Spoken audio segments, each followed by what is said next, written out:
the levels up, take them to the way beyond. All endeavors never settle when the play is on. Turning measures from a little to a major one. Whoa. Activated like lacking patience, decision made it. Gymnasticated so innovative can't be debated. Flow aquatic, don't know a challenge, it been amazing. Fact of the matter, got the pattern to be the greatest.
We the future that you run from, and we're only getting louder, hitting harder than a bass drum.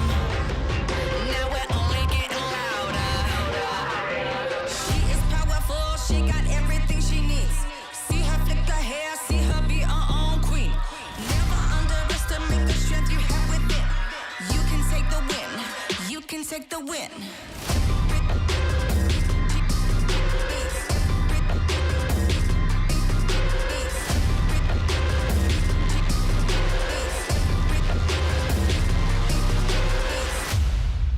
We the future that you run from, hitting harder than a bass drum. And we're only getting louder, and we're only getting prouder.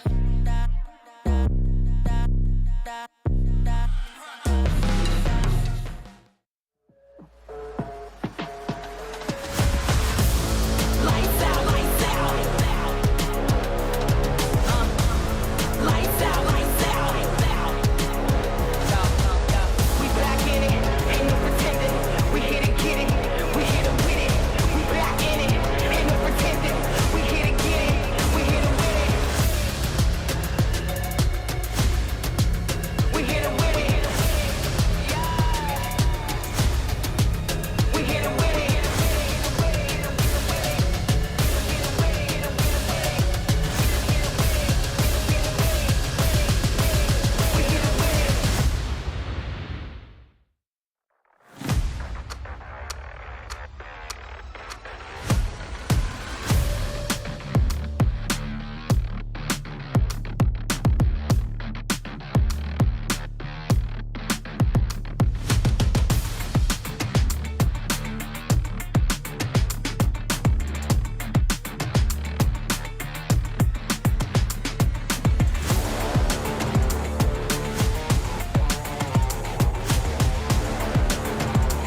gotta raise the bar, push the levels up, take them to the way beyond.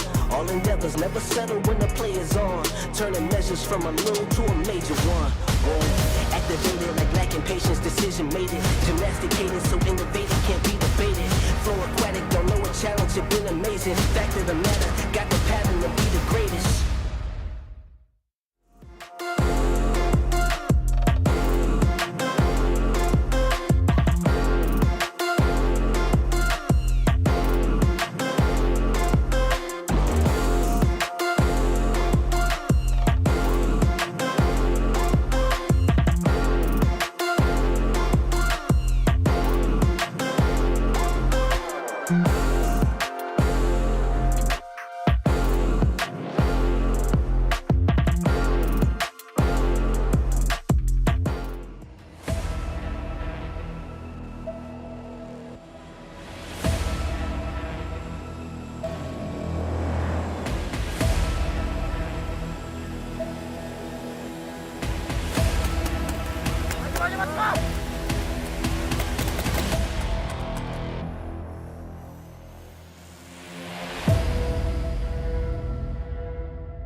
Halo, gue fans Bigetron Red Aliens. Bisa dibilang, gue rindu banget melihat mereka juara. Gue udah ngefans sama Bigetron dari awal banget mereka muncul. Melihat determinasi mereka di kompetisi, jadi salah satu faktor kenapa gue bisa suka banget sama gameplay mereka. Selain prestasi yang mereka raih di kancah dunia, mereka juga selalu bisa bikin harum nama Indonesia.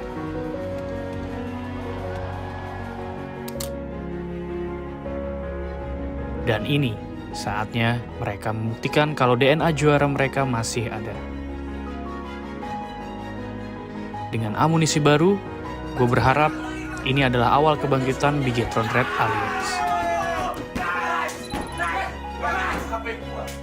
Meskipun Zuxi tidak bisa merasakan medali emas yang diraih Luxi, di PMWI nanti, gue berharap mereka bisa angkat piala bersama lagi.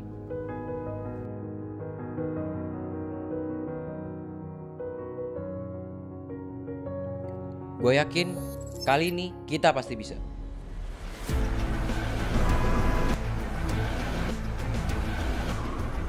Kalau ngomongin soal mob, bisa dibilang ini soal loyalitas.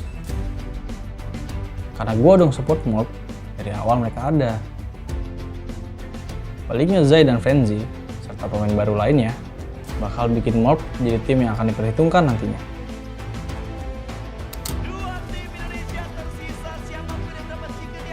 Meskipun soal prestasi, mereka tidak sementereng tim lain. Tapi gue yakin, mereka bakal ada di titik sana nantinya. Evolusi yang dilakukan mob adalah salah satu pergerakan yang sangat menarik perhatian gue.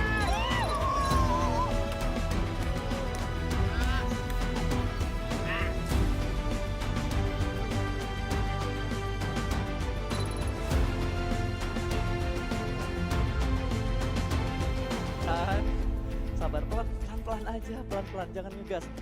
Di PMWI nanti, bakal jadi panggung pertama dan pembuktian mob yang baru. Tim Indonesia yang akan mendapatkan Sudah saatnya mob bangkit dan jadi tim yang diperhitungkan di kancah dunia.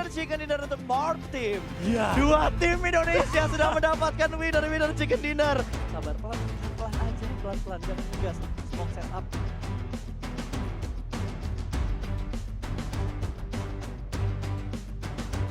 Kali ini, di depan ribuan penonton, gue buktiin gue bisa juara dan mengharumkan nama bangsa Indonesia.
progress is a race that has no end.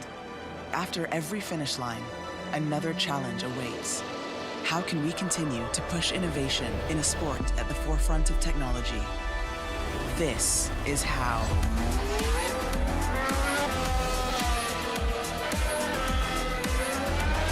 Discover how Aramco and the Aston Martin Formula One team aim to meet Formula One's sustainable fuel targets. Aramco, powered by How.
عايز تترجم راب؟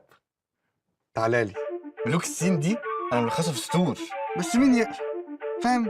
كلام الشارع ده انا هرش كل المجال حبايبي بروز. وانا كاكازوكو مصدع القي نظرة لو على الحلاوة عندي كاستر والاسم عفرت يا عفرت، هتفضل معفرتها ولا ايه يا برو؟ انت مين يا هو ازاي ده دخل هنا يا جدعان؟ نكسر الدنيا الاول وبعدين نتكلم، نعيد من الاول. لا لا لا لا لا لا مش مسجل. اخواتي عشان فاهمين السين، سبوتيفاي عمل لك بلاي ليست الاقوى راب مصري، اسمع ملوك السين ببلاش. مع التحديث الجديد لستي سي بلاي، تجربة جديدة للكل. لو جوك دايم تحديات، نافس وانضم للبطولات، استكشف الشات والتايم لاين، وتسوق من متجر التطبيق. الليدر بورد على تفاعلك بالتطبيق، والجوائز الأسبوعية والشهرية على نظام النقاط تنتظرك. ستي سي بلاي، مهما كان جوك هذا محلك.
Rivals, alamak malang for Rivals.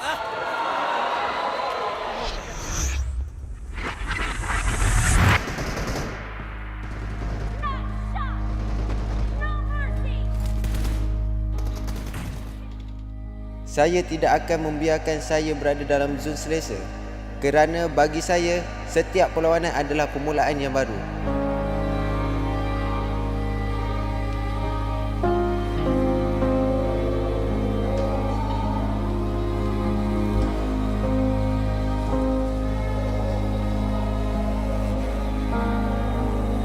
Yang menakutkan kita orang bukanlah kekalahan, tapi kehilangan yang asal dari titik permulaan.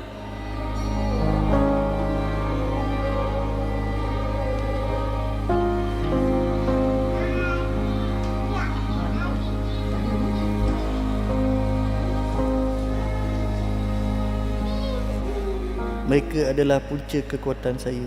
Sesukar manapun perjalanan ini, saya akan mengarunginya dan membawa pulang kejayaan kepada mereka.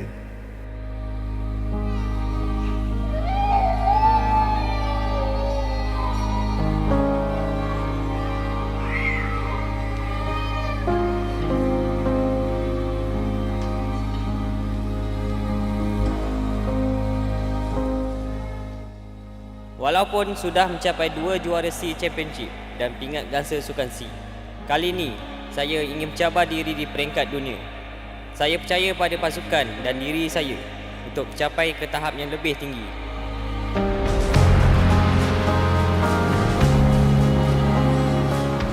Dah bertahun saya meninggalkan halaman kampungku demi mengejar impian saya di kota ini.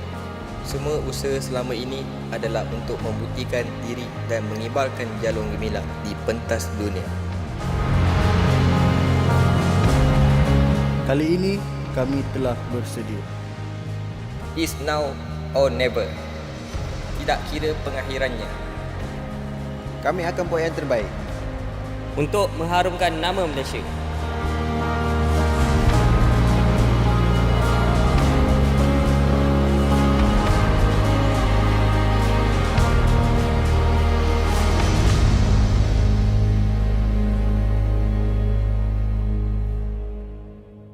For Rival, play with pride.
Hello and welcome to day 2 of the Afterparty Showdown. Yes, we are fast approaching our final day of the PUBG Mobile World Invitational here at Gamers8 in Riyadh, the capital of Saudi Arabia. So if any of our teams are going to try and claim the top spot by the end of this competition, now is the time to step it up a notch. My name is Banks and I am your host, and I'm joined on the main stage by my co-host, Fancy.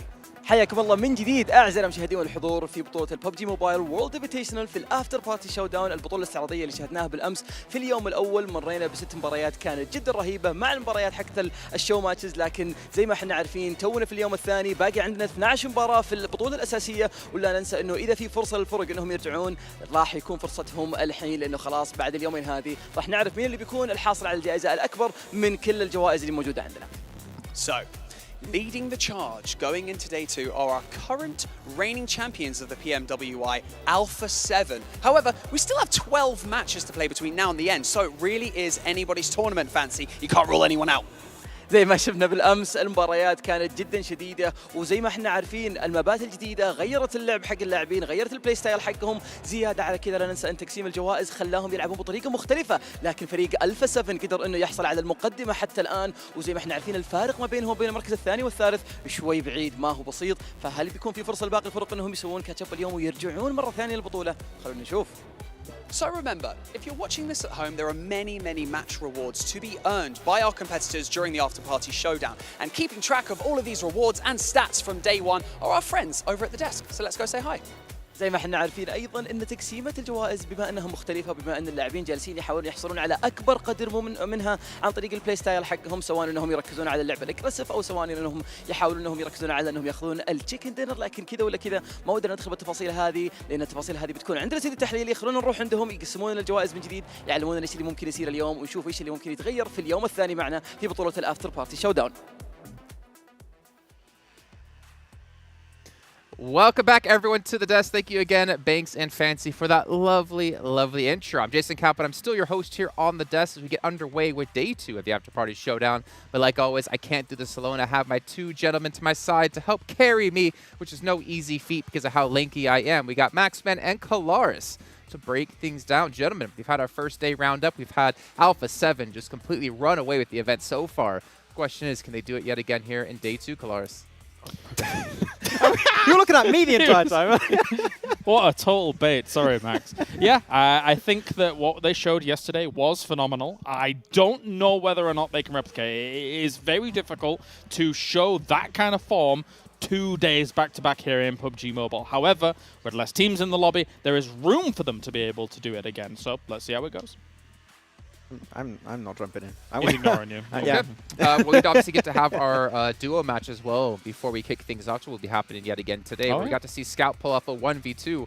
I'm really curious to see if he could do it yet again. He's got to be riding a high from that one, but we saw Stalwart Esports be towards the top, Kalaris. Yeah. Absolutely. This is no, you're not allowed to talk anymore. Yeah, you're right. The fact that Stalwart was able to do what they did yesterday in the duo tournament was awesome. Top being on top, looking very good. Action, getting so many elims in the duos. Very exciting to see that duo continue on forwards. Yeah, obviously we're going to be finding out momentarily. Remember, we do have 2 of those matches coming today, of course, with our 6 matches from all the other 12 teams. It's time to head down to the stage, though, for a quick interview before we kick off the day. Welcome back to the main stage. That was quick, wasn't it? We're joined by Revo from Alpha 7, the team who are currently leading the charge going into day 2. Now, I have to ask you, how you've managed to do that, staying consistent that well. Do you think that, well, first off, what gave you the competitive edge going into this day and to stay on top yesterday? Qual que você acha que foi a vantagem competitiva que vocês tiveram para ficar na liderança ontem e jogar muito bem? Eu creio que foi a nossa inteligência e o psicológico que todo time tem e o suporte por trás dele. Yeah, I think it was our mindset and our emotional intelligence and all the support that we have behind of the team to keep doing a good work. معنا احد اللاعبين من فريق الفا 7. كذا نسال السؤال الاول انه ايش اللي خلاكم تقدرون انكم تسيرون في المقدمه والفرق حقكم يكون جدا كبير عن باقي الفرق؟ فكان الجواب حق اللاعب انه احنا اكثر شيء ركزنا عليه هو المايند سيت حقتنا، دائما احنا نكون مركزين في الجيم حقنا، وبنفس الوقت ما نحاول اننا نخلي الضغط اللي موجود على البطوله انه ياثر علينا. Well, intelligence will get you so far in competition. However, it seems like you have a new secret weapon because Mythic has recently joined your roster and he's been playing incredibly well. What do you feel he adds to the team dynamic? além de tudo que você falou no começo, parece que o Mythic trouxe muita coisa boa. O que você acha que de mais importante que ele trouxe para essa evolução de vocês? Acho que a gente recuperou a agressividade que a gente perdeu no início do ano, com a saída do Senab, e eu acho que o Mythic trouxe isso novamente. I think we got back our aggressiveness, like he's a very aggressive player, and when we lost Senna, we lost that kind of aggression, and now we have it back. السؤال الثاني كان متركز على اللاعب انه احنا عارفين انه المايند سيت حقتكم جدا مهمه وكل اللي قاعدين تسوون الاستراتيجيه كويس، لكن بنفس الوقت اللاعب بيتك دخل معكم للفريق والشيء هذا فرق معكم فرق كبير، فايش الشيء اللي هو ادى او اضافه معكم للفريق؟ فكان الجواب حق اللاعب انه مثلك خلانا نقدر نلعب اجريسيف من جديد والشيء هذا كنا فاقدينه والان احنا قدرنا نرجعه ومثلك بيساعدنا اننا نستمر على النقطه هذه. Well, like we said in the intro of the show today, you are the current reigning champions of PMWI. This could be your first global offline event victory. So what do you think it's going to take to win this? Vocês são os atuais campeões do PMWI, mas essa pode ser a primeira grande vitória na LAN. O que você acha que vai precisar para vocês conseguirem? Acho que a gente tem que manter nosso foco e continuar lutando pela nossa família, que acho que a maioria do time luta pela família e pela mãe. Yeah, so I think we keep maintain focus and play just as we play on the first day and keep fighting for our family because I think everyone in our team plays for our moms or our family. السؤال الثالث والاخير اللاعب كان متركز على انه ايش الشيء اللي بيخليكم تقدرون انكم تاخذون الكاس، بما انه زي ما احنا عارفين السنه الماضيه في البي ام دبليو اي قدرتوا انكم تاخذون الجائزه، لكن البطوله كانت اونلاين الان هي اوفلاين، فايش اللي بيخليكم تاخذونها؟ الجواب حق اللاعب يقول انه اكثر شيء ودنا نسويه اننا نركز على اننا نكون مركزين في الجيم، ما نحاول اننا نغير اشياء كثيره، وزياده على كذا احنا كل اللعبه اللي جالسين نلعب عشان اهلنا وعشان امنا وابونا، فعشان كذا ودنا نركز على النقطه هذه. You know what, this dynamic, this speed, this flow between these multiple translations and questions has been absolutely amazing, I have to say.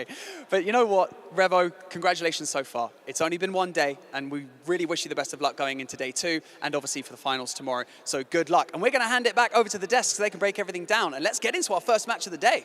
شكرا لكم اعزائي المشاهدين والحضور، خلونا على طول نتوجه للاستديو التحليلي نتكلم عن المباراه الاولى اليوم. 12 مباراه عندنا، يومين فقط وجوائز كثيره، فخلونا نشوف من اللي بيحصل عليها على الاستديو التحليلي.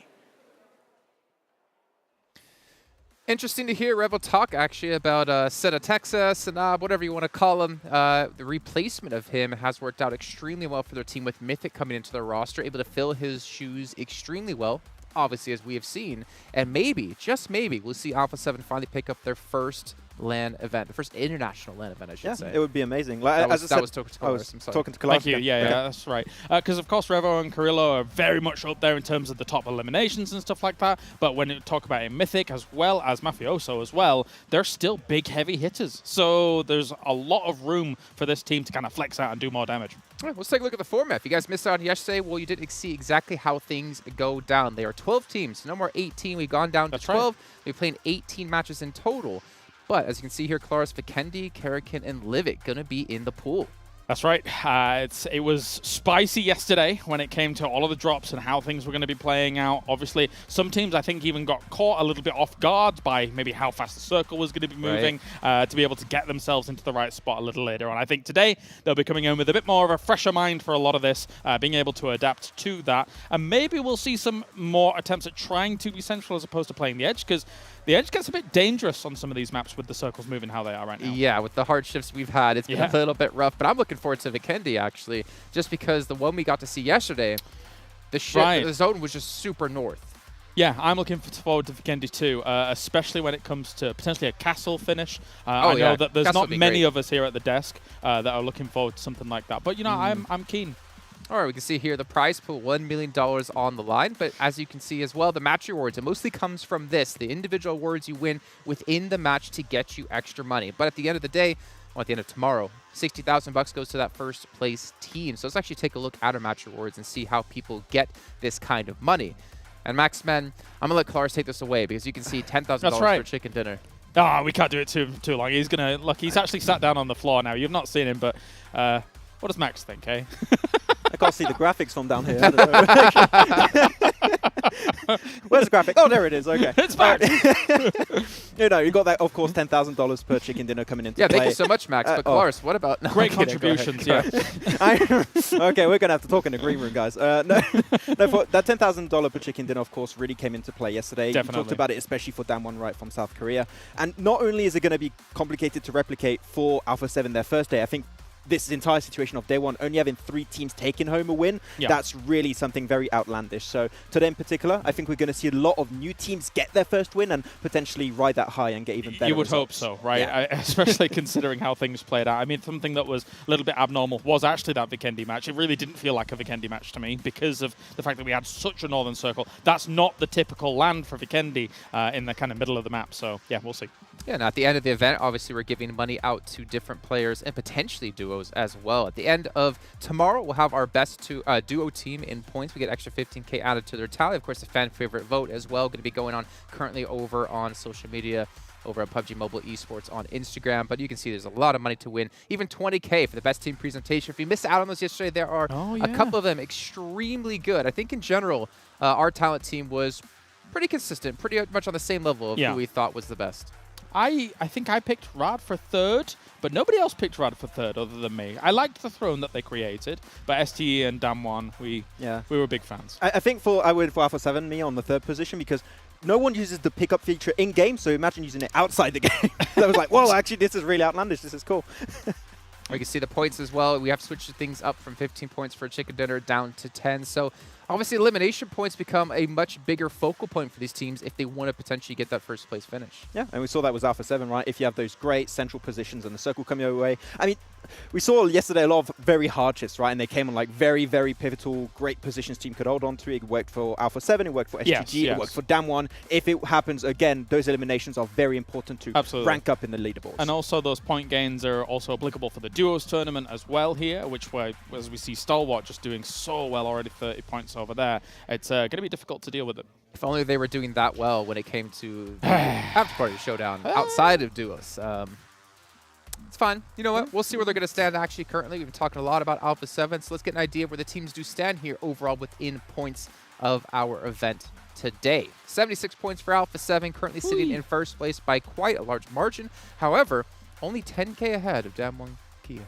Yeah, that's just one extra chicken dinner. And when you look at Alpha 7, we were looking at the stats earlier, right, James? And you saw that out of the top 5 players of these 6 real matches outside of the duos match, 3 of those were from Alpha 7. It was Revo, it was Carrillo, and it was Mafioso, if I'm not mistaken, that were up there popping off. Like that much domination in a day is really insane. But as you said, can they replicate it? That level of performance is very hard to have 2 days in a row. Surrounded by 2 strong performances from Stalwart in those kind of top player rankings as well. I think as much as, we've got 3 teams getting themselves the 2 chicken dinners apiece, one team that obviously impressed as well, Team Falcons, no chicken dinners to their name here, but they are excellent when it comes to all of the little extra stipulations that they can get. And here on home soil, once again, they're constantly looking to impress. They're a great team.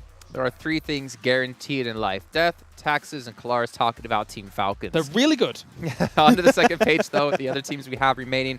Unfortunately, actually, for Riyadh, I thought we saw they had $1,000 yesterday, so maybe a little bit of a glitch in the matrix. Wow. Down to 0 money at the moment. But again, we could see them change their strategies up. We did have a team run straight for an airdrop just to get secured that first one to give them $1,000. Yeah, I think strat changes like on a day-to-day basis are needed for a tournament that's never been seen before. Like your strat might come into the first day to think, oh, it might work out.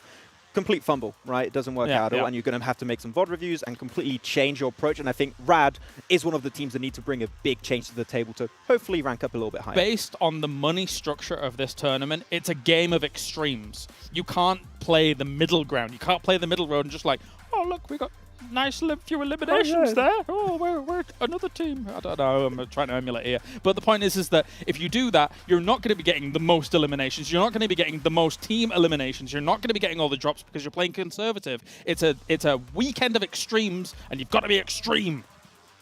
Ta-da. I want to hear you go extreme. Come on, Max. Let's hear it. What? Extreme!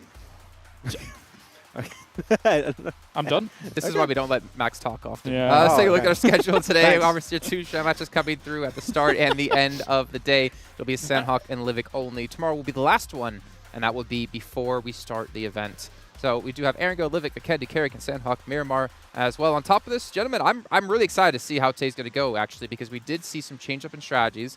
But for now, we're going to focus on the format of our duo event. Yeah. I mean, duo event in particular is very interesting with what players are used. We saw it happen for 7C, right, where Scout comes in purely for the duos. Yes. I think some teams could try and use their sub, especially for those, because 8 matches a day is a lot of matches, right? And I think that That's having a lot that of sub come in matches. for the duos is actually a good plan for some of these teams if that's their approach. I think it's going to be hard for people to knock Stalwart off their perch here throughout the duo tournament. Top Action is a devastatingly strong duo. We saw, was it Action? He has 11 eliminations out of the 14. Was it Top? It was Top that had he had almost 3 times as much as second place Yes. Top Fragger. It's insane. The next is like 3 or 4. Yeah. So, you know, Stalwart is looking primed and strong here to be able to take it. Only 3 matches remaining. They are scary. And they should have got potentially 2 wins, right? That first win was very close. should've, Scout didn't yeah. play spoiler, so like it was like 1 win and 1 unofficial win. Sanhok's the perfect battleground for that kind of scenario to occur. Yeah. There's so much foliage covering, not easy to see everybody. Gentlemen, our reporter, 7 Worlds Gaming, live down on the stage, has actually informed us that apparently Scout is playing all matches today. Oh? Yesterday, he only played Including the quads. duos. Including squads. That's okay. an interesting So, if he doesn't, you guys all know who to blame. 7WG over on Instagram and Twitter. Yes. That's 7WG. I blame him for anything anyway, to be perfectly That's honest. true. So, That's yeah. true. We typically do blame the shortest on the show for most of the problems. That's you right. have. Normally it's me, but this time it's 7 because he's even shorter than me. I don't know how it's possible, but That's why we bring him to events, is for his height. that's his All right. redeeming quality. Good point, Jason. Yeah. Yeah, big shout out to Sony Xperia 1.4, which was created in collaboration with professional esports players. You can see all the players currently on the stage using these devices, and they're official smartphone partner here of PUBG Mobile. Also need to give a shout out here to Savvy Gaming Group because they have been able to make this event possible. All of our sponsors are able to make this possible for us to enjoy, whether you're playing or watching from home.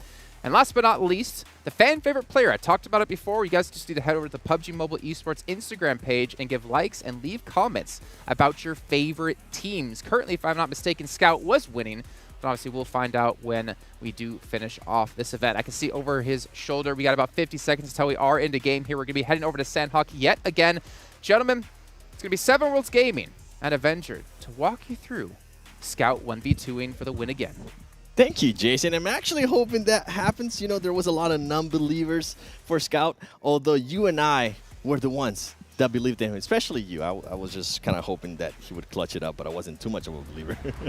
We'll see what they're going to end up doing. With the duos, though, if we're actually going to talk about 7Cs, that duo has been playing it super, super slow, and they have been playing that snake role, just waiting for all the other teams to fight it out and trying to sneak their way into the zone. We saw it almost backfire yesterday with Scout just barely being able to get into this zone and then clutching that 1v2 that we ended up seeing against Stalwart Esports. I wonder if they're going to continue to play that kind of strategy, just super slow, try to snake your way in, and then just wait for the right time in third party. Yeah, I'm really interested to see how it's going to lead out here in our show match for the start. The duo is always a really fun take on how things can run out. And of course, with the domination we've seen from Stalwart so far, is it going to continue? Are we going to see some creative things? And also, to your pleasure, Seven, we are playing Sanhok twice in this time span of us casting 4 games today. So that is super exciting.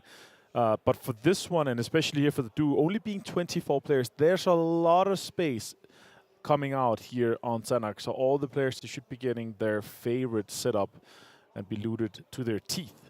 Yeah, there's going to be so much room for them to loot, to just wait and see what's going to be happening with the later circles, too. I mean, even yesterday, and we're talking about that, and guess what? There's already a knock. Even though there's 24 players, a team decided to just hot drop, and it's going to be RA Esports and S2G. And RA Esports, it's already out within the first minute yesterday. Avenger, it took us at least 5 minutes to get 1 elimination, and that was with the actual full 12 teams, 4 players.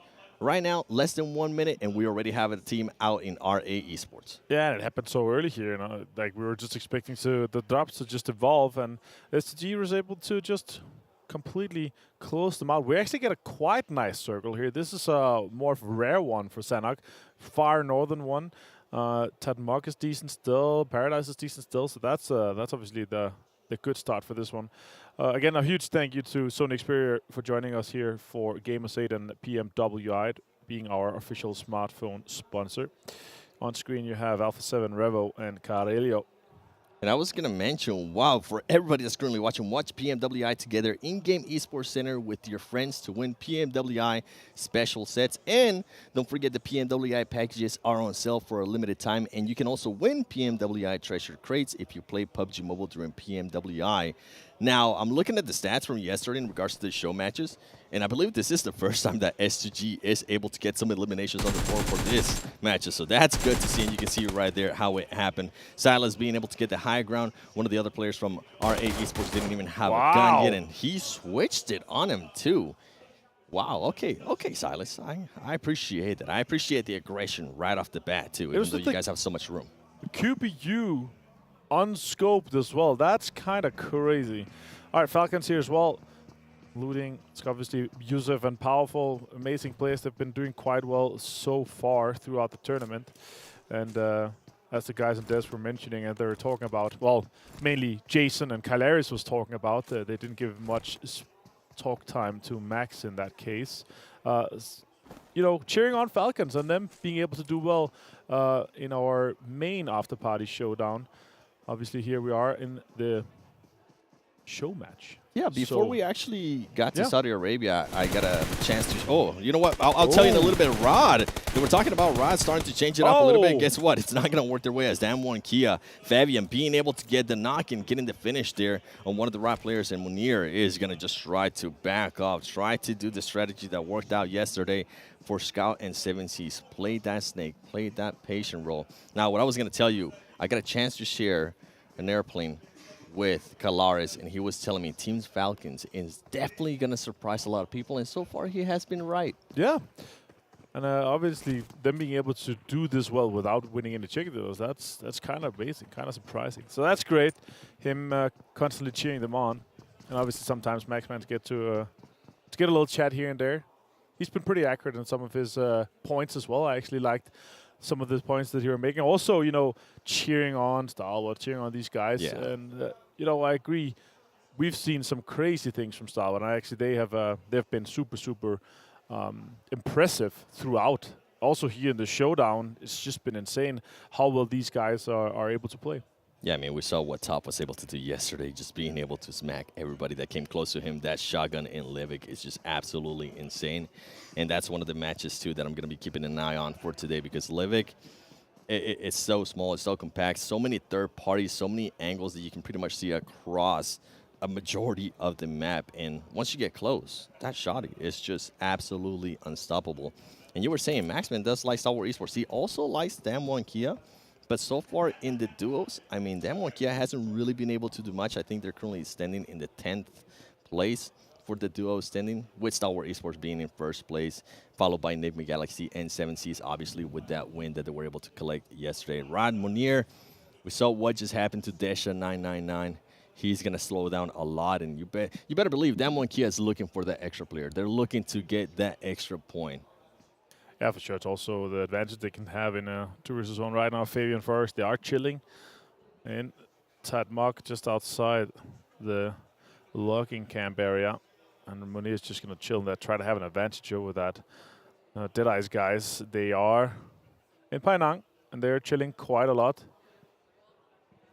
And yeah, we're obviously looking at some more passive playstyle here. And as Kalaris actually mentioned here, it is very much the two different edges we see. You know, we are having two extremes, as he was pointing out, and it's the same case here for the duos, right? You want to be able to get as many points on the board. It is 10 points for the win, 6 points for second place, and obviously 1 point for the eliminations, the same as the main stage of the Afterparty Showdown is. So you see quick fights at the beginning, then it slows down, and people are really considering how to salvage if they're losing a few players, or how to get the most out of every single game. And for Alpha 7, it's really worked out well. And I've been super impressed with them, you know, also picking up Mythic, one of the best players coming out of Rise Esports from Brazil. That's a huge pickup for them and a huge loss for Rise. I'm kind of excited to see what PMPL Brazil is going to do here for the fall edition, and how Rise is going to be able to fare, and how much Alpha 7 potentially could dominate over Vivo Kid Stars. Yeah, with Alpha 7, I think the big question mark for me today is going to be, can Carrillo continue to perform like that, right? This is a player that usually tends to perform really well, and the whole team kind of picks it up and they rally behind him. You saw what Mafioso was able to do yesterday.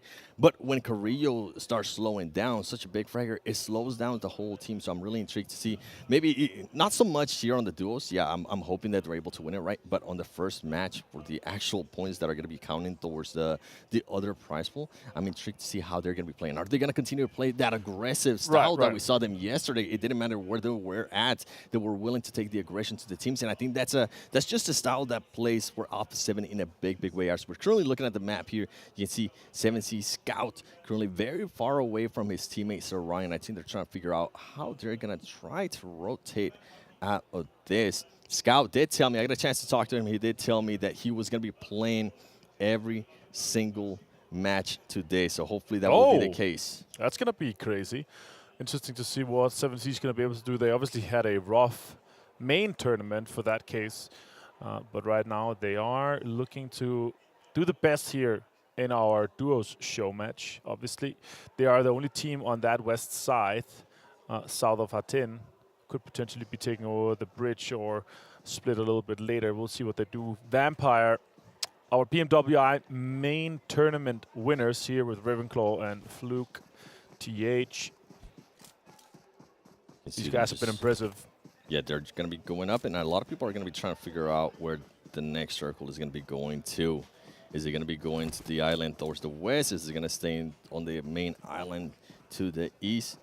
They're trying to make sure they position themselves in a way that they can make a quick rotation, because in Sanhok, you don't want to get caught making a rotation. There's really not that much cover. Yes, there is a lot of grass all over the place that you can lay down and be a little bit of a snake. But with some teams, if they're able to get a bit of a height advantage, it's going to play pretty much a huge advantage for them. You can see Luxy right here. I'm actually surprised that both of the twins are not doing the duos, considering they probably have just amazing synergy. Yeah, Liquid has really been a standout player for them, so that's mainly, I think, I would assume, one of the reasons. But yeah, you would assume, twin synergy, there's something, like sometimes you've heard these stories where twins, when they're not together, they can feel when the other one's sad. Yep. So it's like really next level synergy. Luxy takes some shot towards Falcons, and Powerful is just able to take that buggy and just send it through and past everyone here, not taking too much damage. Oh, I say that, and he catches a headshot at the very end. Does have only one first aid, and he nearly used it, so I would assume that he's going to use the bandages instead. Oh, he is going to use the first aid. It's going to be no first aids after that, so that's kind of scary. I'll probably have chosen to take the bandages in that case. The situation that he had 10. Yeah, I'm with you on Only one that. of each stim. They're kind of also, or he's kind of low on stims as well, only one of each. He is stimmed though, so that is fine. Let's see how much information he's able to gather from this location. Considering that Yusuf, Powerful, actually able to get so much information from that. Yusuf does go down to Liquid, and that is super unfortunate. The question is, can he catch him? No, I think he's able to crawl around that corner, Yusuf, and Powerful might be able to pick him up there, Seven. Yeah, both of those teams are going to be able to recover, but guess what? There's going to be a lot of teams surrounding him, and we saw it yesterday, and I think we're going to continue to see it today, those third parties. And this is actually something that I got a chance to talk with Luxy earlier during breakfast, and he was telling me how much faster the gameplay is. You can't really take on those fights, and if you do take on a fight, you better finish it off quick. So I think Bigetron is going to be looking to do that, but guess what? Damwon Kia, Fabian being really sneaky here, just waiting patiently, and he needs to be careful because Bigetron, if they hear any kind of footstep, they're just going to automatically shift towards where he's at. But right now, there's some focus, and Luxy actually gets third party by Viper Esports. This is what I was talking about. You have to make sure you cover all your angles and you don't get just too tunnel focus on a single fight. And guess what? Fabian finally decides to come out, and he's going to say bye-bye. This is the moment I was waiting for. Let me get those 2 easy elims, and while I'm at it, I'm also going to loot you. And he has a little freedom to invest for that as well. So he's going to be stacked to his teeth. 3 eliminations so far. Damwon Kia rocking up and saying, let's go. Vampire on high ground too. Falcon able to fully recover from that situation. Really good for Team Falcons. Super unlucky there for Bigetron. Just they see a player almost get a knock. They do end up getting a knock, and then one of the players gets traded out as well, and then they get sneaked up on. And then you can see Damwon Kia now starting to make the rotation. I wonder how long Team Falcons is going to stay there, because they are being overlooked by Vampire Esports.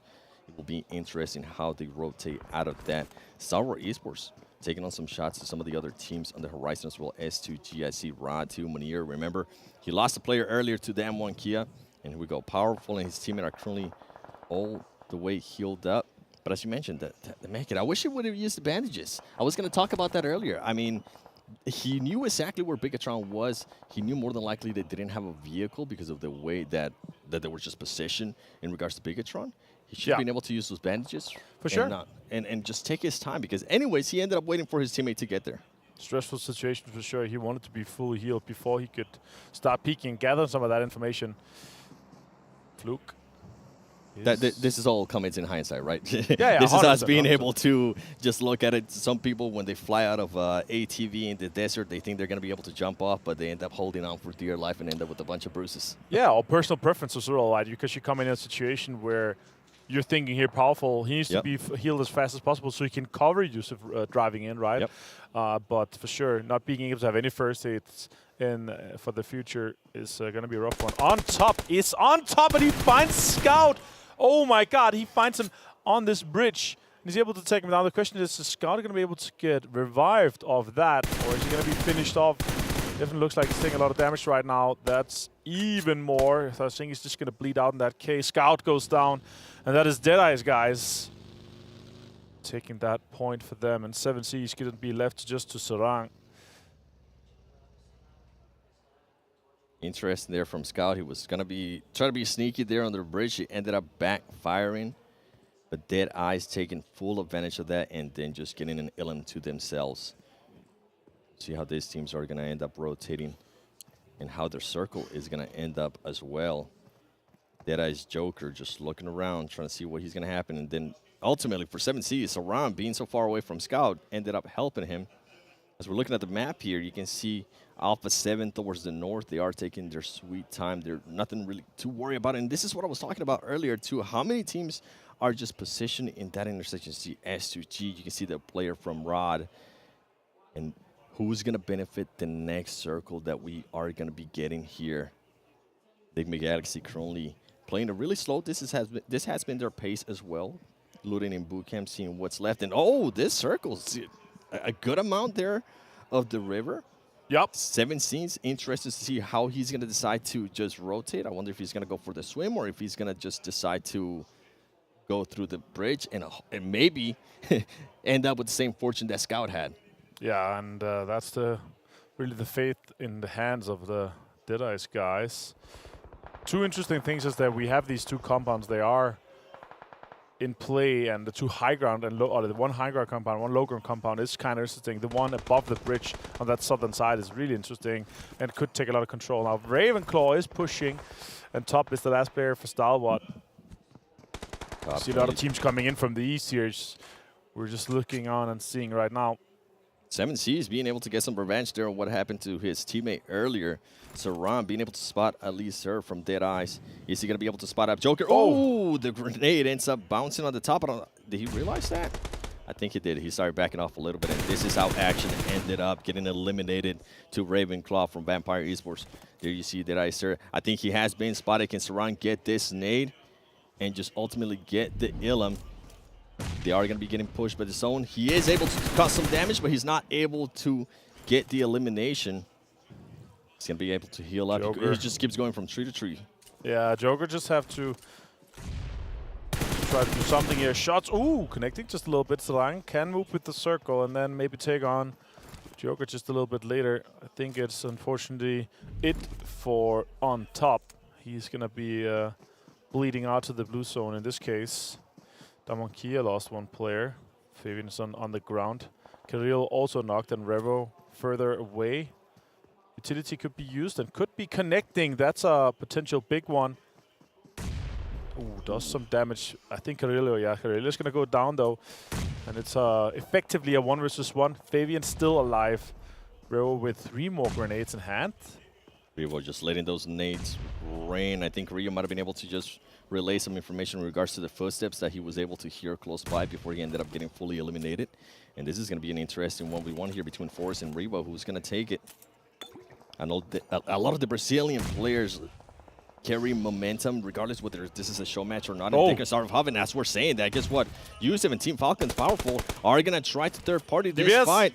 Forrest with the DBS, can he get some shots? He's able to get some shots. He gets the first knock. Can he get the second knock? He needs to back off because he did end up getting a little bit damaged by the nades. And ultimately, Falcons. Powerful from Falcon. Too much with those nades, and now Revo's looking to be able to third-party that and hopefully get some elims from Team Falcons. 6 nades now. You found more nades. Revo is continuing this artificial red zone, but not connecting on Falcons. DPS in hand for Powerful 2. Yusuf is going to try to get some more information and push maybe around that rock. Revo is disengaging from that fight, so he will be moving around the northern side and just try to get a bit more terrain inside the new circle that has popped. It's gone northwest, and it basically only has one compound that is basically guaranteed to end right next to. And yeah, that's the huge question is, how does these teams at the east side approach? The next thing is it says to G. Doing some damage towards Falcons, and they're also prioritizing getting into the circle. They realize they have to, otherwise they're not going to catch a break with that. Circle is closing in just 10 seconds. Yusuf, Powerful, has to take S2G on straight head-to-head or push towards Revo and have maybe a better chance to sweep towards him. But the terrain is just running out here. Sarang has found a decent spot to survive for some time here outside the border. He's going to be fine with that for some time. And Nigma Galaxy, they are inside this compound that are in the dead center of the zone. Fluke finds Joker. And Deadeyes Guys are eliminated by Vampire Esports. Falcons does have one player down. He's going to try to be able to get out of this. He's not able to get out. S2G just bringing in the eliminations, eliminating Team Falcons while they're at it too. And you were talking about Nigma Galaxy. They are already positioned within that compound as Silas does end up getting knocked by Revo. Revo with the big rotation earlier deciding to back off. That ultimately ended up paying off in a big way. And he might be able to get some elims. And guess what, Kalsi, can you get out of this? You are going to have Revo looking at you. Can Revo connect? This is going to be a big question mark. And ultimately, he can connect. Revo on a tear right now. 3 elims to himself. Remember, just better. Yeah, just better. He's got the Brazilian samba in him. Monia probably could be going down to zone in this case. Rad, yes, they go out. We're down to just 4 teams. Rad able to get that 5th place elimination, getting 3 points. Vampire actually in a pretty decent spot here. Would you see the next circle has popped top right of the minimap? They're actually slightly inside. That means Nigma Galaxy have to move out. Ravenclaw finds Lord, and that's a huge opening. That is the go sign for them. They have to send this in, and they could finish off that potential elimination. That's exactly what Ravenclaw's going to be doing. He's ripping up his nade. Is this nade going to be able to hit Hamodi? Decides to back off. I think they are going to end up losing Lord. And he needs to be careful because now this is going to be 2 players from Vampire Esports. Ravenclaw does end up getting some damage. Grossa in hand. Fluke. Here come the nades. Is Hamodi going to be able to hear where Fluke is? That's a great nade right there. It makes him back off. He does end up half damage. Ravenclaw able to heal up. Hamodi just backing off, and while everything is going on, guess what? The other players that were just solos in Revo and Sarang from 7Cs are going to be able to just relocate, and that's exactly what they're doing. They're positioning themselves to be in a great place after this fight is done, or if not, being able to third party. Just so many third parties in the matches that we saw yesterday. Sarang playing it patiently. I wish he would use this time to actually find some kind of bush and get himself a better location. That could be a good nade. Could have been a good nade. Could be a good nade with that one.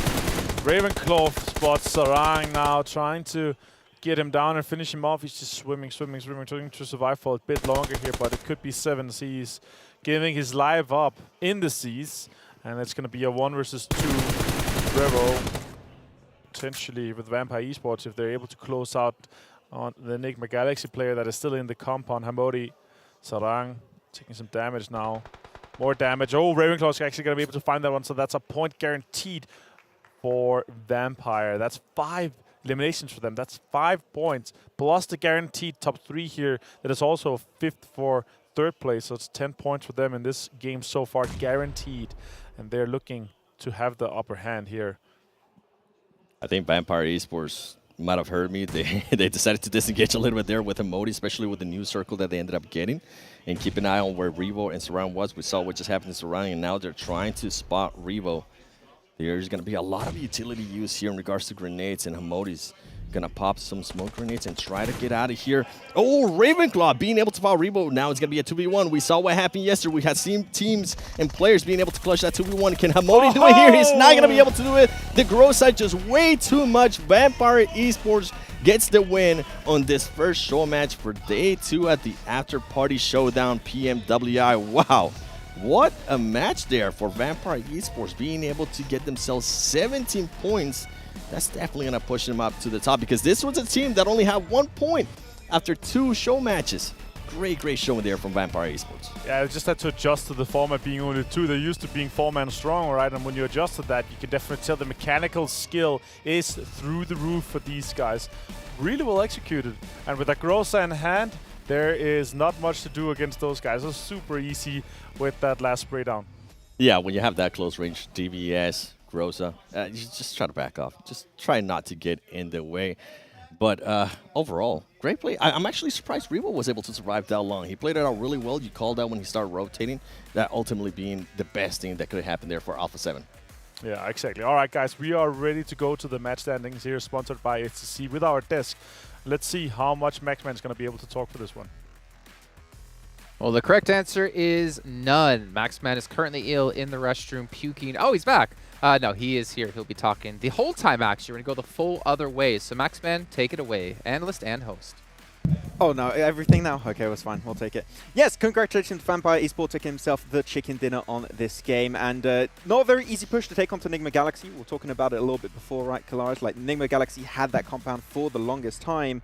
And yet the fact that Vampire are able to take that location away, remain as a 2-man squad, and keep the other teams at arm's length was a very big achievement for them. So great from Vampire, but we also see that Alpha 7 are still popping off. They still got the groove going.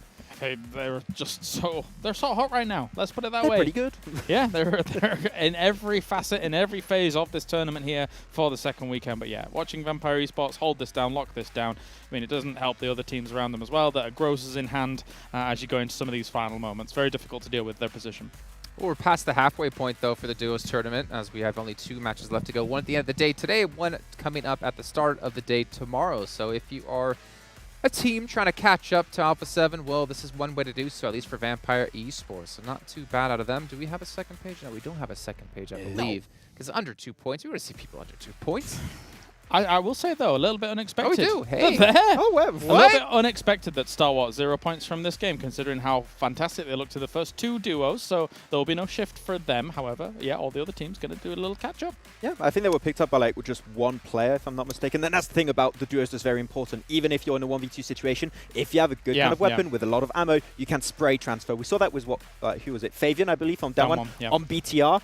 1 clip, 2 elims, squad wipe. That's the big issue. You've got to be very careful. 1 player could be your downfall. A huge difference compared to squads, because you can't get away with something like that in squads too easily. Yeah, you can. Well, yeah, I mean, okay. you can spray down 2 people, but there's likely going to be 2 other people looking at you from different angles. But here in the duos, yeah, if you spot someone out, and there is the tendency to clump up in the duos because you don't want to be too far away from your teammate, yeah, you can get those spray transitions nicely. Well, we're obviously going to be seeing more of that as well here. Vampire Esports, you know, if we think about outside of duos and think about the whole event in these 2 weeks, doing a fantastic job taking the main event. But going back into the After Party Showdown, they've looked a little bit lost. Now, to be fair, there obviously are, 7 new teams, but you've had like 3 days of play already. You've had your 18 matches. Sure. Technically 4 now. I think there was glimmers of hope for Vampire when it comes to the squads tournament here for the After Party Showdown, because they took such a strong spot in that first Erangel game at the start of yesterday. But then after they kind of like shifted and didn't really kind of transition on the 3-1 split that they had, everything kind of fell a little bit apart a little. I was kind of surprised by it. So maybe we'll see them get some momentum back off the back of this duos for day 2. Yeah, I agree. All right, let's take a look actually to overalls though when it comes to duos, so we get an idea of where currently teams are standing. Remember, we had Stalwart at number 1. They're still going to be at number 1, but wasn't it 17 points that last match for Vampire? I mean, they only had 1 point before this. Yeah, I think that was very close to exactly how many they got. So yeah, Vampire, really big step up there from there. But Nigma Galaxy actually pretty consistent. Without a single chicken dinner, pulling somewhat Falcons here, but in the duos match, no chicken dinner really needed. Just get some elims, some placement points, and you're good to go. Yeah, and because there are so few elimination points available here in the duos tournament, getting a chicken dinner is such a boost. across the 5 games that they're going to be playing. I mean, yes, Nigma Galaxy with a nice little bump up as a whole, but the fact that Stalwart is still kind of that 10 and 9 points ahead of them, that's actually quite the leap here in this duos tournament. And it's actually really good because when you see a team get a win, typically then a very strong position, right? Very good compound, a good overlooked position. And normally breaches are very hard because you have like 4 players taking multiple angles, all like just overwhelming you with like angles and power. That's right. Here you only have 2, so it's a lot easier to shut down those like crashes and to just get the eliminations off the back of it. How did they overwhelm you with 4 Kalaris? He was he did this. We didn't see it on camera where he was doing it, but it was good. It was good. It's true. I did hear the roar as well. By the way, at the start of these highlights as well, the fight in Paradise, the fact that he finished it off with a QBU, some extra tap-in potential at the end, love it, because it's not exactly the easiest close-range weapon to wield. Yeah, and also you did they won it. They lost it yesterday on the first match in Sanhok. Right, S2G did go out early, so a little bit of vengeance here coming into play. So S2G looking hot yesterday, and also seemed to potentially start off well in the duos. Yeah, and the thing is, right, we looked at Alpha 7 yesterday. Their duos, they didn't fare too well, obviously doing a lot better when it came to the Afterparty Showdown. Stalwart Esports, I mean, they were top. They did well in duo. They didn't do so well when it came to the rest of the event. I'm curious to see if they can bounce back. As you guys did obviously miss out on yesterday, we had only 3 teams take chicken dinners. So that means each of them got 2 apiece. That is a fantastic start for any of those 3 teams. However, if you're one of the teams trying to catch up, it's a little bit rough now. I would say, though, yesterday is a very big outlier. Like, the circles were rough. Like, a lot of the time you would see, like, BT on a good position, RA in a good position, Stalwart sometimes be in a good position, then hard shift, half shift. And I think that that's something teams need to work on today, is being able to adapt to those rough situations. If so, a win could happen. But I still think we saw some consistency somewhat from Stalwart, right? Getting a few points, but not able to quite get the win. Yeah, if we see the same tendencies today, we said it at the top of today, in fact, that teams might need to navigate more central and try and play from their edge. If we're getting all of these hard shift constantly across all of these battlegrounds, sorry, but there's too many battlegrounds to try and account for trying to go for wide rotates and trying to get into edge circles constantly. So a central position might work out better. You know, one thing we've not really discussed whatsoever, and I want to touch on really quickly, was the fact that in-game leading with all of these new maps coming into the pool, and of course with the change to how the zones work, that is extremely difficult to do. And we saw Alpha 7 just be so consistent throughout the entire day. You got to be an encyclopedia of PUBG Mobile. Encyclopedia. An encyclopedia.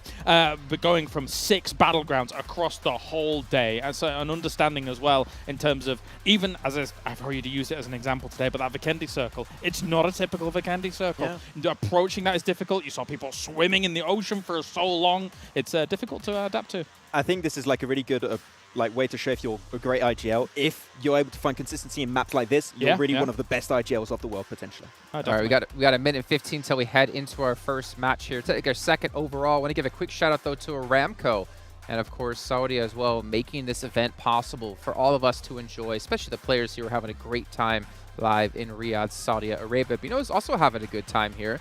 Our 2 commentators. We got Avenger and Seven Worlds Gaming coming back yet again to cover all the action of Erangel. I have been having a great time. We've been playing PUBG Mobile at night, going to the pool, talking about PUBG Mobile, eating lots of goodies, going to the gym as well. I mean, and then we get to cast. Wait. What, going to the gym? Yeah. I haven't seen you in the gym. I go when you guys aren't there. Oh, okay.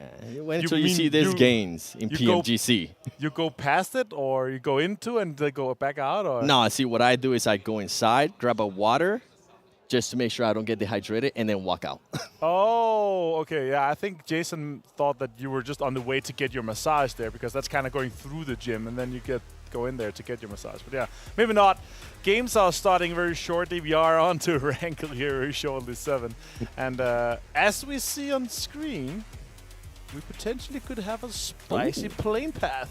And maybe, just maybe, we could have a military base. But let's see what happens once we get out of the plane and once we start everything.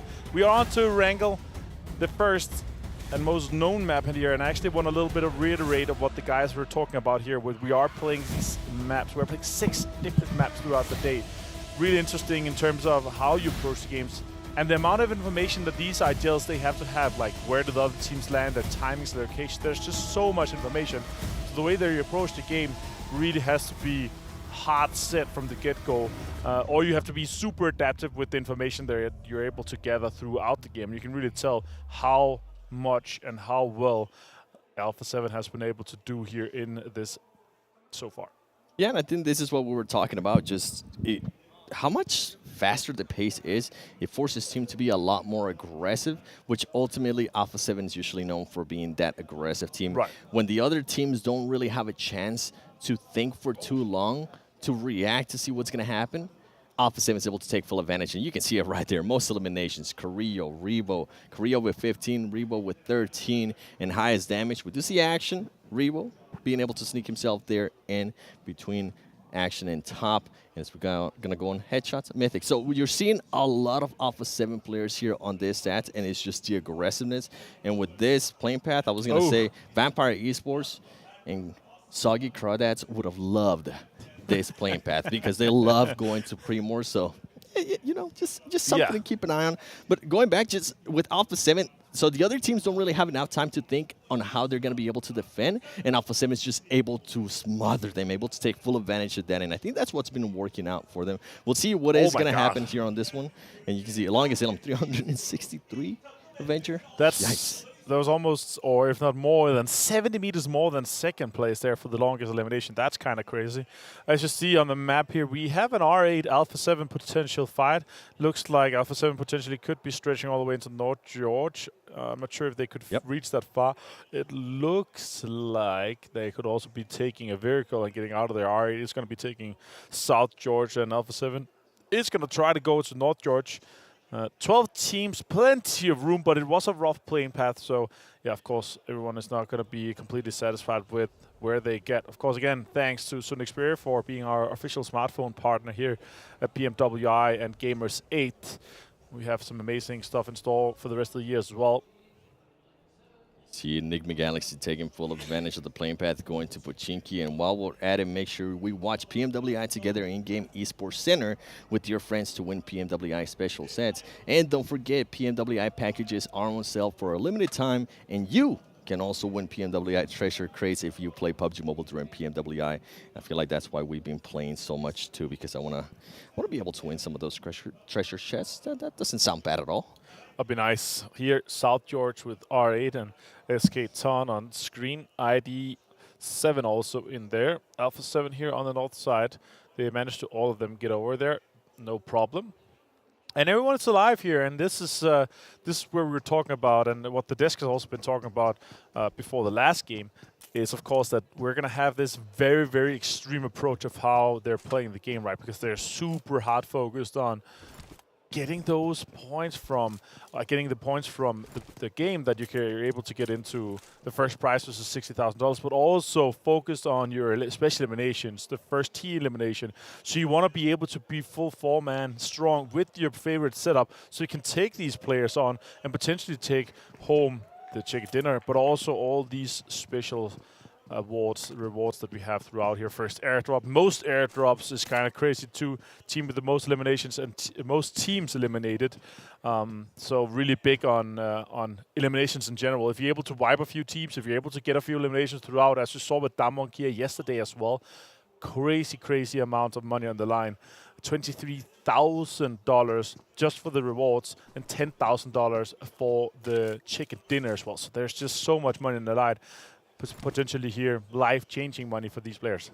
Yeah, we saw some of the players yesterday actually, in a way, change their style of what utilities they tend to use. I think it was one of the players from Alpha 7 and some of the other players from different teams too. We saw a lot more grenades, and that's because they're trying to go not only for that first special elimination, but for the most special eliminations. And I can't wait to see what nades we're going to be seeing today, or which teams are going to be running each other over with the vehicles, because that does count towards it.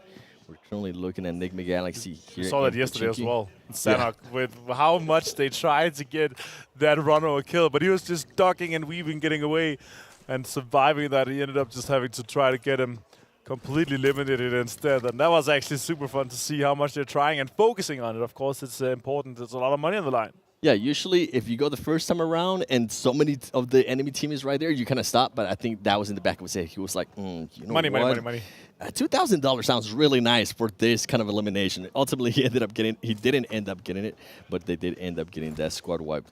Team Falcons, Kalara's favorite team here, currently just looting just Naya. And I was going to mention, with so much space, right, with all these teams, just only being 12 teams, we do end up getting some fights where we have like super looted teams. Right. Especially with a lot less hot drops that we are seeing today. I think yesterday we got a chance to see a lot more. And then these teams went back, watched the VODs, and decided to, you know what? I think, yeah, that first elimination is good, but let's just slow it down a little bit and let's see what ends up happening as we continue on through the game. Maybe go for those airdrops, maybe go for those special eliminations. That's what we're talking about as well. And ultimately go for the 10K for a chicken dinner. You can see Bigetron finally rotating out of their looting spot, which was towards the West Bridge, making a push towards farm. And they need to be careful because 7 Seas is going to be very close to them. Yeah, for sure. And you can see as well here on screen, it's Genfast, Luxy, Succeed, Misery playing. Liquid has been set out for this game here. The question is, how many games is it set out for? It could be the entire day. We'll see. Maybe you had some insights of them speaking with them at breakfast this morning, but we're gonna follow that closely. The desk can maybe also see how many games. Obviously, it's important. How well are these players be able to do? And you have substitutes with you, right? Yep. You're gonna be able to focus on that. And yeah, S2G on screen. Currently $36,000 after 6 games. That is just crazy. It is literally $6,000 per game. Let's see if they're able to continue that trend. 36, right and there. then you have Alpha 7 with 40. And then not far back, I mean, you have Team Falcons with $28,000. Yeah, and without any changes. That's what I was going to say. They haven't won a single game, so that's impressive. And in regards to Bigetron, the strategies, from what they did tell me, I think they might just be looking to finish out fights a lot faster. Right. I felt like yesterday they took too long and it ended up hurting them, so I'm intrigued to see if they are going to be going for that. As we do see this circle, Pop a lot south. of teams are going to be pushing south. Going to be seeing Dam 1 Kia trying to make a push there. Guess what? Deadeyes being able to spot somebody from Dam 1 Kia.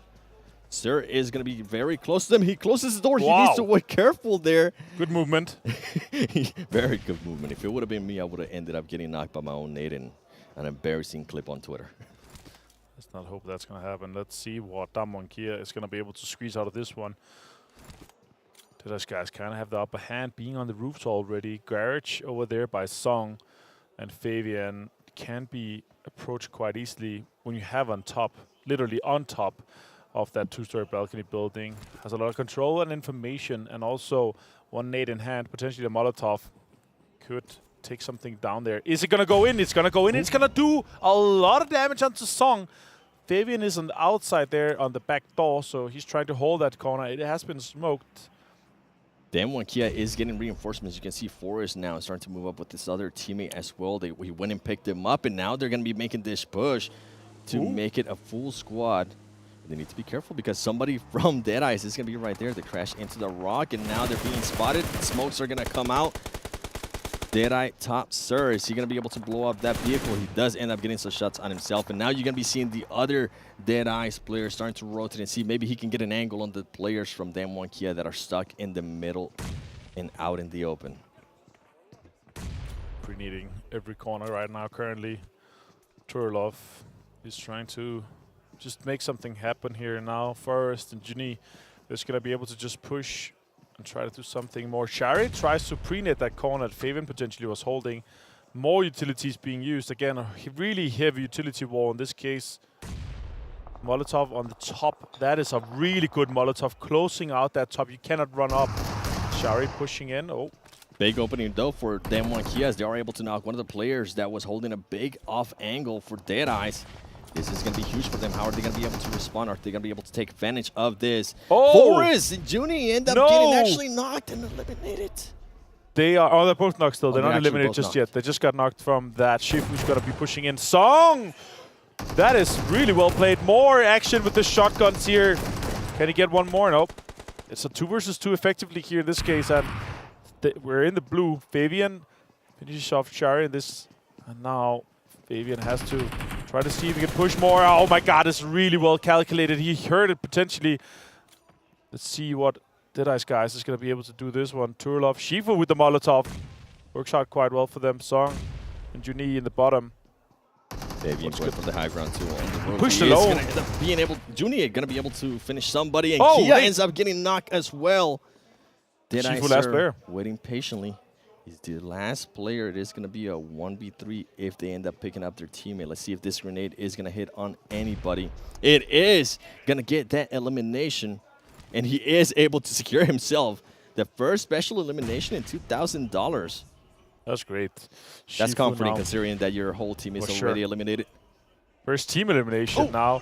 Oh my god, Janine, no, that is just so unfortunate. Now Shifu saw that, and he's going to be pushing right now after that first aid pop-off. Saiga, oh, that's a good nade by Fabian, really calculated. Now Junine's going to be able to be picked off, and Damwon Kia is able to take out Deadeyes Guys. If Junie is able to knock himself, does that count the worst? Just kidding. Imagine if it did. As we are seeing a replay here from S2G and Stalwart Esports. Stalwart Esports already eliminated Deadeyes Guys. We just saw what happened to them, eliminated as well. Yeah. First team elimination for them, $5,000. Yep. Being able to close that one out. That was great to see. Now 7C on screen here. 7. They're going to be rotating in. The circle has popped, and it's kind of centered on Milta and the compounds around it on the north side. That's why you see 7 trying to get into those. They have Nigma Galaxy ahead of them. Falcons 2 in the distance. Aladdin a little bit far away from his teammate here. He needs to be careful because all the other teams are going to start trying to get just a little bit closer to Milta, get an angle, and see if maybe they can third-party any of those teams that might be out in the open. And guess what? Scout was right. He is currently playing this match as well. This is the actual non-first show match that he's going to be playing at the After-Party Showdown PMWI. You can see Nigma Galaxy slowing it down. I think they have realized that Rod was getting an off angle on them. Is Lord going to be able to capitalize on this? He's trying to go for the headshot. Oh, he thought about it. It was lined up. That would have been sick. 7C. Inside the north side of Milta, I kind of like that. They have a good amount of control here. The question is, where does the next couple of circles go? To split with that warehouse and that garage building, flat top. Vampire on that northwestern side, actually holding out the dirt road. Freak finds Dasha with a headshot. That's huge. An R8 is going to be pulling up on the high ground tower on that west side, on the farm. They're going to have some control there. And now we're really seeing more teams trying to get in and focus on getting those placements locked down. 2 stops, taking some 2 shots towards the compound. All right, Falcons one of the teams that didn't really have one of the best day ones. They're looking to turn it around. Let's see what this new circle is going to end up looking like. You can see Damwon Kia after being able to eliminate Deadeyes. They did end up losing 2 players, but those Ilims, I bet it feels good. And this is a team that can definitely slow down their play and just wait and see what the other teams are going to be doing. And look at that right there. Bigetron, in a way, blessed with that circle. And it's interesting to see how some of the other teams are going to be reacting to that, because if we really try to predict, I think it's going to go straight down in the middle where there's absolutely no cover, Avenger. Huge amount of field there. There's a big wide compound in the center. Shots coming in for Prestige. Takes down Colsey with a headshot. Nice aim from this young man. He's able to connect a few more. And they obviously know that now it's S2G. They know that they lost players in the kill feed earlier, or elimination tracker in that case. Colsey is going to be having to heal up a 2 R8. Are they going to push aggressively on that, or what is going to happen? I think he was just readjusting his buggy. I thought they were actually going to go for the push. I was hoping that they would. Prestige just trying to hold the angle, trying to see if anybody's going to hop on that car, and SGG trying to figure out how they're going to be able to escape this. It seems like their car is still intact. It might have all of the 4 tires. Tall guy, you see, his helmet is sticking out of the roof. That's basically Jason driving around his cars. So that's what it feels like being tall and driving. He has to have a sun top roof, you know, like it has to be popped off. S2G. Oh, he got knocked out. That is so unfortunate. Try to go for that center shack. More shots come toward Colsey. Can they get him? Bandar connecting a little bit, but not enough. Colsey's going to be able to go into that. But now they have this information that there's just 1 player left from SGG. They could push that. And Rad is going to have that information too. They are sitting pretty in this compound. We were talking about that big white compound in the center with the fields around it. Now Rad, they're pushing out some nades toward him. I think he's inside the shack. He's going to have to be very precise to hit those nades into the shack. Vampire now on the move. They're going to be moving on. Bigetron trying to back him off with some shots too. Team Falcons might have been able, I think it was powerful, might have been able to get some shots off as well to Vampire Esports. Vampire Esports continuing on with that rotation. They are going to stop, and it was powerful. Getting an angle there on that rotation from Vampire Esports. Bigetron is going to be keeping an eye on Vampire Esports as they are very, very close to them now. They do have a 3-1 split at the moment with Bigetron. I think one of the players, that one player, Suxy, that was far away, I think now he's starting to get a little bit closer to his team. And now we're looking at Alpha 7 against Damn 1 Kia. Keep in mind, Damn 1 Kia, only 2 players. Ooh, that's a good Molotov. It does block off that doorway, but I think he was in the stairway and on the other side. 7, they're going to have to cross, and you see here in the back, 7C is over there, and they could be filling in and maybe sweeping in behind Alpha 7. So Rever was right now on watch duty. He's going to have to get the information for the team to make sure that they don't get pushed from behind. Circle is closing here. The teams have, majority of the teams have managed to get in. We only lost Deadeyes Guys and Stalwart so far. So it's going to pop 7. It goes hard southeast. I was way off. I thought there was going to be, in a way, not that many buildings around. Guess what? Alpha 7 with the rotation, that's going to be wonderful. Damn 1 Kia is going to be super happy too. Rod couldn't be in an even better position, but they are going to have to be careful because R8, more than likely, is going to be looking to take that compound. Bigetron is going to be rotating from the north down south, and they might try to crash on some of the buildings there too. Vampire Esports, Team Falcons, just so many possibilities in Team Falcons.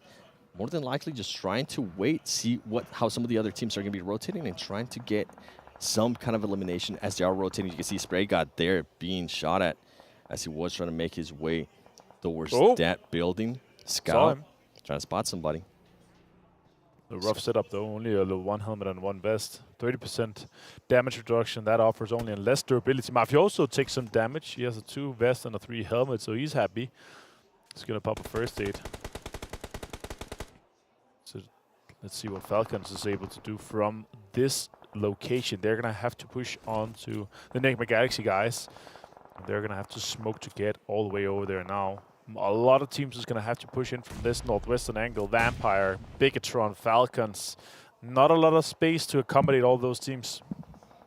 Not a lot at all. And then you can see S2G there being eliminated by R8. And now R8 getting shot at by Rod. Bandar getting eliminated with the nade by Rod. We knew that push was going to happen at some point, but it's an interesting push from R8. You guys can't currently see it, but the players are actually, you can see it, the players are just so spread out. I think they were trying to see how they were going to be able to approach this. I wish they would have been a little bit closer because now they're going to have to be careful with some of the other teams that are being rotating from the north. We talked about it earlier, Bigetron. You can see Prestige here having to make a push, trying to revive his player. And meanwhile, Bigetron and Vampire Esports are slowly starting to sneak their way in. Rod able to realize that. And now Sadat just laying down and waiting patiently. Genfos, can you hit this? That would have been a wild nade if he's able to put that in.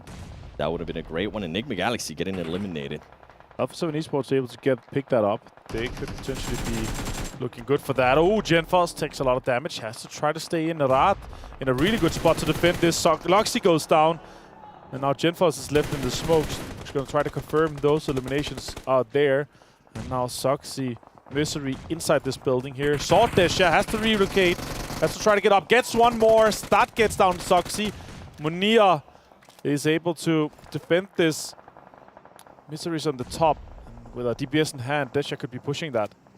And Genfos is still going to be alive. He's able to heal up. He might be able to get an angle. Misery being able to knock one of the players there from Rod Kait. He was trying to get an angle, but ultimately he exposed himself for too long. Here comes the DBS. He's not able to connect. Desha with the DBS going to be pushing Misery. Misery heard that DBS. He's like, you know what? I kind of don't want anything to do with that. We saw what happened yesterday with Top in Livik. Really good movement for Misery, though. Jumped up, jumped into the balcony, and then jumped out off. SK-Ton outside. Munir, Desha, last 2 players for Rad.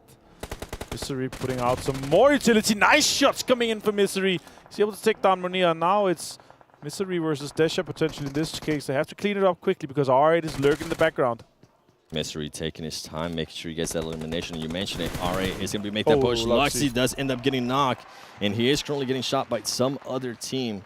I think it might have been Team Falcons. Team Falcons earlier did end up eliminating Vampire Esports. You can see Misery trying to go for that rebuff. Is he going to be able to get it on Luxy? The only team right now with 4 players alive is Alpha 7 Esports. And if I'm not mistaken, I think they already eliminated some of the players too from 7C Esports and an engagement that they had. Genfos still alive. Desha, last player from Riyadh. He's going to have to try to relocate a little bit. Genfos takes some damage here from Esketon. Now Desha saw him.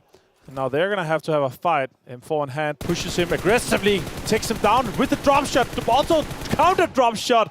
And Desha is able to take Esketon down from R8. Super well executed by Desha. So you can drop shot me, I'm going to drop shot you as well. Mystery, he knows exactly where they're at. Let's see if this nade is going to be able to hit. Oh, a little bit too short. Desha trying to get that heal off, and he is going to be able to get it off just in time. Genfos here with the ghillie suit. Not helping him out, as I think Fabian from Dam 1 Kia might have been able to spot him. That's actually Revo from Alpha 7. Mystery. Look at Carrillo. Alpha 7 knows exactly where some of these players are at. They're just waiting, shooting around, see if anything connects. Carrillo being able to connect twice there with headshot. Mystery. Bigetron eliminated by Alpha 7. Alpha 7 right now trying to go for that match reward of most teams eliminated. They have a good upper hand here. Only Team 4 guys alive, 7Cs, 0 eliminations so far. Damakia has 8 though, but they are split, so they could isolate the fight quite easily with Juni on that right small shack. A few smokes and a little bit of utility, and they're going to be able to cross that road, or at least try to wipe that out. Let's see where we're going to be ending up here. It does go to the other side of the road. Revo finds Aladdin. That is huge. We're on the top of the restart. I was wondering when they were going to be able to find him. He was just chilling there in the car behind him, and I was going to tell you that could have been really, really scary for Alpha 7. You can see Scout still alive. We know how sneaky he can be. Can he survive this? He ends up getting out of the car, laying down, popping those stars. Smart play there by Scout. Regio just shooting at the smoke, seeing if anything connects. And here comes the push. Alpha 7 against Dam 1 Kia. You know, Dam 1 Kia is going to have those DB80. And he's going to slow down. What a beautiful grenade there from Carrillo. And here comes the push from Alpha 7. Alpha 7, the aggressive team, they're able to eliminate Dam 1 Kia. And Alpha 7 just slowly but surely continues moving on. The aggressiveness that they're currently showing is amazing for this team. Scout, even though he is about to be in the zone, he does decide to take some shots. He ends up backfiring. Revo ends up knocking him.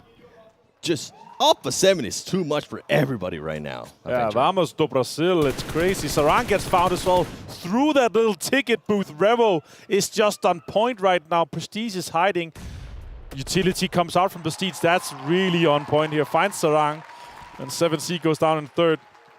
And this is going to be great for RA, even if they don't end up getting chicken dinner. Prestige throws the nade. It's Carrillo. Revo ends up getting the final elimination in Alpha 7, ladies and gentlemen, on the first match of today, showing why they are in first place. Look at Mafioso right there. They're going to be happy. They told me that they wanted to continue to stay at the top. They really, really want to get this first win at a LAN event, especially in a global stage. And right now, they are looking so good, considering that was Erangel, and it wasn't even one of their favorite maps, which is Vikendi.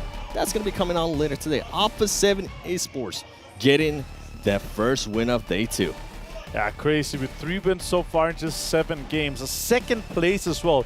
These guys are unstoppable, and especially with Mythic coming into this roster for this event, they are looking for that throne, especially here with this LAN event here. That is crazy. The consistencies from them so far is just through the roof. Really happy to see the boys here from Brazil being able to dominate this much here. Also, they're continuing to just stay 4 guys alive. It's crazy to see how consistent they are, and also how strong they are mechanically. So gifted. Yeah, getting those angles. I mean, we saw the angle that he was able to get on the 7Cs, but ultimately, I'm pretty sure that Des is going to want to take a look at all of this and break it down for us after this break.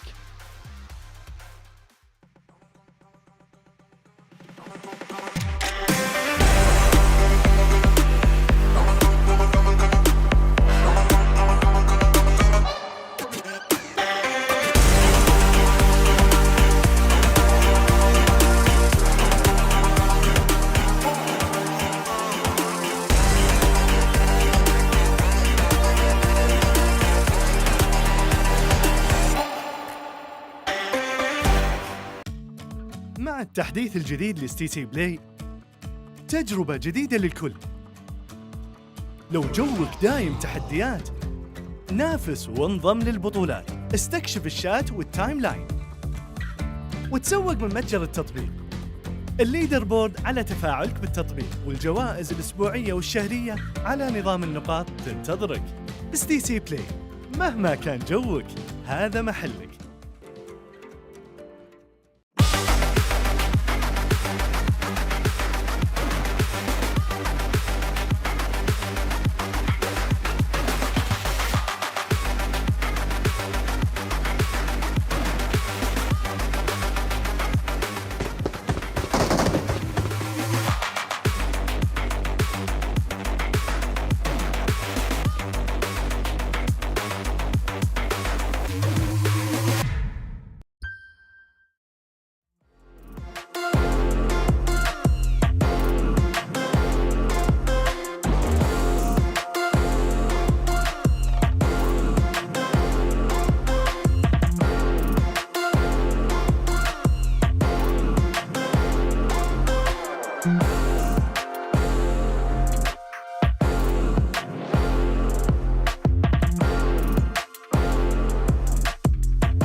Congratulations, you're champions for PMWI After Show.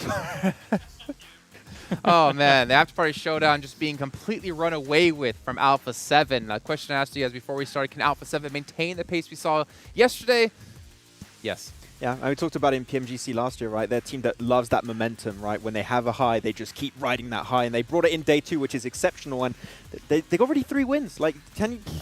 I think they have like twice as many points as second place now. Like, that is wild. It's not like this game was even easy for them either. Yeah.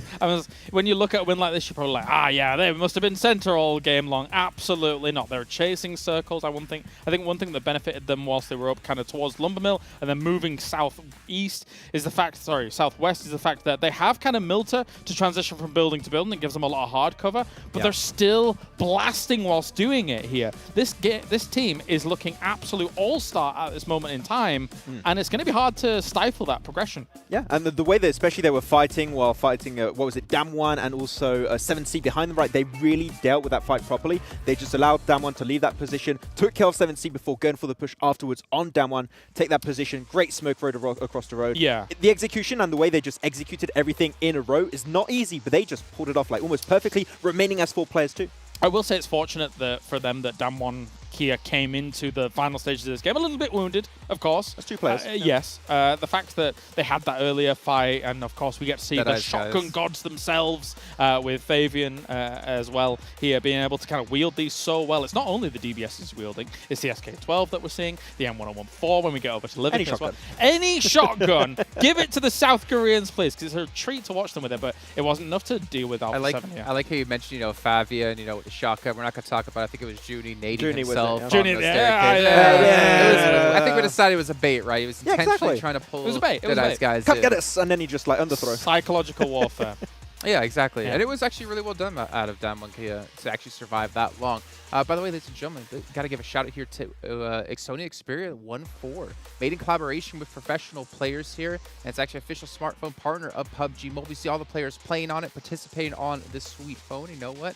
I think Alpha 7 would be like, yeah, we're happy. Why wouldn't you be happy? They got 3 chicken dinners. They can buy quite a few of them. Maybe they want to buy some for their favorite desk, which probably wouldn't be us, actually. No, not us, probably be the Portuguese podcast. Yeah, probably them, yeah. Kaya, if you're out there, hook me up. Let's take a look, though, at the match rankings brought to you by STC. Don't see how many points they got, as well as the other teams around the bend. 21 points for Alpha 7. Ooh. And for Damwon Kia, I think this is actually pretty impressive, again, considering they were down to 2 players off the bat. Not off the bat, but early on. And they were second coming into this as well. So the rich get richer. This is the top 2 teams already setting themselves apart from the lobby. I mean, Alpha 7 obviously is very much farther ahead. So in terms of your prediction of like maybe double the points against second place, not quite, because it was, of course, Damwon Kia that was previously in second anyway. But yeah, still extending that lead. Yes. Exactly. They still lengthen the lead right now, which is great.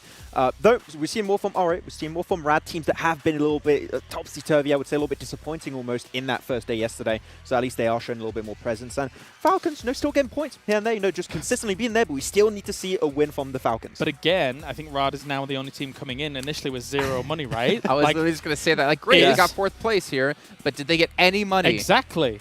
you need to, well, I mean, as Max fully committed to it, you need to be in a land of extremes here. Don't do it again. Don't do it. Okay. But, so Gentlemen, that's an important thing here. Do you want to find out if Riyadh got any money in this last match? Oh, yeah. I am keen. I'm down. Not yet. Not yet. Not yet. Probably not that. Probably not at all. Then we can see Stalwart taking themselves the first elimination. S2G taking the first team elimination. Falcons. Is that what you're going for? Well, no, I think No? that this Okay. is just in general really cool. That's right. All the teams. Well, yes, they're a very good team. This is cool in general because these teams didn't get the win. But they're still getting money on the board here because of the stipulations that we have in place. So you can, yes, of course, play for the win. I think that's probably the best way to be playing it out. But still getting a lot of money on the board. Never mind, Alpha 7 did quite a lot, so did Down. So they got, you know, so, you get wait, the Alpha 7 just, again, 20K game for them. That's nuts. They're just, do we just give them all the money now? Is this... I think we're running out of money to give them. Exactly. It's really insane when you think about it, too, because this week, too, is supposed to be teams that qualified in the first week of the main tournament, right? So they already proven themselves. Initially, we teams saw that them got do voted that. for. Yes. No, that like did not qualify directly. Yeah, They yeah. had to get voted for their region. The fact that they're dominating this hard is absolutely staggering for me. So Alpha 7, I mean, keep going. The guys are popping off. It feels like they came in prepared. So, Yeah, like, to definitely. be fair, right, if we compare Brazil, I mean, we had Vivo Kid, right, from Brazil, the representatives in the Yeah. main event. Then we have Alpha 7 coming through. Vivo Kid haven't played an offline international event before, and Alpha 7 have played A this lot quite a more. few times, right? Yeah. So I think it's a little hard to compare those two regions in particular, but I like how you do bring up teams that were here voted in are actually performing better than teams we had in the main event. Yeah, I mean, I think especially they had a lot of time to prepare, watching the main tournament and seeing what was the overall style, even though I think that we can agree, right, week 1 and week 2 is going to be completely different in terms of how teams are going to approach it, but at least they have done their research, it seems, and they came in swinging, and they're still swinging in day 2, so it's going to be very hard to shut them down, and if they keep lengthening the lead today, day 3 is going to be almost an impossible task to overtake them. It's a pretty deep talent pool in the region as well when you look at kind of that LATAM South America pool as a whole. So when you've got a team like Alpha 7, okay, you didn't quite qualify against the Vivo Kids of the world, etc. and stuff like that, but they get voted in. They are some of the fan favorites from the region as a whole, and they show in just 1.5 days, not even 1.5 days, why they're able to blast quite like they are. Again, this game was not easy for them. They did not have a central position. They were constantly chasing circles because we're seeing so many hard shifts still, and they're still able to pull it off. That is brilliant. Have we ever seen, actually, I'm thinking, a America's team win an international event? I think this might be actually the first time if they keep going like this. I'll have to look back and do some Does research. loops count from way when? I don't think they won an international event either. Didn't they? No. So They I'll were just look really back. good and just didn't win. Trying to think about PMWL. I think Cloud9 won that. Wasn't it for Bullis? Or Footballers. Footballers. It was definitely not an America's team. So that could be a first. This could be like a first time that's going to happen here. Yeah. Remember, guys, when we started PUBG Mobile all that time? Nah, just sit here and reminisce about the good times. I Still miss good Beowulf. times. I think I said Cloud9 because I miss Beowulf. Don't you miss Beowulf? Beowulf? Oh, yeah. Yeah. He's a good handsome lad, guy, that way. great guy. Sad to see him go. Yeah. Big shout out though to Dr. Suleiman Al Habib, one of our sponsors here to make this event happen for all of us at home, and of course STC. There's a lot of sponsors, but you know what? When an event takes 5 to 6 weeks long, just for play, not even the setup, you're gonna need those sponsors. Let's take a look though at our overalls when it comes to, I believe, points and who's currently leading. We don't even need to guess who it's gonna be. Whoa. Alpha 7. So just in one day and one match, they've earned what first place gets at the end of this. Yeah. It's a really cool dynamic here to see play out. And also, just a casual 37 points ahead. Yeah. It's all right. I mean, they're used to being like hundreds of points ahead of teams, right? Yeah, fair. Yeah. I mean, if they remain in that position, that's 120k they're just taking home, right? And as you said, we're not even reached the halfway point of the tournament. There's a chance they could double that amount by the end of the event, maybe even more if they just keep popping off. So Alpha 7, definitely the team to beat. And this is the interesting thing about kind of, I guess, not playing the game of extremes. Like, if you look at Bigetron Red Aliens, for example, only 6k on the board, but still kind of edging towards that top 5, which is interesting in itself. They're definitely playing, it feels like, more for a placement than the actual raw fragging potential here. Well, you look on the second page, right? You see some teams, well, Nothing a couple for of teams. Rad. Well, Aye. yeah, nothing for Rad is unfortunate, but Nigma Galaxy, they're right behind them behind by 1 point. You'll get if I it get my there. You'll words get out. But they have 10,000 more bucks. You also look at Deadeyes Guys, who's in 11th place, and they have 2,000 more bucks. 7C in last place have still 1,000 bucks more. Like, obviously, it seems like you mentioned before, Bigetron seeming to be playing for the placements rather than the money. The middle ground. Yeah. And I think that probably kind of plays better for them here at this tournament. For me, Bigetron Red Aliens has been just such a emotional love story of like we watched them for so long be so excellent. There was a downward trend for them for a little bit. Here on the international stage right now, they don't quite pack as much punch as they used to, but they are still a great roster. Yeah, I think it's just going to take some time for us to see like Bigetron back to their excellency that we saw in the past, right? It's going to take a little while. Exactly. So I think you give them some time though, and they could potentially make it. But they were still one of the top teams in their region, right? They were not that far away from Morph, so never know. Just a few extra months, another season, especially in fall, and they can make it up there. That's not. Yeah. But yeah, so I think it will take a little while longer. But I think everyone kind of wants to see it, right? That's the cool thing. The rest of the world kind of caught up with them around it. And I'm going to offer you a question. Will they ever bounce back to the point that they'll be one of the top teams in the world again? Will it be a completely different roster without Luxy and Zuxy? It's going to be tough. I think we do miss Ryzen though. I think Ryzen was definitely the Terminator, man. Yeah, he was a key player. Having him like actually leaving the team definitely hurts a lot. I think Liquid though is a very good pickup that they had. What was it, like 2 years ago? While we were in Dubai. I think he was an amazing pickup. I think that we need to see like more team synergy right now. Liquid does seem a little bit of an outlier. I was enjoying you, Highboy, when we were watching last. He's currently on loan though, of course, to another team, I do believe. But anyway, that's by the by. We could talk about this for a while, I think. Well, unfortunately, we don't have time to talk about this for a while. As you can see, a minute left to go until we get into the game. But I want to quickly remind you guys at home about the Vibe and Drive event that is going on. You guys can log in and complete missions with your friends and get your hands on a free permanent legendary set. I believe actually us here at the event, I've gotten really close to this now, considering how much Pogi Mogi we've been playing the last few days. But also for you guys at home, there's a survey going on. You guys need to go check out a link found in chat or over on Tencent social media. And make sure you guys give some feedback to the show. Maybe it's about talent, maybe it's about format, maybe it's about players, maybe it's about how we need to give 7 Worlds Gaming more boxes until he becomes the tallest man on the desk. However, I think you'll be able to see his shoes by then. But gentlemen, Avenger, 7 Worlds Gaming, take it away. I would be totally okay with that. Except, as you said, you would definitely be able to see my shoes. I will be towering. I just don't picture myself towering over you, Avenger. But you know what? I am happy to see Alpha 7 performing well because this man right here, ladies and gentlemen, do Brazil, is performing really, really good. And I can't wait to see if they're actually going to continue to perform that way. Yeah, it'll be obviously be curious to see. They have been dominating so far, and obviously these guys coming out of Brazil, and the performance that they've had has just been insane. But we are going over to Livik in this format here with 48 players. It's obviously a tiny, tiny map the size of Karakin, 2x2. Karakin's a little bit smaller because there's a little bit more water around. But the question is, how do these guys approach it? How do these guys play this one out? It's really interesting to see compared to how they did yesterday and if they're able to step up. Yeah, I mean, I'm intrigued to see how some of the other teams are going to be performing. We saw the Deadeyes talking about Bigetron and if it's maybe time to get rid of the twins, Lexi and Saxi. No, I feel like that Bigetron without the twins would not be Bigetron. Right. And I am intrigued to see how they're going to be playing. I mean, Alpha 7, that last game alone, they ended up getting $20,000. That is a lot of money just for one game. So Bigetron, are they going to be maybe changing their strategies at some point, trying to go after that money? We are seeing where some of these teams are going to be landing. And I would be intrigued to see if we actually end up getting some kind of hot drops. You can see Alpha 7 going with the full North rotation by State and Stable. They need to be careful, though, because there is some players there from Team Falcons. And if we go down, Vampire Esports is going to be able to just loot up power plant. A great place to go to. Actually, I either like to go Midstein or I like to go power plant. That's where I have the best of luck finding some loot. I like to go Crab Crash because that's where I'm really channeling my inner Saki Crawdad. Because there's center, there's a good amount of loot. We had a good ending close to it. And yeah, I really love that one because it's just center, good rotations, the roads are close to it. Yeah, next circle is going to pop, and it's not going to matter too much because literally the entirety of the circle is almost in here with the first one. The guys in the south obviously is going to have to move.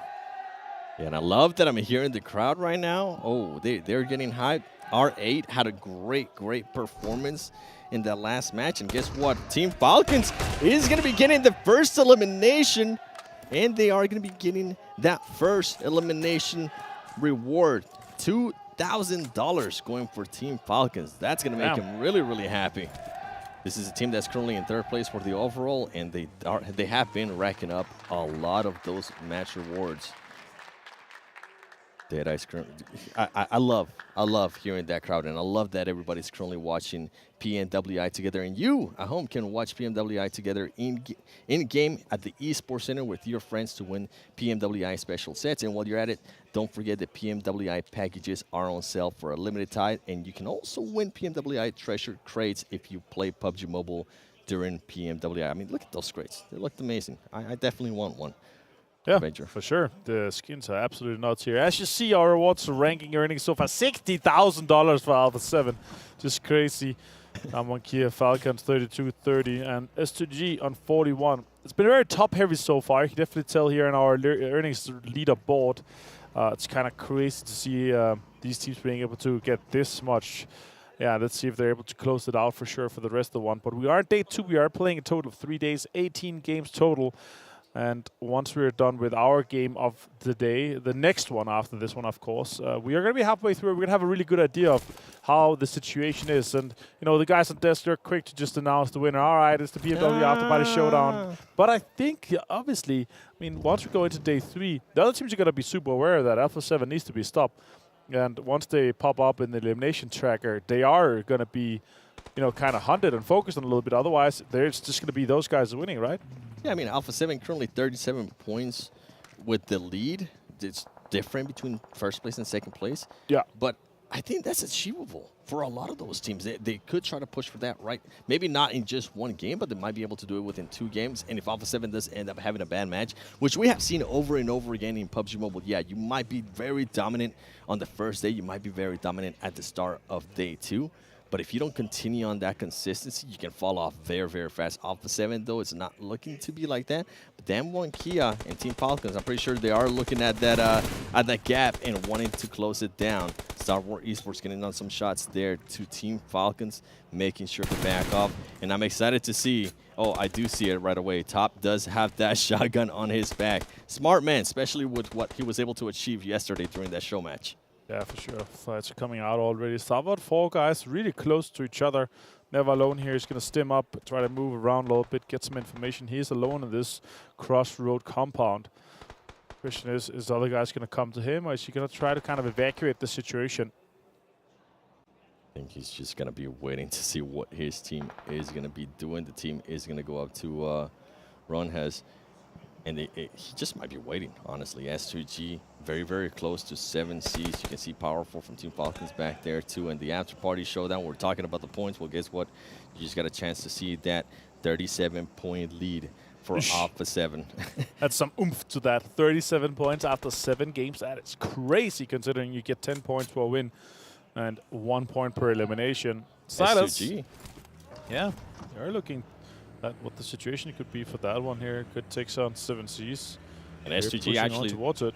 They're going to decide to be aggressive here. Silas, all of the S2G squads, the shotguns are going to be coming out. They're going to be getting down some angles.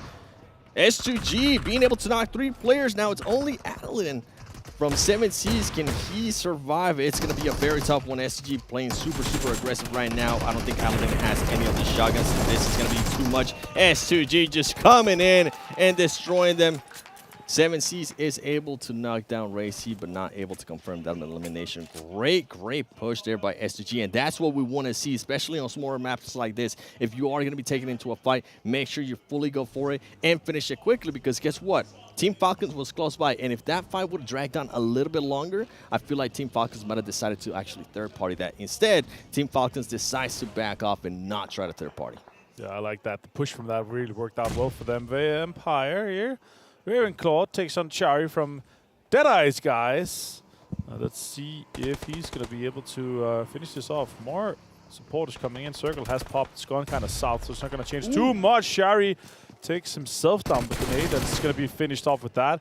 That's Schweppes just sweeping in, getting that confirmed together here with Ravenclaw. They have 1 elimination point confirmed now in this case. And they are onto a kind of a situation here in Crabgrass. The question is, do they continue to fight for it here, those guys, or do they just kind of back off? Here, see the push from S2G.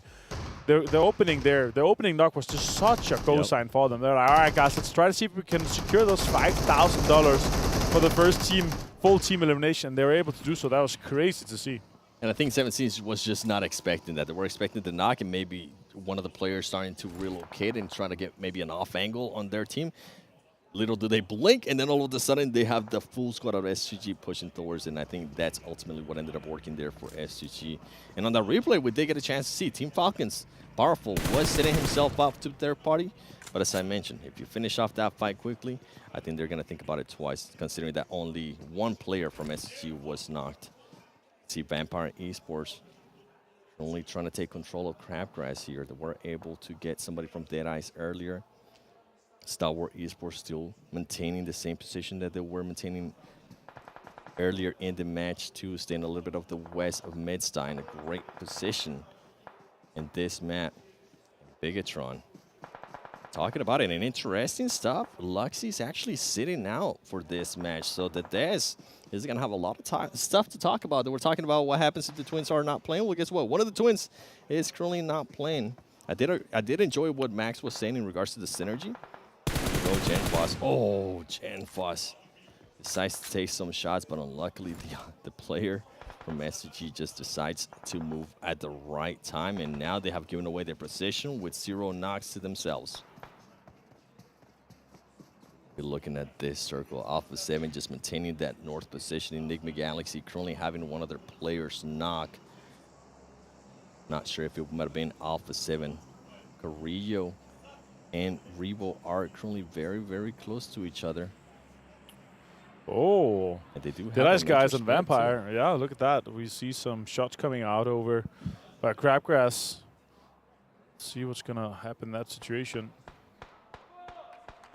Everybody just slowing it down a little bit more, too. Once they saw the first wipe in the elimination tracker, right? You want to be all right, and then we don't have to go for it. We're not going to be as aggressive anymore. And this is the case here where we see super, super aggressive playstyle, and then once the eliminations, the first kind of knocks and everything has been taken off the board, and you're not able to get the money from that, then people start playing a little bit more careful and considered to try to make themselves a chicken dinner and prepare that for them. Ooh. That's a Western shift here. That's going to be good for Crabgrass. That's exactly right. That's exactly what I was going to say, too. Your favorite landing, Crabgrass, might have been spot on. Vampire Esports, now it appears that they're just taking full control of Crabgrass. That's going to be good. But as we were talking about it yesterday during the show match, towards the south, where RA Esports is with Damwon Kia, they need to be careful because they can definitely get some angles on them. And you were pointing towards the north, too. I mean, there is still one player from Deadeyes. Yeah, exactly. There's Deadeyes Guys up there, and also Nigma Galaxy up by Blobster. Actually, a fun story. Blobster means flowers in Danish. Kind of crazy mental things. It doesn't feel like a lot of stuff is happening here, but especially in this map, I really feel like home. There's a lot of Danish words, Danish things here, obviously with the terrain and the layout being up in the north. R8 Esports Bandar on screen. Potentially could be taking on Damwon Kia in this case. Just playing it slow, playing that snake roll. Damwon Kia just looking around, trying to see if they can spot anybody. And this is going to be huge. I think they might have been able to spot somebody there from R8. Oof. You can see S2G now setting themselves up. There's only 2 players there from Alpha 7. Alpha 7 has lost a player. Can Carrillo hit those shots? He is able to hit some, but he's not able to knock the player from S2G. And S2G, we saw the aggressiveness that they had earlier. Mafioso able to actually get a knock on one of the players from S2G, and he decides to push up a little bit, continue to be that aggressor that he has been this whole time. He needs to be careful, though. He cannot get knocked here because he's going to be by himself, and his teammates are actually across the road. They're not going to be able to pick him up. With this fight continuing, S2G looking to just reset themselves. They are going to be able to get that revive on Hanslow. Player that was knocked. Alpha 7 trying to throw some nades, trying to see if they can maybe connect with anything over there, trying to get another knock. Ooh, Kasi does get a lot of damage from a grenade thrown by Carrillo. Mafioso's now going to be a little bit trapped, being in the blue zone. And I think SCG ultimately is going to be smart, and they're going to decide to back off.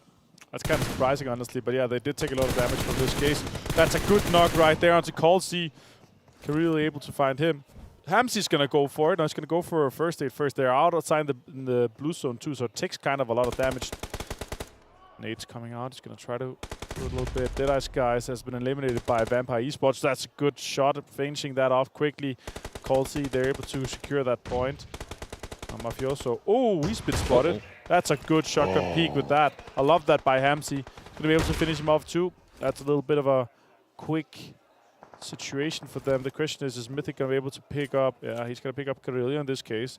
Circle is closing, and it's kind of north of Crabgrass that we could potentially see an ending here. Yeah, and that's the thing. You cannot take too long with those fights, whether it's a third party or whether it's a blue zone.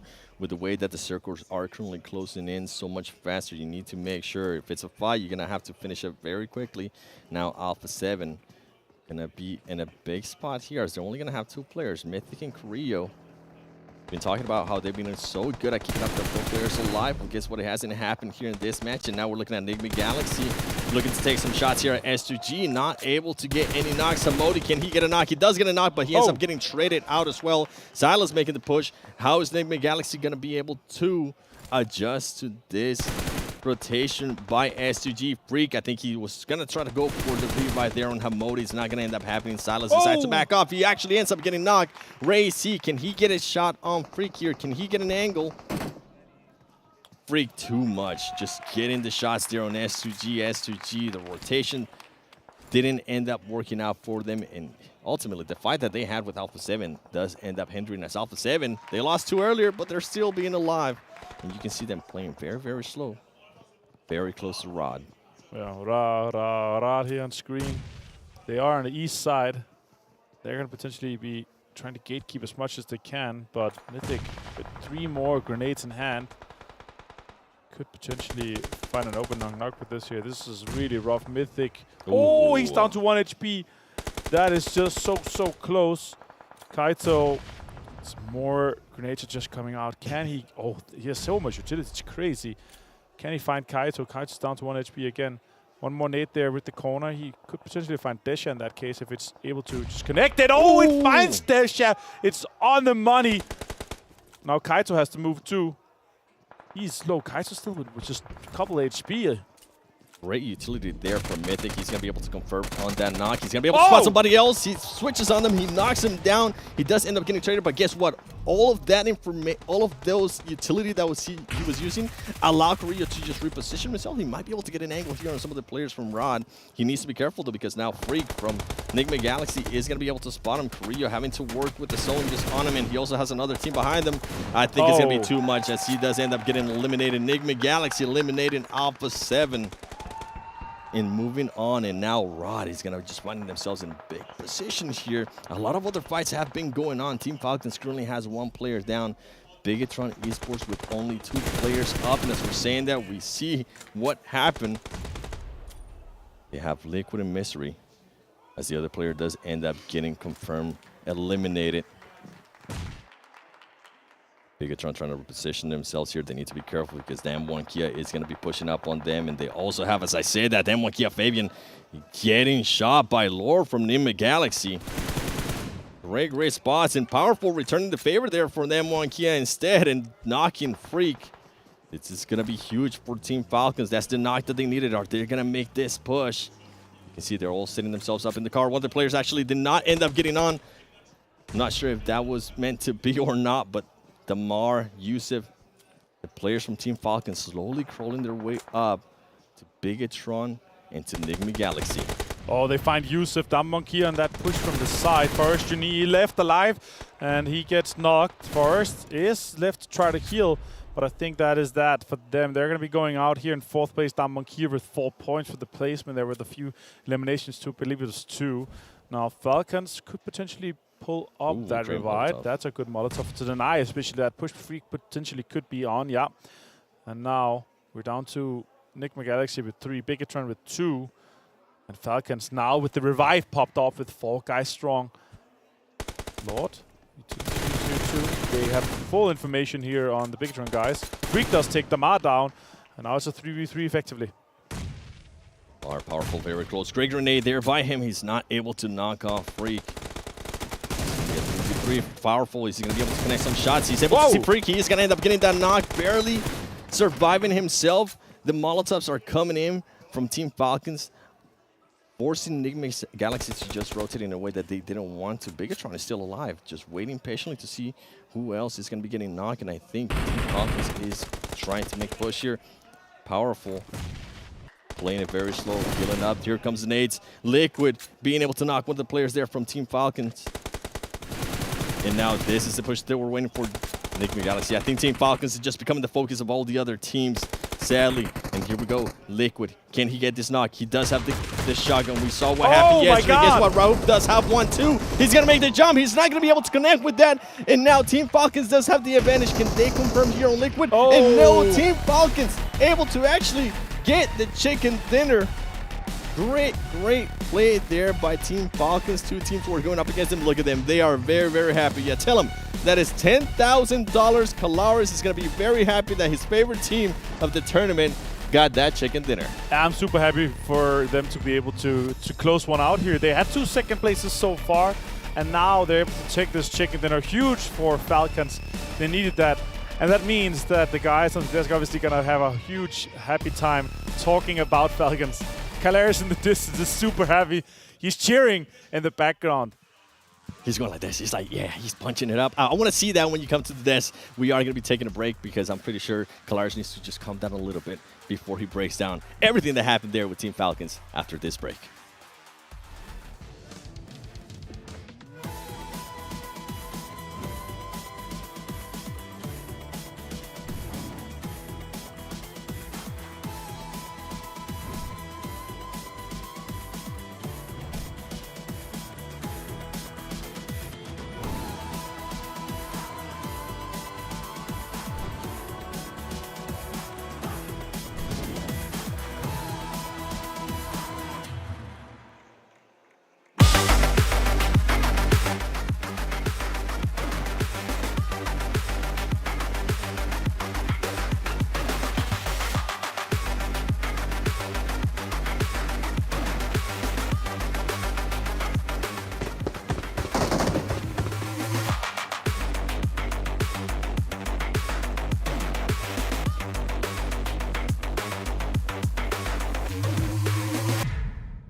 عايز تترجم راب؟ تعالى لي. ملوك الصين دي انا ملخصه في سطور، بس مين يقرا؟ فاهم؟ كلام الشارع ده انا هرشه كل المجال حبايبي.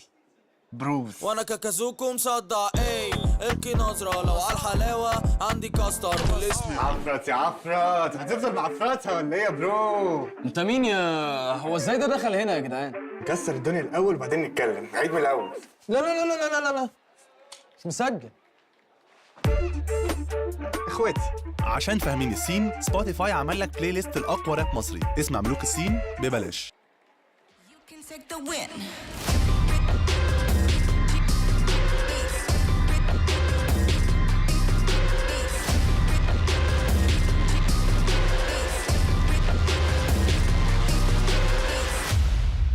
We the future that you run from, hitting harder than a bass drum, and we're only getting louder, and we're only getting prouder.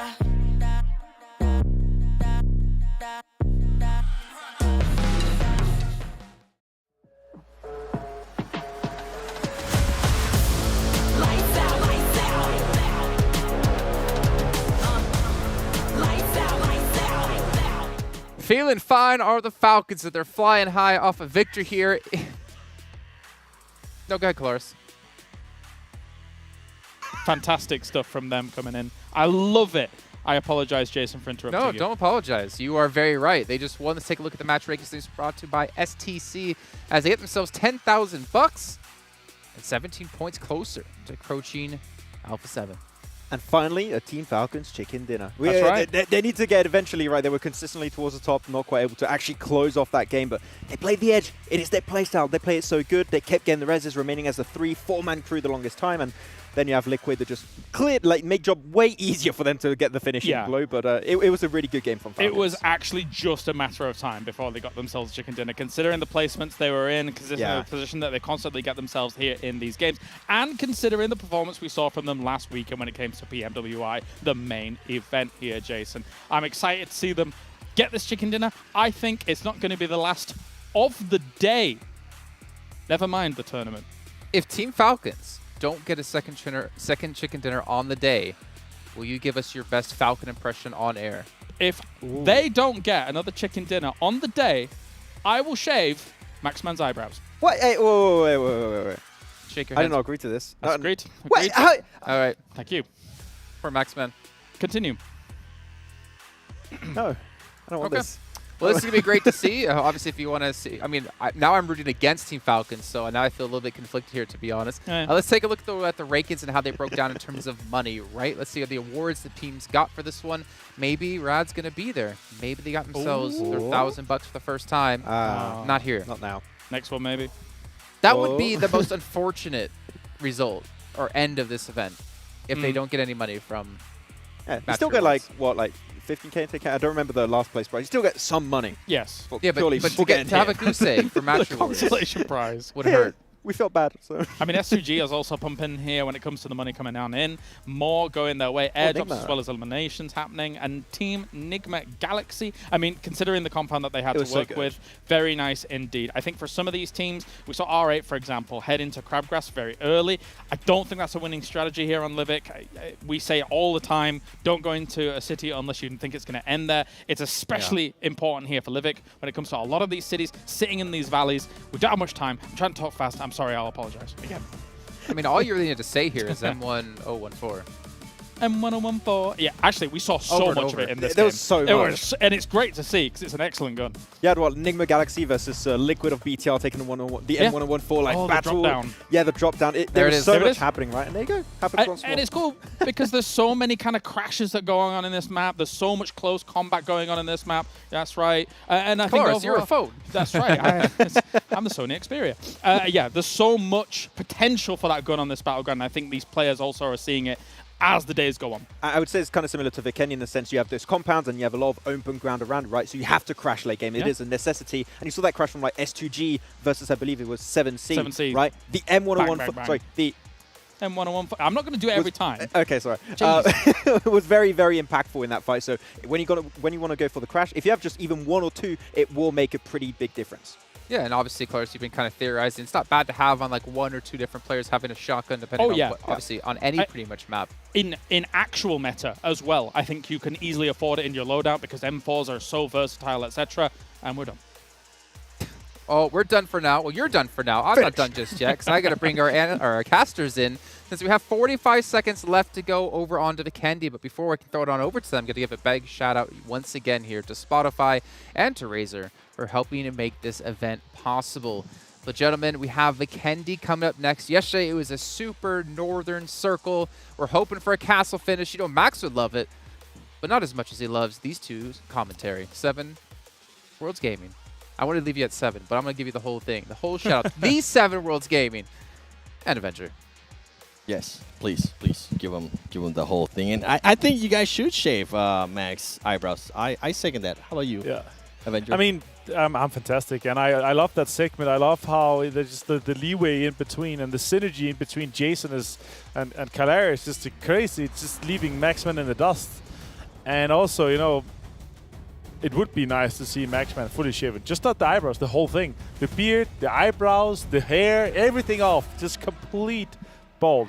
And he does have great hair, though. Yeah, it could be the next. That could be the next bet we're gonna see from those guys. But we are on to Vikendi. We didn't get the chance to cast it yesterday, and we're off to a really, really spicy one with the plane path being super far north here, as you're gonna see once we go into the game. The stage looking amazing here in Riyadh, and as you see here, we are going really far north. So we're kind of hoping for this next one maybe to go on the southern side, right? Because that would be really hard for the teams to try to traverse that. My favorite drop here is Dino Park. The amount of loot in that place is just through the roof. You get so fast looted. Also, Cosmo is also nice, but it usually gets contested when I play it. Yeah, all right, let's see. Is it going to be a castle ending? Are we going to have some crazy things happening? And it's the triple Alpha 7-7. Most eliminations, 18, 18, and 13. And then guess what? When we go to top players, yeah, I'm not surprised to see that there. Nice Revo damage. actually, I'm intrigued by that because Revo is being able to edge off Carrillo. And as I mentioned yesterday, there's players, yes, they might be in the same team, but they like to be competitive with each other. They do like those bragging rights. Sure. So, and 5 headshots from Mythic. That is crazy to see. Yeah, and oh, knockouts too, also triple 7-7. Yeah, you know, it's just Alpha 7 just dominating so far. Crazy. Can they continue on with this kind of performances? And Nate Illems, guess what? We do get one of the twins there, Luxy, with at least 2. And nobody has been able to surpass Jen Foss with that longest elimination of 363. 73 meters longer than Race. That is just crazy. It's obviously super hard to get. Oh my God, we're gonna get super far east for this one. Actually, not too bad. As you see on your screen here, there's a lot of teams already dropping. We do have a few teams on that western side that's gonna have to make a rotation, but it's gonna be easy and dandy for everyone here. Again, thanks to Sony Xperia for being our official smartphone partner here at the PMWI PUBG Mobile World Invitational here at Gamers8 in Riyadh, Saudi Arabia. Amazing to have you guys on board. And Nigma Galaxy on screen. They're going to be sharing this combo. Not going to be a lot of loot for them. And they are going to be outside of Dino Park, just on the east side. Nobody is in there, so they could go loot that. A lot of teams on that western side is in there. Yeah, a lot of teams with great skins too. Keep an eye out for the PMWI packages are on sale for a limited time. And you can also win PMWI treasure crates if you play PUBG Mobile during PMWI. And while you're at it, don't forget, watch PMWI together in Game Esports Center with your friends to win some PMWI special sets. Never alone on screen here for Team Falcons with a fantastic win just last one. As you see on your right side, rewards ranking is updated. $60,000 for Alpha 7, 48 for S2G, and 42 for Falcons now that they're able to put a chicken dinner on the board there. That's amazing to see. But 101 points, 30 points. Falcon actually closed the gap a little bit from the 37 we saw before. So 30 points now down to second place. But the rest is actually really close as well. Falcons, down Monkey, S2G from 50 points up to 66, 16 points difference there, and 21 up to Falcons. A lot of teams have a huge opportunity just with one game. One good game could potentially put you into the top 3. Yeah, I'm hoping that we kind of see what happened in last week where it came down to the final match, whether it was going to be Team Falcons or Wildfire Esports. And I'm hoping that this is going to happen here, whether it's Team Falcons or whoever it might be, Alpha 7. I am a little bit biased, because Alpha 7, but Team Falcons has been performing really, really well, and hopefully they will continue to perform like that. That way, Maxman doesn't end up losing his eyebrows. He really, really loves him. So I'm hoping, even though I secretly want it to happen, I'm hoping it doesn't happen. The worst thing you can do is shave one eyebrow, because it takes so long for the other one to grow out, right? It does not look good, and it takes so long for it to grow out. Like one of the slowest growing hair or places of hair that you can grow out, except for your eyelashes. Eyelashes, exactly. Those are also pretty slow. Except if it's you, of course. You have luscious eyelashes and eyebrows, of course. So you could shave them off, and then in a couple of weeks they'll be back. Stop it. You're making me blush. Nigma Galaxy making a rotation here with the snowmobile. Boy, it's been a while since we've seen some Vikendi, and I forgot about these snowmobiles. Definitely interesting. When I used to drive them, they were not the best with controlling them. And yeah, they're better off-road than on the road. Yep. Yeah, definitely. 100%. That's you can the see big them one, right? switching off there with one of the snow bikes. I don't even remember what this one is called, to be completely honest. But I know that one is, to control it, is even worse than the snowmobile. You can see Bigetron right here just taking full control of the compound. And it's interesting, as I'm looking at the map here, Vampire Esports is going to be able, if they do end up rotating towards the east, instead of making a long rotation, they are going to be able to rotate just absolutely freely to Cosmodrome and Trefno if they decide to. Yeah, exactly. They're going to be completely fine with that. The question is, how are we going to see those other rotations? Because right now we see a lot of teams coming in from that south side. Deadeyes Guys, Shifu on screen is going to pick up on top. He has a G36C in hand, I see. Maybe he prefers playing that. I actually kind of like it as well. Fortunately, I don't think it's as good as the M4. It's just somewhere in between. A little bit too weak. The punch is too high. Like it's somewhere in between the M4 and the Scar. But yeah, it's not my personal preference, but I think it's a cool weapon in general, and I think it's a nice one for this one here. Luxy with the 4x on it, he's going to be able to absolutely shred people if he's able to close them out. Not that much utility. I see 6 smokes and 1 grenade on them. Here we see Ra-ra-rat coming out and rotating. They are coming in from the south side again, a really populated area. Going to be trying to make their way up to the north by Cement Factory. And I was gotta point out, 7Cs is still so far out. They were in Double Maestro. And with that You know team, why? You know why, right? Why? Because we're on Vikendi, so it's a cold map. So they move slowly because they're frozen. 7Cs. Well, it's not just Vikendi. I mean, this team has definitely been moving very, very slow. They are currently sitting at the bottom of the leaderboard. And I think we are going to be getting our first fight between S2G. Oh, no, it's actually Deadeyes and Bigetron. Deadeyes making some of the players there from Bigetron back off. I did end up seeing some of the S2G players, and we know what S2G has been able to do. If they do see an opening, they are going to make that push, especially if they get that knock. But with 7Cs, this is a team that has been playing very, very slow. They are currently sitting at the bottom of the leaderboard. Yes, they have been able to win some of the earnings, but I would like for them to become a little bit more aggressive and not playing so passive. They have the skill. We saw what Scout was able to do yesterday. Yes, it was during a show match. Yes, it was just against 2 people, but I do want to see a little bit more aggressiveness, as we do have Rod here against R8 Esports, who's going to be getting the first knock. We haven't had a nail in yet, and somebody's going to be looking forward to it. Is it going to be a Rod? He's going to be wanting to confirm that. You can see Rod being the first one to eliminate right there and getting $2,000. Oh, he goes down as well. Getting knocked from behind. Yeah, and Rod actually looking pretty damn good here. That was impressive. Rod being able to take down R8 Esports. Super impressive of the guys coming out of Egypt here. Kaito on screen. Well played by them. Now we have Deadeyes Guys. More G36Cs in action. Smoke come out. I think Shifu's going to be completely done here. Yeah, he's going to bleed out. That's unfortunate for Deadeyes Guys losing a player like that. That is Luxy confirming that one. And now the circle is closing. And luckily, it's kind of center. It's going to be kind of easy here for Peshkova. We could see a potential urban ending with that. Peshkova is actually kind of nice with that road that's going through the center and all the open buildings. A lot of fights with that. And as you're pointing out here, a lot of teams are still not inside the circle, 7. Yeah, Nigma Galaxy very separate from each other. I think they're looting. I'm not sure exactly what's going on with that team. Maybe they're trying to get some of the heals. Hopefully they're not trying to go for a heal up. Team Falcons making now their push towards the east. And then you see Damwon Kia just sneakily making their push towards up north. Right. They need to be careful because they might end up running into Alpha 7 because Alpha 7 is going to take that full control. So I think 2 teams that had the exact same idea, interested to see what's going to happen there if Damwon Kia does not end up just changing their rotation. Overall, though, most of the teams now in this zone, Bigetron set themselves up perfectly. I'm glad that they didn't end up losing anybody earlier to Deadeyes, as I think they were scouting to see if they wanted to take that compound. Deadeyes did back them up just in time to stop everybody else. And Bigetron is currently playing with both of their twins, Luxy and Suxy. So I think it might be just that Luxy doesn't like Livik. I'll have to ask him and I'll find out for everybody tomorrow. Yeah, exactly. That'd be great to hear. And obviously, there's also that touch, right? We're playing these 6 different maps. Some players might have a huge preference. Like, it's one of their favorite maps, right? And the other players, if they hate it, you want to swap out. You want to have these players that have a huge insight and a lot of knowledge, because the terrain on each map is so vastly different. So if you're able to have an upper hand or some information that some of the other players don't have, that's the nice thing about being able to substitute, every single game. The synergy between the 5 guys are obviously very high usually.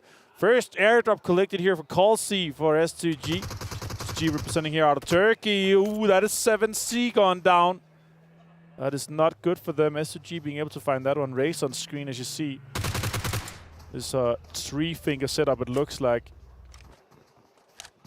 I forgot how wonderful that ghillie suit does look on the snow. Oh, yeah, I love it. Taking Oh, my advantage God. of it. It looks absolutely So amazing. hard to see players when they're rocking it and they're playing it as well. Like when they're super slow or move quick, then sit still. Shots coming in here from Race. A lot of G36 in play. I like that.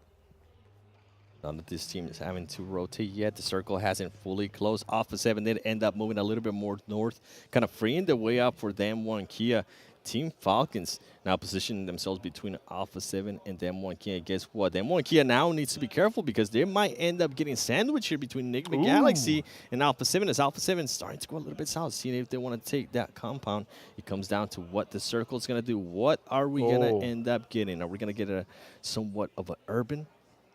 Oh, we are. That maintains a lot of water, which means that the teams that are on the east side, close to the water, can play that uphill. But Peshkova is going to be crucial for this. I could see a few teams, maybe even 3 or 4, trying to just rush that and prioritize having that, because it is quite heavily center right now.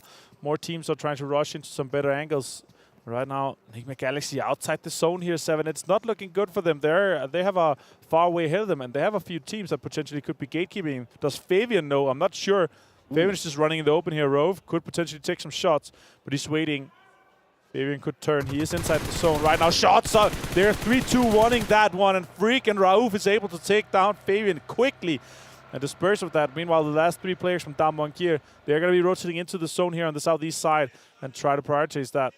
They're going to have to be careful. Alpha 7, Mafioso is going to be holding an angle there for his team, and he might be able to spot some of the players there from Damwon Kia. Damwon Kia already losing one of the players from Nigma Galaxy.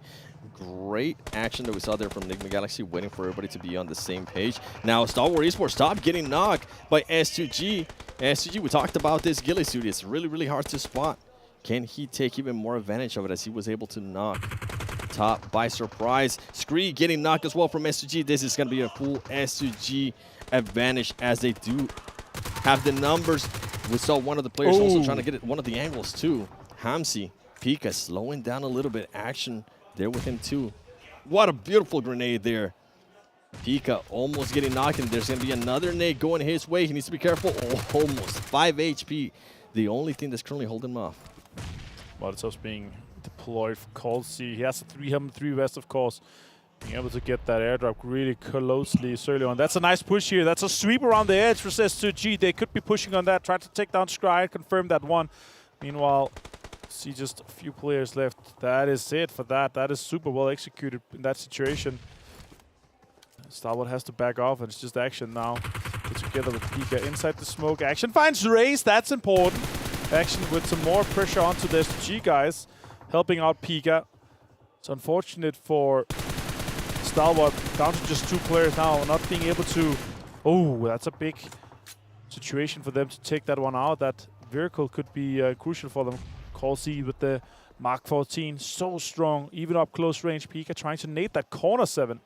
Yeah, these 2 teams are fighting for so long that I'm wondering if 7Cs is very close by. Are they going to decide to make a push and try to third party this? It was the aggression that I want to see out of 7Cs, but I don't think they're going to be doing it. You can see Hamsi picking up his teammate right there. Action and Pika, though, ultimately being able to hold it off for a very long time for their team, and they're still trying to find some of the other people. I think they have spotted some of the other players there from S2G, hoping that they can get some kind of elimination. We do end up getting a new circle, and it is going to go a little bit towards the northeast. I think this is going to be benefiting in a big way. Vampire Esports, Alpha 7, and Bigetron is going to have to decide which way up the road are they going to want to be. Are they going to want to be with Vampire Esports, or are they going to want to be with Alpha 7? As the fight between SCG and Stalwart Esports does continue. Stalwart Esports Action currently getting shot from the back by players of SCG. You can see Pika currently laying down Silas.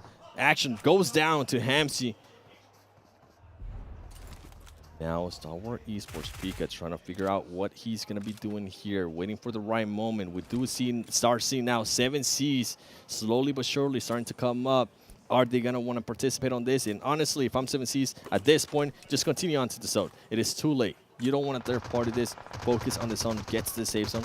And Rod, meanwhile, they absolutely send it towards the ocean, and great thing they did, because they only ended up just getting one of their players. Now you can see Carrillo currently shooting at Ravenclaw. Is he going to be able to connect? He's not able to get that knockdown. Now this is a huge play by Alpha 7. Them being able to take that compound. They just saw the circle go north.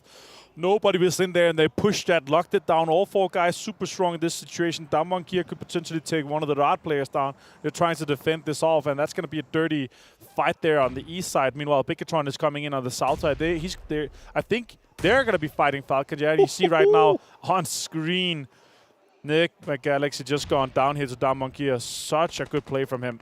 Yeah, wonderful grenades, and that's going to help him for that match reward. Don't forget, special eliminations. That's going to be huge, especially with the most special eliminations as well. Yeah. Team Falcons just playing it very slow, coming out from a rough great circle game for here them. with so much water, 7. It's crazy, right? Indeed. SCG playing it. Now SCG is trying to figure out how are they going to be able to get into this one, and where are they going to end up going, because of that fight that took so long between them and the Stalwart Esports is going to put them at a huge disadvantage. Team Falcons, Yusuf able to spot Luxy right there, not able to get the knock. Decides to back off a little bit more. And guess what? Suxy is able to spot Powerful there. He does get some shots. Very, very low. He's going to be throwing the Molotov. Just decides to back him off. Great Molotov from Bigetron right there. Meanwhile, Jamfo's relocating himself, trying to get some angles. Oh, look at that. Falcons push down here on the lower ground. It's going to be hard for Bigetron to defend. Lux is still knocked. Genfos also in a situation where they can't get the res off. Suxy is going to go for Luxy right now, and they have very little time. Falcons going to be pushing up aggressively in this. This is a super good execution by Falcons. Kalsi with the mark 14 now, pushing Genfos. Ooh, a lot of damage coming out here. It's a dangerous gun. 303 was as well. Bigetron in the middle of this sandwich. Falcons just waiting impatiently. There is some killings that are going to end up going to SG. SG, we saw the aggressiveness from them earlier. They are going to be pushing on Bigetron, and Bigetron is going to get eliminated. Now SG is going to have to switch their focus to Team Falcons, and that's exactly what they're doing as they're going to be trying to get one of the knocks. Guess what? Damar is able to start the engagement. He ends up getting knocked there on Kalsi, and they're able to trade out somebody too because Hamsi from SG just went down as well. And Team Falcons, the aggressiveness out of this team is just great. Silas is able to get some knocks. Can he confirm on the other knock too? Powerful decides to lay it down. Silas with the M4 looking to get those headshots. He's not able to. Powerful able to remain alive and just go and help out his team. Now they need to worry about how they're going to make this rotation up north towards the circle. Damwon Kia currently swimming. We saw it yesterday in the other Vikendi, super far northwest circle. Now we have a super far east circle. So much water in play, and it eliminates so many compounds. That's why we have these wild situations where you see so many teams trying to push for the same compound. Third-partying so much. Alpha 7 here trying to deny the push from Powerful. Team Falcons trying to just get a foot inside this circle here. But Alpha 7 says no. Team Falcons just barely being able to maintain themselves alive right there. They do have a lot of the other players that are going to end up rotating, but guess what? Alpha 7 is just not having any of that. They're looking at all the angles. They're trying to find just any other players from Team Falcons to knock them and eliminate them. That way they can move on and focus on what's ahead, which is going to be Rod, Damwon Kia, and Vampire Esports. But here we go. Never Alone gets to get some of those shots in. Connects a few onto Rero, but now he has to heal. Ticking slowly down now. He has 5 first hits. A little bit too early on the pop of the first hit. Powerful tries to push, but instantly denied by the UMP by Mafioso. Sadat finds Powerful, though, on the other side. 2 guys here from Rad, Stat and Munir. They are on the edge of the zone inside, but they are going to have to make a move as well. Damwon Kia, 3 players inside the circle, too. Also have Vampire inside that circle here. Next circle has Pop, and you can see here on your screen, top far right minimap, Vampire has just this little compound that they're able to hold on to. Meanwhile, the guys on the south, Alpha 7 and Arad, they are going to have to move in this situation here. Falcons eventually is going to go down to the zone, trying to blue zone heal right now. Good shots coming in from Vampire. They have to deny this push here. Never Alone finds Rero. That's going to delay them, and that's going to be really crucial for their further campaign in this zone here. It really is. There you go. Never Alone gets eliminated by the place. But Alpha 7, as you mentioned, it just getting hindered by their rotation, and they are going to have to push on Rod here. Is the only way that they can rotate. They don't want to take on Vampire Esports just yet. Mythic is going to be able to get the revive right there, and now Damwon Kia, they went from swimming to trying to figure out if they want to push the action a little bit towards Vampire Esports, playing it super, super slow, and this is the right way to play. And we also see Rod, they do have a DPS at hand. Alpha 7 needs to be careful when they get to very, very close range. Yes, they do have those UMP, but I mean, the DPS is just way too powerful when you are that close. Here we go, Carrillo, who's going to be able to see each other first. Rod, Seda, not being able to get at least one of the knocks there. Can he get another of the knocks? He does end up getting a finish there on Mythic. Seda by himself ends up getting knocked down by one of the Revo nades, and now he comes down to Munir. Can Munir get any of this? No, he's not. Rod is going to get eliminated by Alpha 7. Alpha 7 ends up losing Mythic to the DBS. Vampire Esports Stone making their way a little bit closer towards Alpha 7. That's a great, great strategy there. They know that they currently have the advantage. Ravenclaw and Stone, they're going to lay down some of the nades, some of the Molotovs as well, trying to control where Alpha 7 is going to be rotating. The MG3 is so deadly up close. Here comes the shots. He ends up missing some of the shots. Now Alpha 7 does have all of their players up. Revo trying to heal off. Who's going to win this engagement? Vampire Esports, I think at this point, just decides to back up a little bit more. And they need to be careful because the zone is not going to be on them. The zone is going to be on Damwon Kia. Juni currently actually getting knocked and eliminated by stops from Vampire Esports. And meanwhile, Alpha 7 just being able to rotate, thankfully, to that Rich that is right there for him.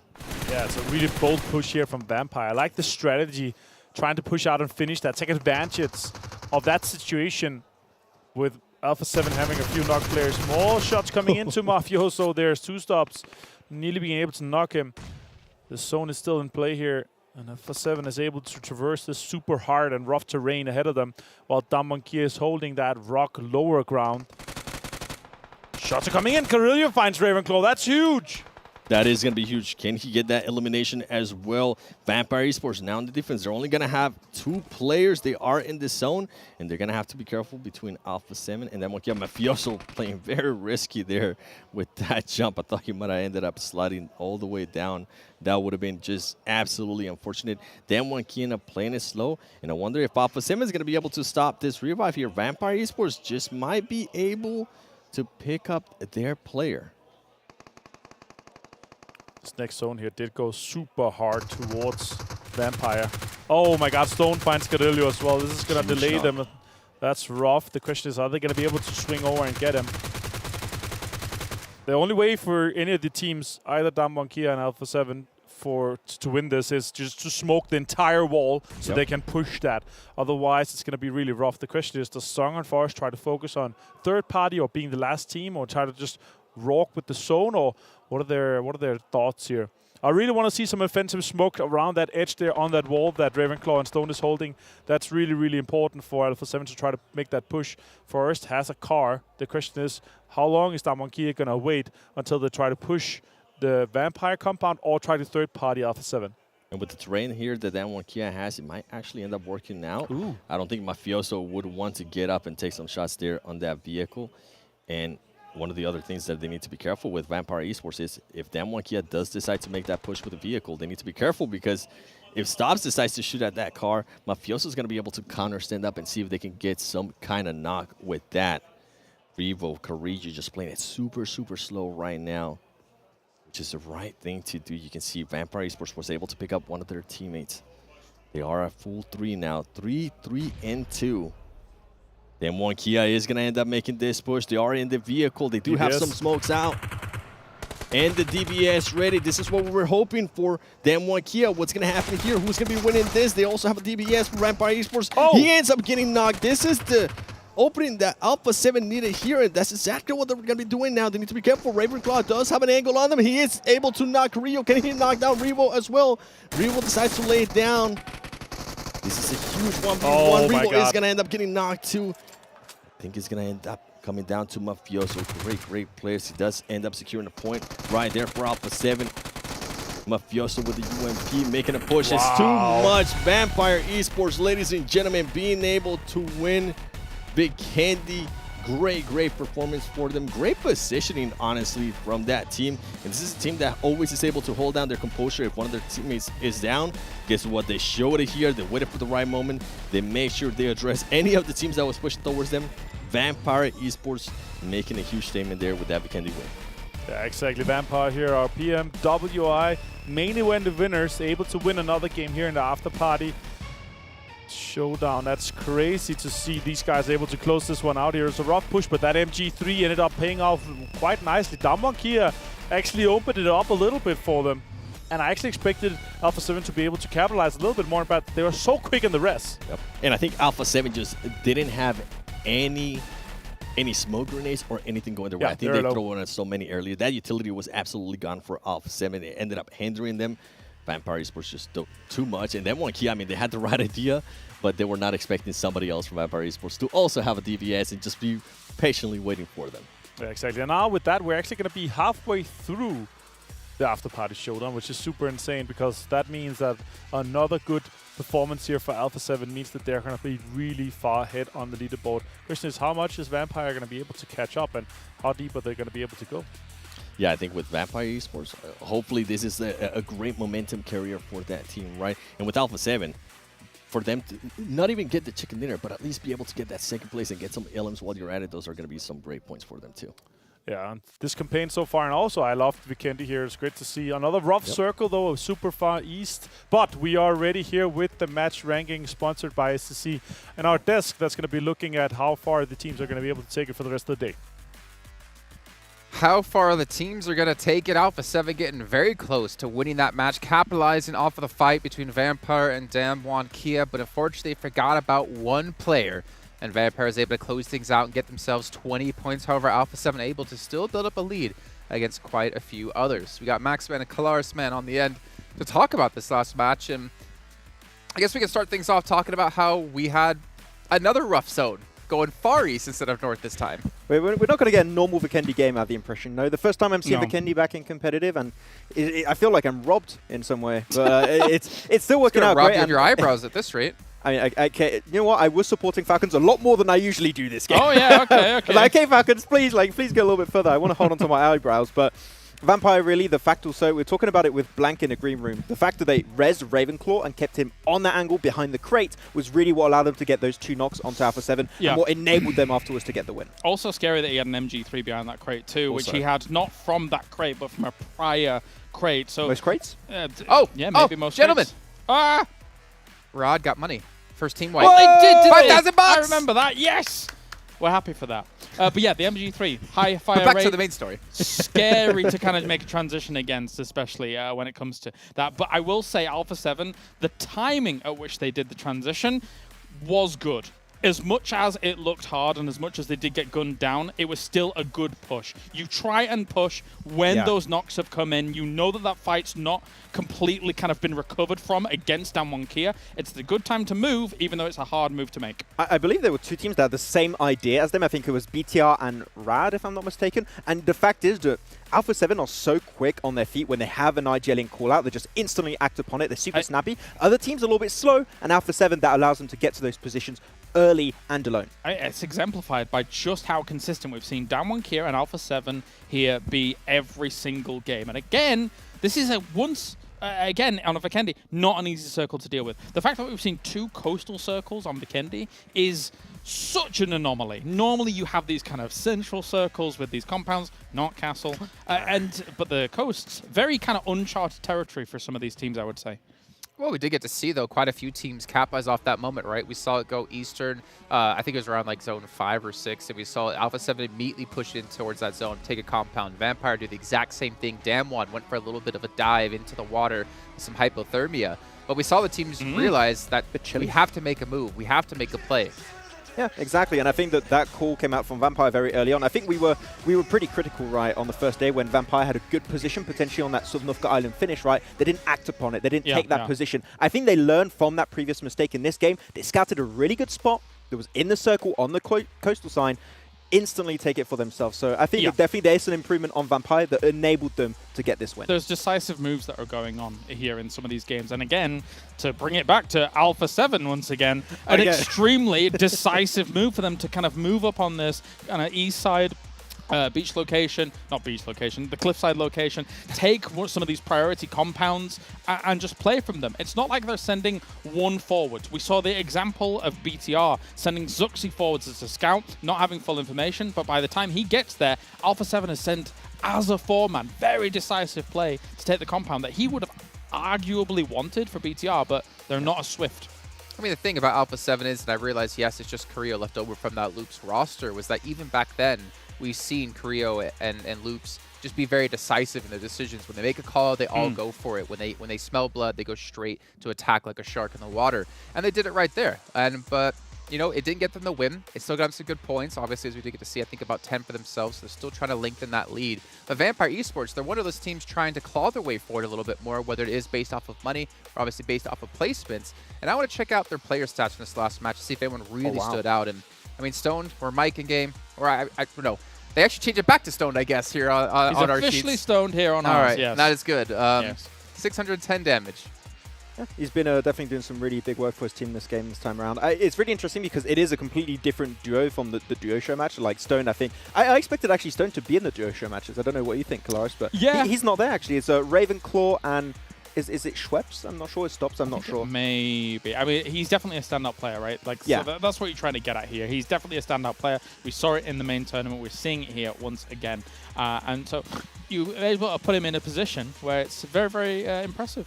Yeah, very impressive indeed. I really enjoyed how they were able to speed up the process of this game. But hyped to see if they could try and replicate it, right? A lot of teams have been on that high, like Damwon, like also the likes of Alpha 7.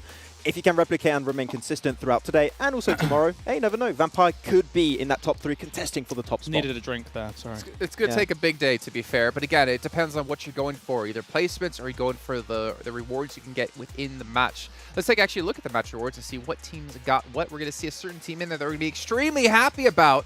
My boys. It's Riyadh! 7K from that match alone. That actually probably takes them higher than some of the teams. We were musing about it in the back, right? Like, this style of tournament and everything like that, and as kind of time's gone on and they really haven't got much money under their belt, they're making adaptations to try and push a bit more aggressively, get themselves those first eliminations, first team elimination. You can see it very decisively here in this game. So good for them. I love it. I expect a lot of Damwon on the second page. Like seeing that 4 nade elimination on the side of Nigma. Overall special elims. Yeah. Oh, what a surprise. What a surprise, of course. Like, the nades play with the same. But hey, seeing a lot more money. Also, 20K game coming away of Vampire. Like, the teams that win tend to, like, take not only just the chicken dinner, right? They get those big elimination games, most eliminations, team wipes also. So, like, it just all comes together in, like, one neat package. If you just get the win, you get the points, and it just goes together. Some of these top teams are not sharing the wins either. Oh, we have had very few chicken dinner winners over this day and a half so far. So, the top teams are shining, definitely. They are, and they're getting more used to the phone. And speaking of the phone, the Sony Xperia 1 Forward made in collaboration with professional players to make sure you can edge up your game and become a pro one day. It's actually the official smartphone partner here at PUBG Mobile. In the meantime, though, we're going to head to a quick little break. You can see towards this side, 6 minutes left to go until we head into our next match of the day.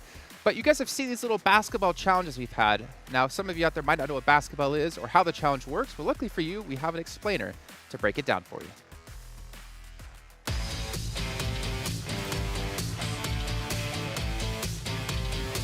So you're probably wondering why the players are playing this game of basketball, this fantastic game.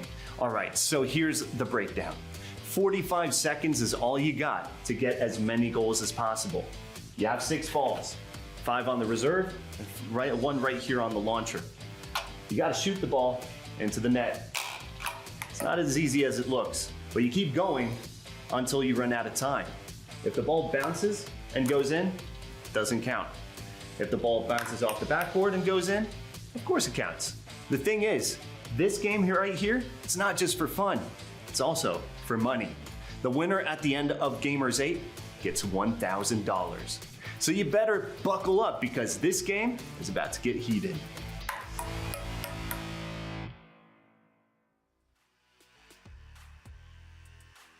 I bet Mads thought that actually went in towards the end, and hopefully everyone cheered like it did. Like you've seen in probably some of those videos on the internet. So that's how it works. $1,000 on the line across all the games, though. I believe it's not just here for PUBG Mobile. We did have one good representative. Who was it again? He was from Stalwart. Senator, yeah. He got like 7, 6? Yeah. As he moved it exactly right next to the basket. See, but I didn't hear any stipulation about the goal has to be standing up.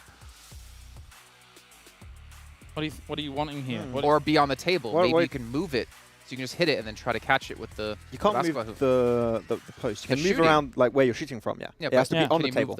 But can you move the basket?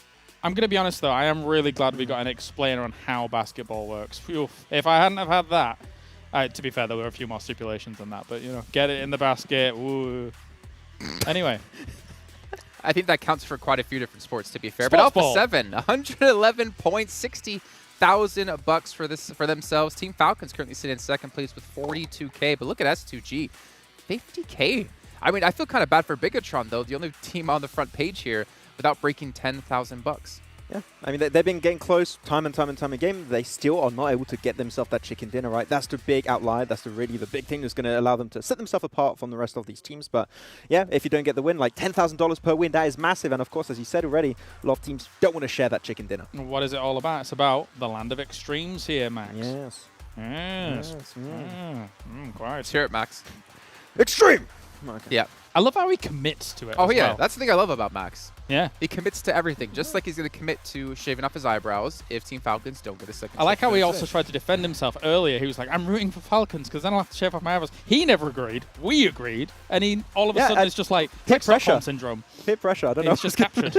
We have more than enough talent here to hold him down and make sure that's a possibility. He empathizes with the captors. You can see Riyadh here, though, 7K from that last game. I mean, to not even win the match, but to get $7,000 for that is fantastic. I mean, I'd be extremely happy about that. Let's see if they can acquire some more money, but you have R8 only down to 2, unfortunately. Yeah, that hurts a little bit. Like, R8 have been a little bit transparent a lot of the time. They still get themselves, like, pretty close to the end game, but they don't get that first elimination. They don't get the first squad wipe, and then they just don't tend to like speed up the process. They don't aim for anything in the game, right? So they just don't get any rewards. So just like we saw with Rad, maybe they're going to try and bring a change to the table, but it hasn't just happened yet.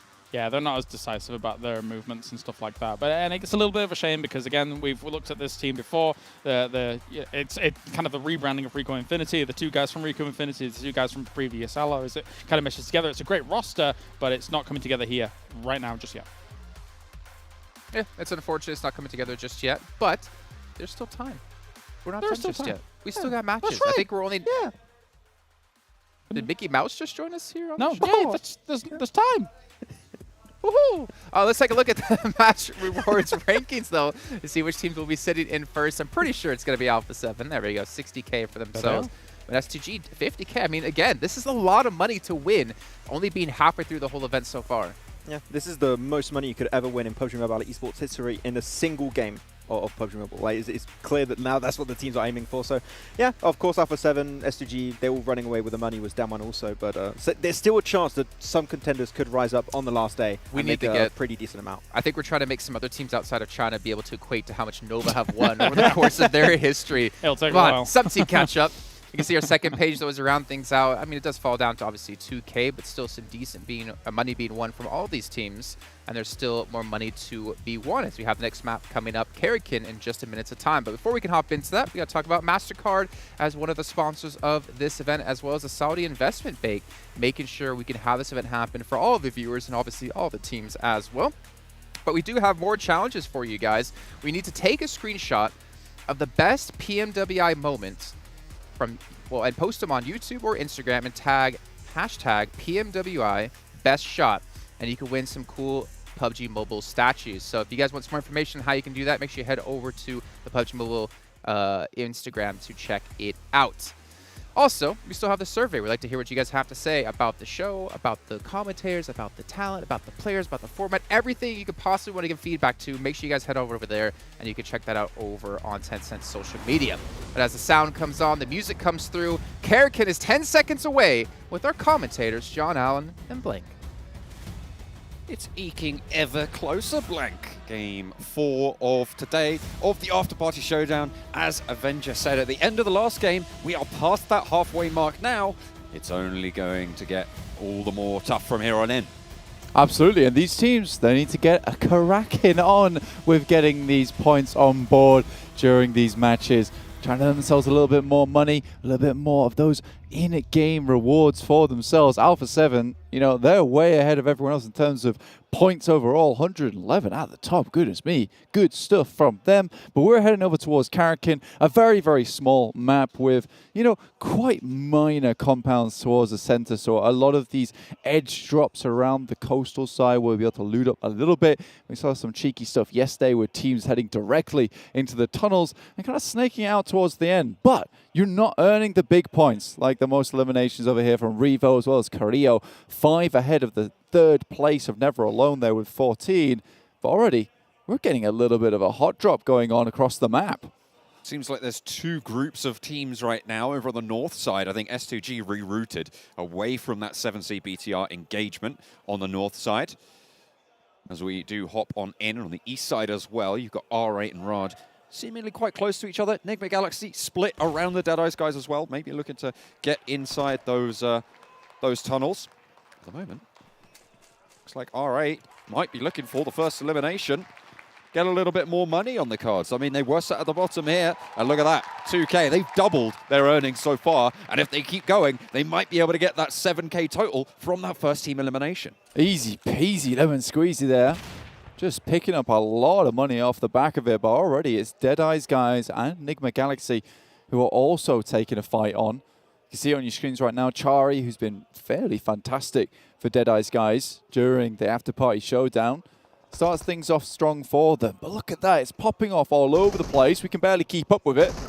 Okay, BTR pushing in, DBS in hand for the forefront. Nicely done. Off angle for Genforce as well. BTR moving through well right now. 7C, not really getting too much to hold off. Spray God needs to hold the stairway. Gets one, but traded off. Beautiful result for Liquid as he can now start up that res, getting that flush as well. The team elimination came through from Stalwart in the meantime. Plenty of fights going on across the map, but Bigetron still on this push. One of the big hitters in S2G already going down. Zuxi, though, just surrounding them. Molotovs that sent through. Try and stop the push, but Genforce has got a pretty good idea where this player is. Underneath. Now we'll relay that information back. Aladdin's in a tough spot. Will drop the shot, though. And that'll be him out, but immediately there's a refrag there. BTR are with it this game. Greedy, greedy, greedy there. Aladdin succumbs. And will get traded off. Sarang, though, last player standing for 7C. Door shut in his face. Maybe looking for this res, but out comes Zuxi. It's taken care of. Not quite good for the second. Liquid is going to be able to clutch this one. Now, all four of BTR stay alive. Quickly get the reses back on board, but it's Stalwart 4 eliminations and BTR with the same. So 2 team eliminations there. Stalwarts will still hold the most team eliminations title for the current time.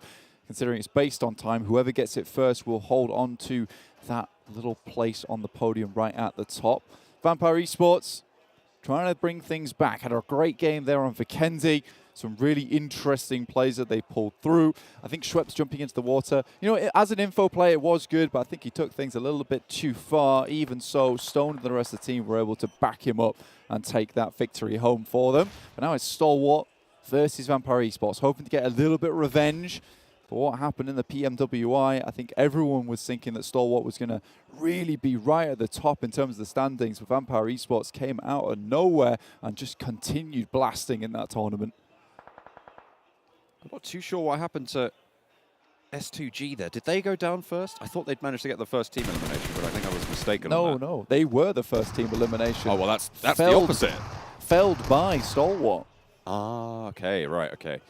That's fair enough. To be fair, S2G have had a lot of money so far. I think they were at 50K at the start of this game. Yeah. They are doing absolutely fine for themselves. So, you know, spread the wealth. Share exactly. You know what they say, sharing is caring. So all these teams hoping to take home a little bit of brass by the end of it. Should be very nice to add to their totals, especially the teams that did qualify directly from the PMWI, our top 5 from there. And it is BTR who starts this game off very strong, but it's Stalwart who have remained consistent, I would say, throughout both tournaments. They're still yet to be at the top, and with the current streak that Alpha 7's on right now, this team is looking good, but Stoned, as I say that, will knock one of the players from Stalwart. Very, very long shot, though, so unlikely they'll be able to flush that. Action seemingly the one to move. Top on the far side. Very, very resable there. Will just slow them down on the northwestern side. The circle really not posing a threat to anyone right now. Alpha 7, no one really in front of them at this stage. Should be pretty much a vibe. Riyadh with only one player left, though, potentially getting pushed on. Was that another knock onto Action? That was the guy going for the res onto top. Now Scry has to reposition. Pika's there left. The last person trying to suppress this angle. Excellent hold from Vampire Esports. Deja vu, I think I've been in this place before. Scry tries to head up to get the rest, but Stone's having absolutely none of it. Take some shots. And at this point in time, you're kind of calling back to the boys saying, I think it's not likely they're able to scale up to the top side there. And, you know, even though they're so clearly in range, Stoned is just got some insane oversight. Pika needs to suppress the straight line, but with only the red dot, that's going to be hard shots to hit. Apparently, not that hard though for Pika. Already nailing one over towards Schweppes. Going to have to backing up, get that heal off. Top flushed, Action flushed. They are going to go down. Vampire Esports add 2 to the tally. Yeah, Piga tries to jiggle it out there, but I think with the punishment that Scry suffered before, he wasn't likely to go for it again. But Ravenclaw, you saw him before in that fight, making the long run to a big off angle. Did in the last game of Vikendi, slightly less of an off angle there, but this one, he's absolutely insane. What a wild sprint this man has made. Incredible. Really, really solid. I think this is a suppressor on the front of the rifle as well, which is going to mean it would be a little bit harder to figure out exactly where that's coming from. Although these teams will have their wits about them. They'll certainly know a general direction. Now for 7. Also taking shots down towards Deadeyes Guys. I think for all these games, they are the ones not to be messed with here. In the Afterparty Showdown, looking to rack up even more cash for themselves. You know, we may say sharing is caring, but it does feel like Alpha 7 would like the lion's share to themselves. Sure, they might hand out a couple of freebies, but for the most part, it's theirs. Handing out plenty of L's, though, for a couple of these teams. Deadeyes Guys take one themselves. Alpha 7, though, they did lose Revo in the process. Vampire, in the meantime, on the western side of this next circle, looking to take care of Stalwart, and that will be the end of them. Vampire Esports pick up a team elimination. They are looking to get a little bit more. Bigetron at their western side might prove to be tricky if they don't know they're there, but they should be able to scout this one. It looks like Bigetron know this position's going through. Is this the exact situation that Stalwart were in against Vampire Esports? Let's see if the tune has changed. You do like the Vampire Esports essentially, and now taking up the exact same position. BTR are going to take up Vampire's spot. And again, it really is deja vu today. I feel like maybe I'm going slightly insane. We'll see if BTR can do the same efficient work towards them. But there are shots sent back. Fluketh will be knocked by Zuxi, though. No answering knocks as well. And now, I mean, how does this keep happening? You'd have thought that something would have figured out. 2 smokes bloomed. They are a lot closer together than Stalwart were, which means that these reses potentially a little bit better. They also don't have the massive Ravenclaw off angle that was available to Vampire Esports to stop those reses earlier. Yeah, that really cut down Stalwart in their tracks. Stone there, running around as fast as possible on the swivel.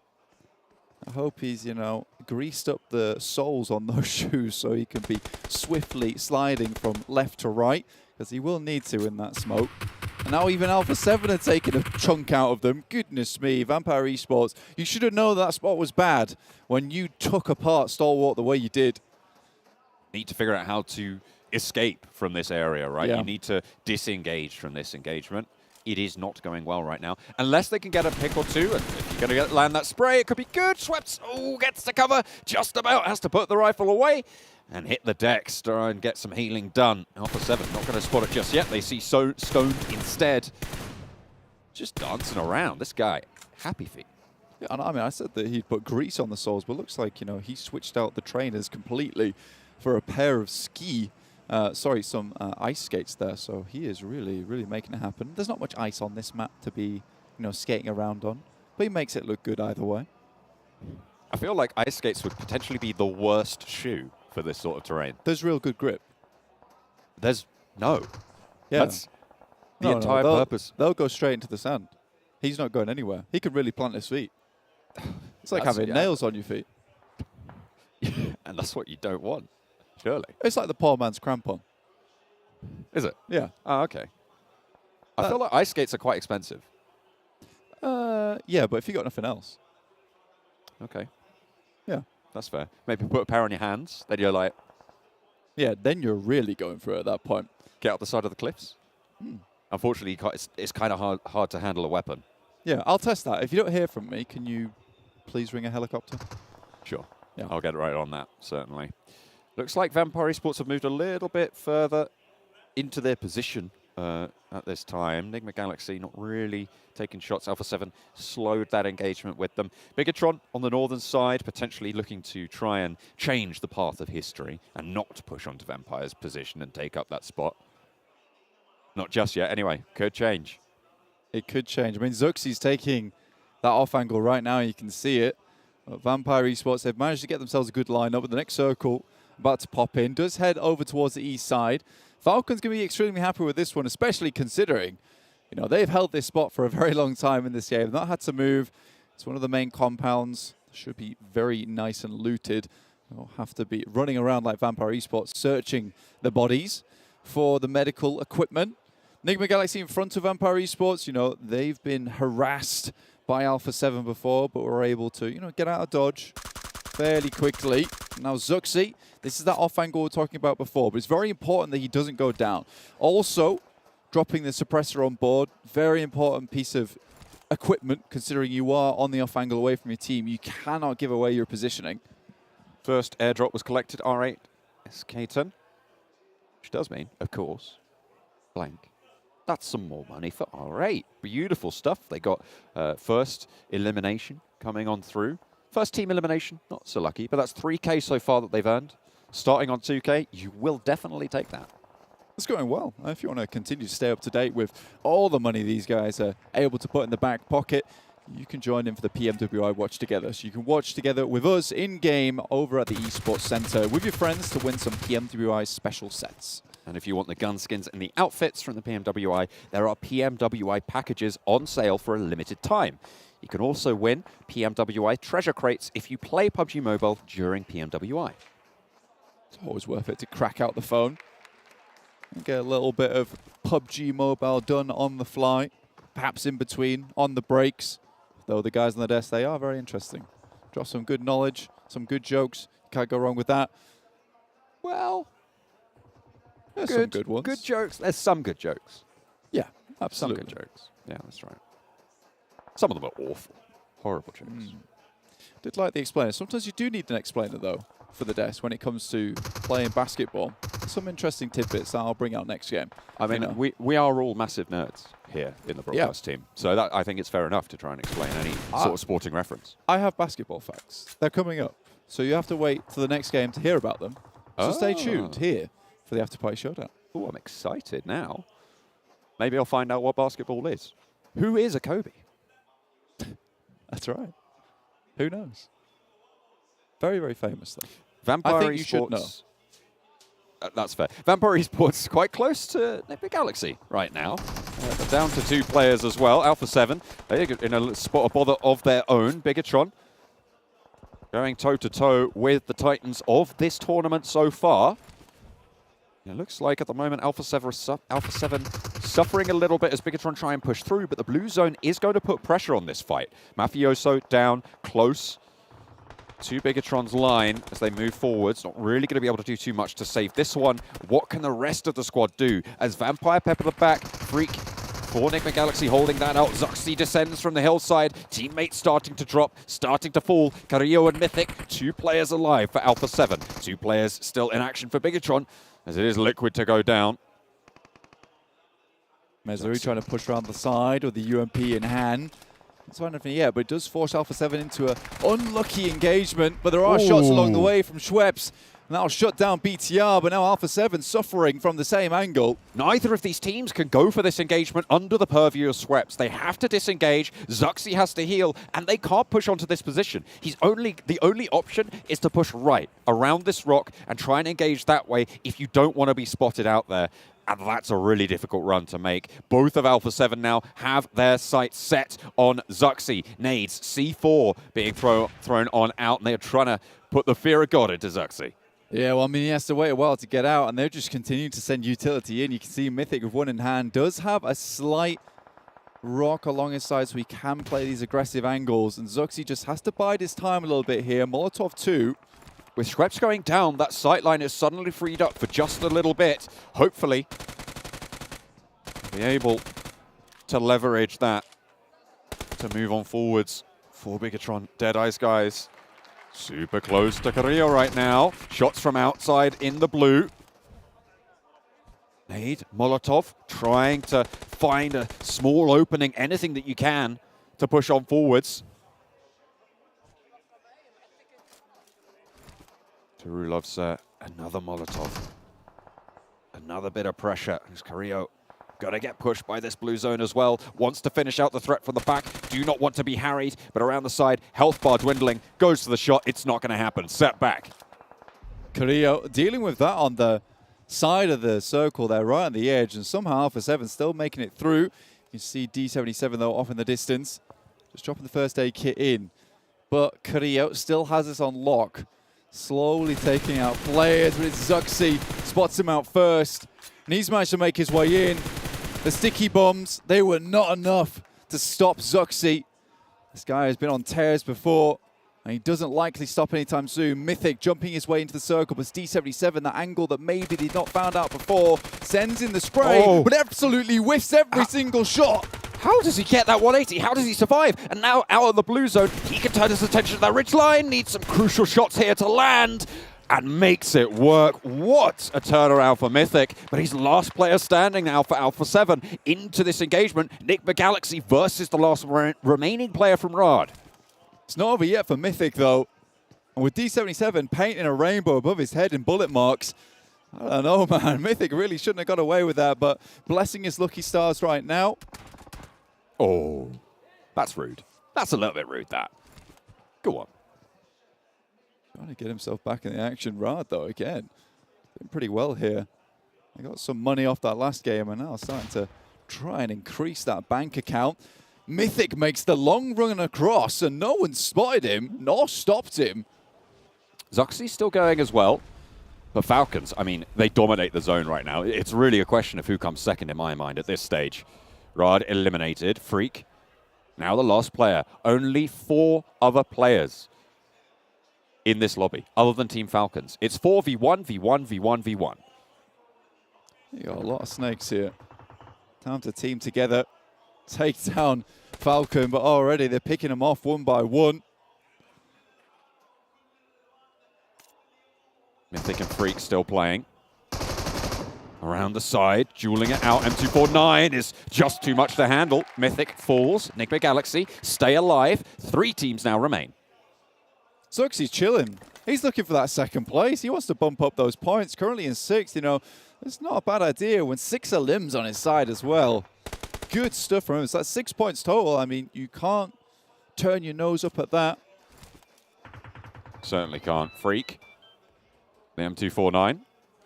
Again, trying to push forwards. Really low on meds. No boosters. That health bar is only going to get topped up by the bandages. Zuxi, on the other hand, has a little bit more. Panzer, potentially? No, not going to be seeing it here. Freak eliminated. Now, just Bigetron. 1 versus 4 for Zuxi.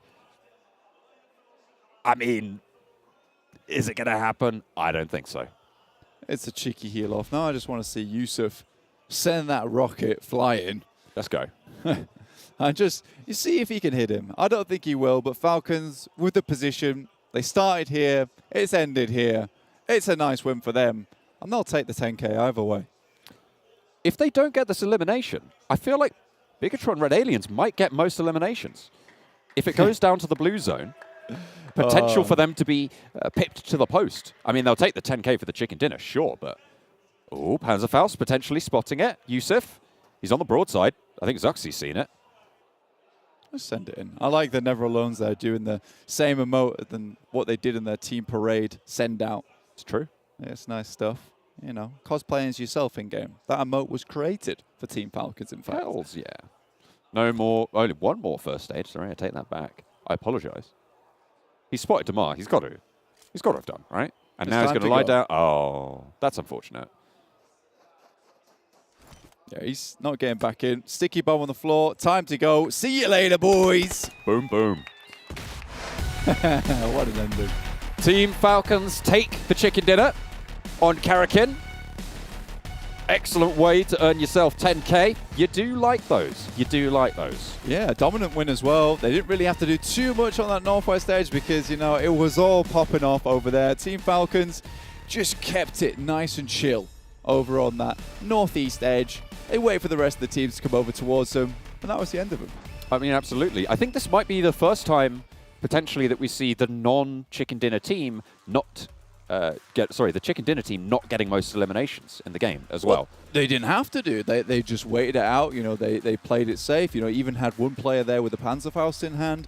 It's good stuff. They were real chill that game, and the Falcons, they'll take that 10K home. But a few other teams managed to get there towards the top. Absolutely did. We'll have to see how that all falls after the break.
Team Falcons, the eyebrow saviors of Karakin, have once again striked, getting their second chicken dinner on the day and another $10,000 at a minimum on the board. Kalaris, you called it the profit, saying that Team Falcons are going to get themselves a second chicken dinner on the day, or we shave Max's eyebrows. Will they get a third? No, we're not doing this again. One was enough. I love how he got ahead of it. Yeah, he did. That was impressive. I was in a rough position because I am the blesser. You know, I normally call things quite well, but I really didn't want them to win, considering there was the opportunity of a lifetime. But anyway, they get themselves the victory. They didn't have to do much for it here. Karakin's a bit of an odd battleground, I think, to say the least when it comes to this, but they do get themselves the victory. 15 points go their way. Yeah, our match rankings by STC here showing that they dominated the board here. But to be fair, Bigetron Red Aliens able to at least heal out, get 6 limbs, get 12 points, Max. It's still not a BTR win, so we're still not able to see it this time around. And they committed to the heal heal off very early. Right? Hashtag BTR almost win. Oh, yeah. I think it's a bit long. Doesn't roll off the tongue. I know social media. I don't think it would hit the mark too well, but it's a good attempt. But wait. Oh. Hashtag 2022 BTR almost win. Hashtag BTR too soon. Oh. I think good. Yeah. That is why you're the social media master. Let's take a look at some of our highlights, though, brought to you by Sony, and kind of recap what did happen in this one. Obviously, a lot of teams fighting it out. I actually really liked how we had a 4v1v1v1v1 at the end, which is, if you're a team looking for money, that's a lot of potential tasty morsels to pick off. Yeah, a lot of potential squad wipes, because squad wipe is when you eliminate the last player of a team. There was a lot of solos there, so you could have got, like, what, 3, 4 extra squad wipes in the last few seconds. That could have been huge for Falcons. We'll see if they actually won it right there, but in terms of action, you know, a lot of teams trying to go and fight for those high ground positions, and Falcons, of course, had the high ground position at the end. They got the information. Teams pushing their way. Not much you can really do. I was really keen for them to try and even just peek over and see where they were. Maybe they could have got that Panzerfaust off, maybe a cheeky shot, but you know what? It's not going to happen. Yeah. Can you give us a more extreme version of that sound effect, Max? Boom! Okay. He really does commit. One thing, yeah. I don't know why you keep testing me. I don't know. I like this. That's why I know. If for sure Falcons didn't get a second chicken dinner today, you would have for sure shaved your eyebrows. Maybe not. Maybe I would have done like the hair, but eyebrows, I don't want to. I don't know, because I've never done it. I don't know if they'll regrow. I don't want to stay like that they forever. Take a long time. They take a long time to regrow. Exactly, that's what. Don't do it. Thank you. I can see I'm by not the end speaking of from PMGC. experience at all. Well, we can see our rewards here. We do have, well, it's Stalwart Esports. I feel like we haven't been able to talk about them much today, to be fair. Yeah. They got themselves in a rough spot here in this game. I mean, they took high ground kind of expecting to be able to control it, but they had a few just shots coming in from, I think Vampires actually was one of the teams that was dealing with it. There was a funny moment where I think it was Ravenclaw threw a sticky bomb over originally. It's like, it really was kind of rubbish. But you know, they don't really go that far, so you can't really use that.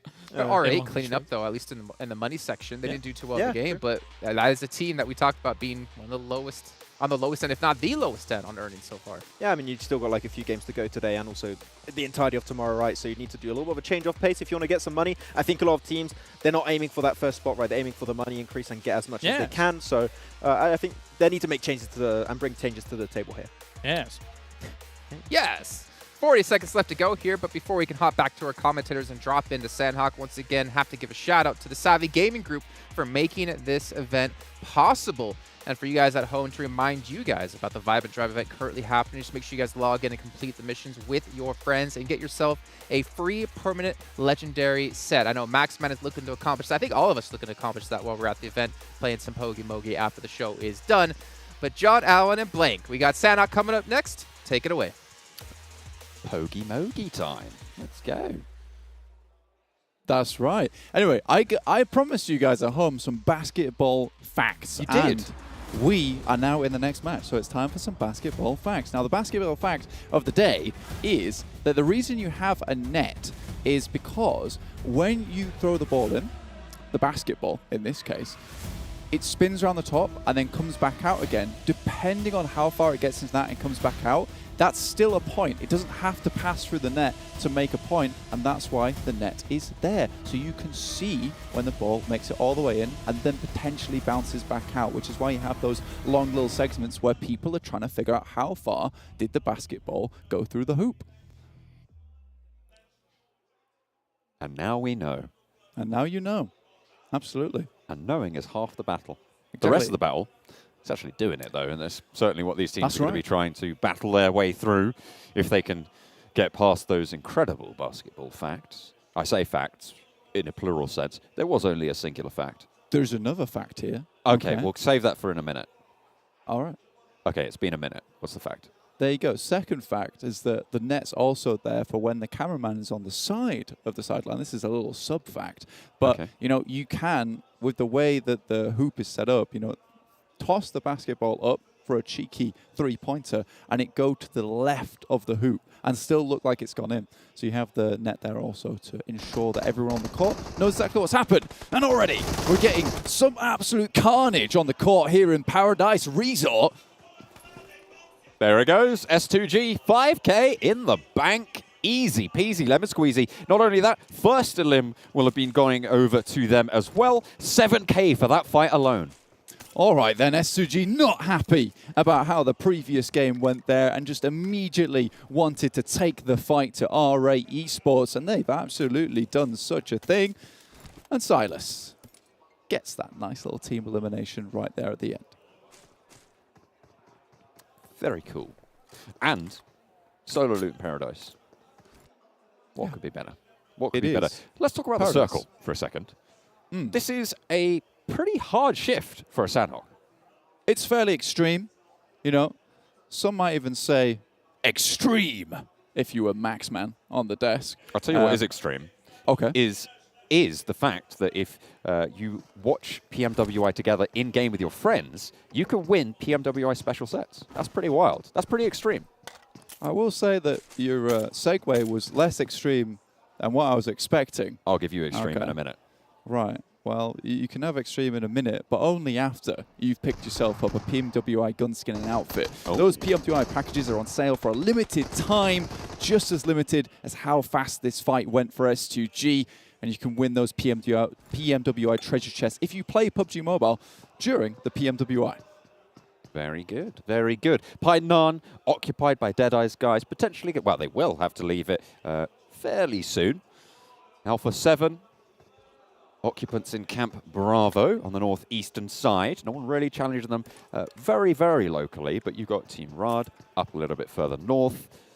And that's really the only team that's sort of in their proximity. Central, Boot Camp, Stalwart.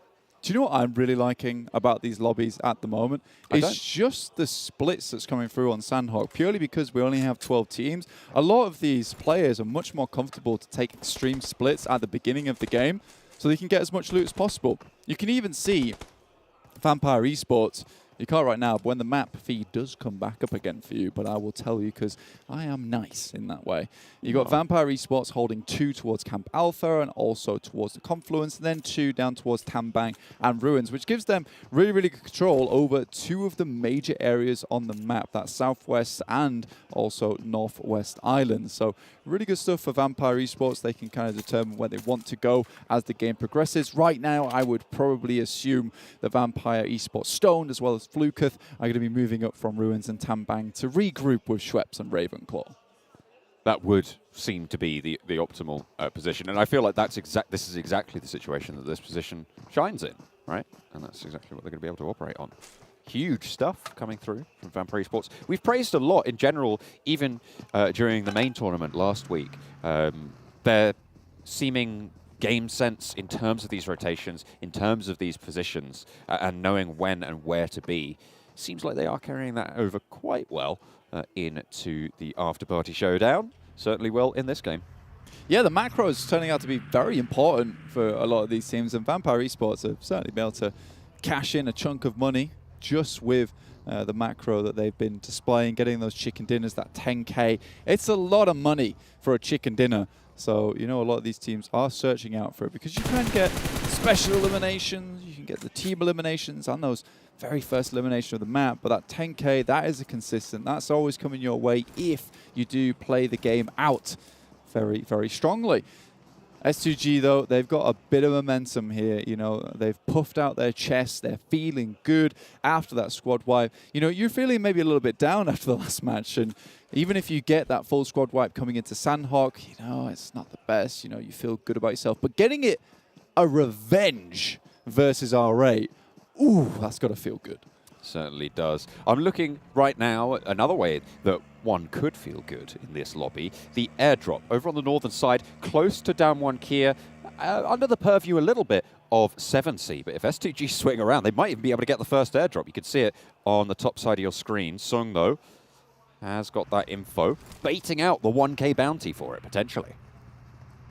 I think that right now we're starting to see more and more DBSs through the lobby. And it might be a DBS showdown for the loot crate itself. And all props to Fabian for really popularizing this method in the PMWI. He had some sick matches over towards Miramar with that weapon.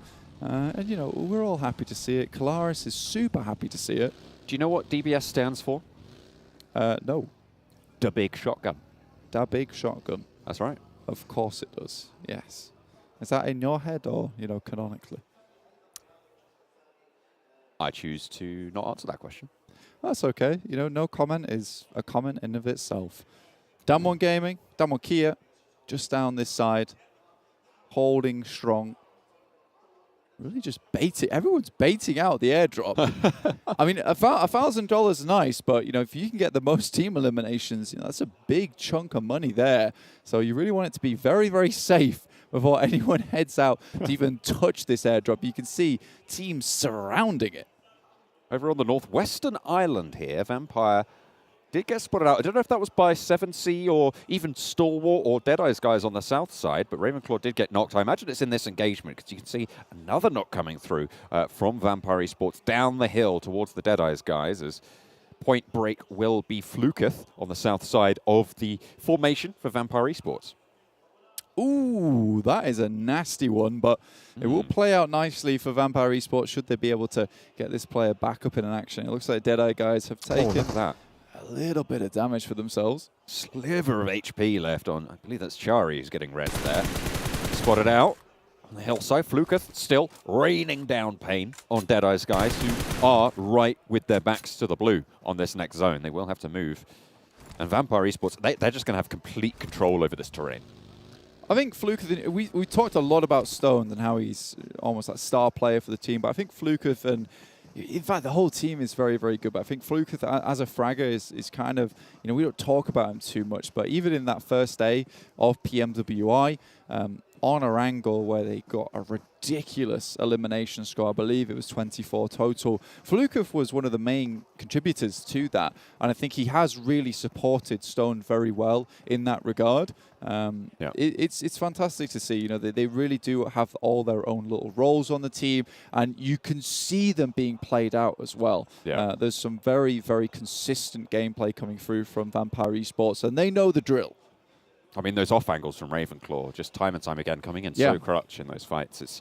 It's a very well-coordinated team. As you say, their macro, their rotations, their positioning, some of the best in the world.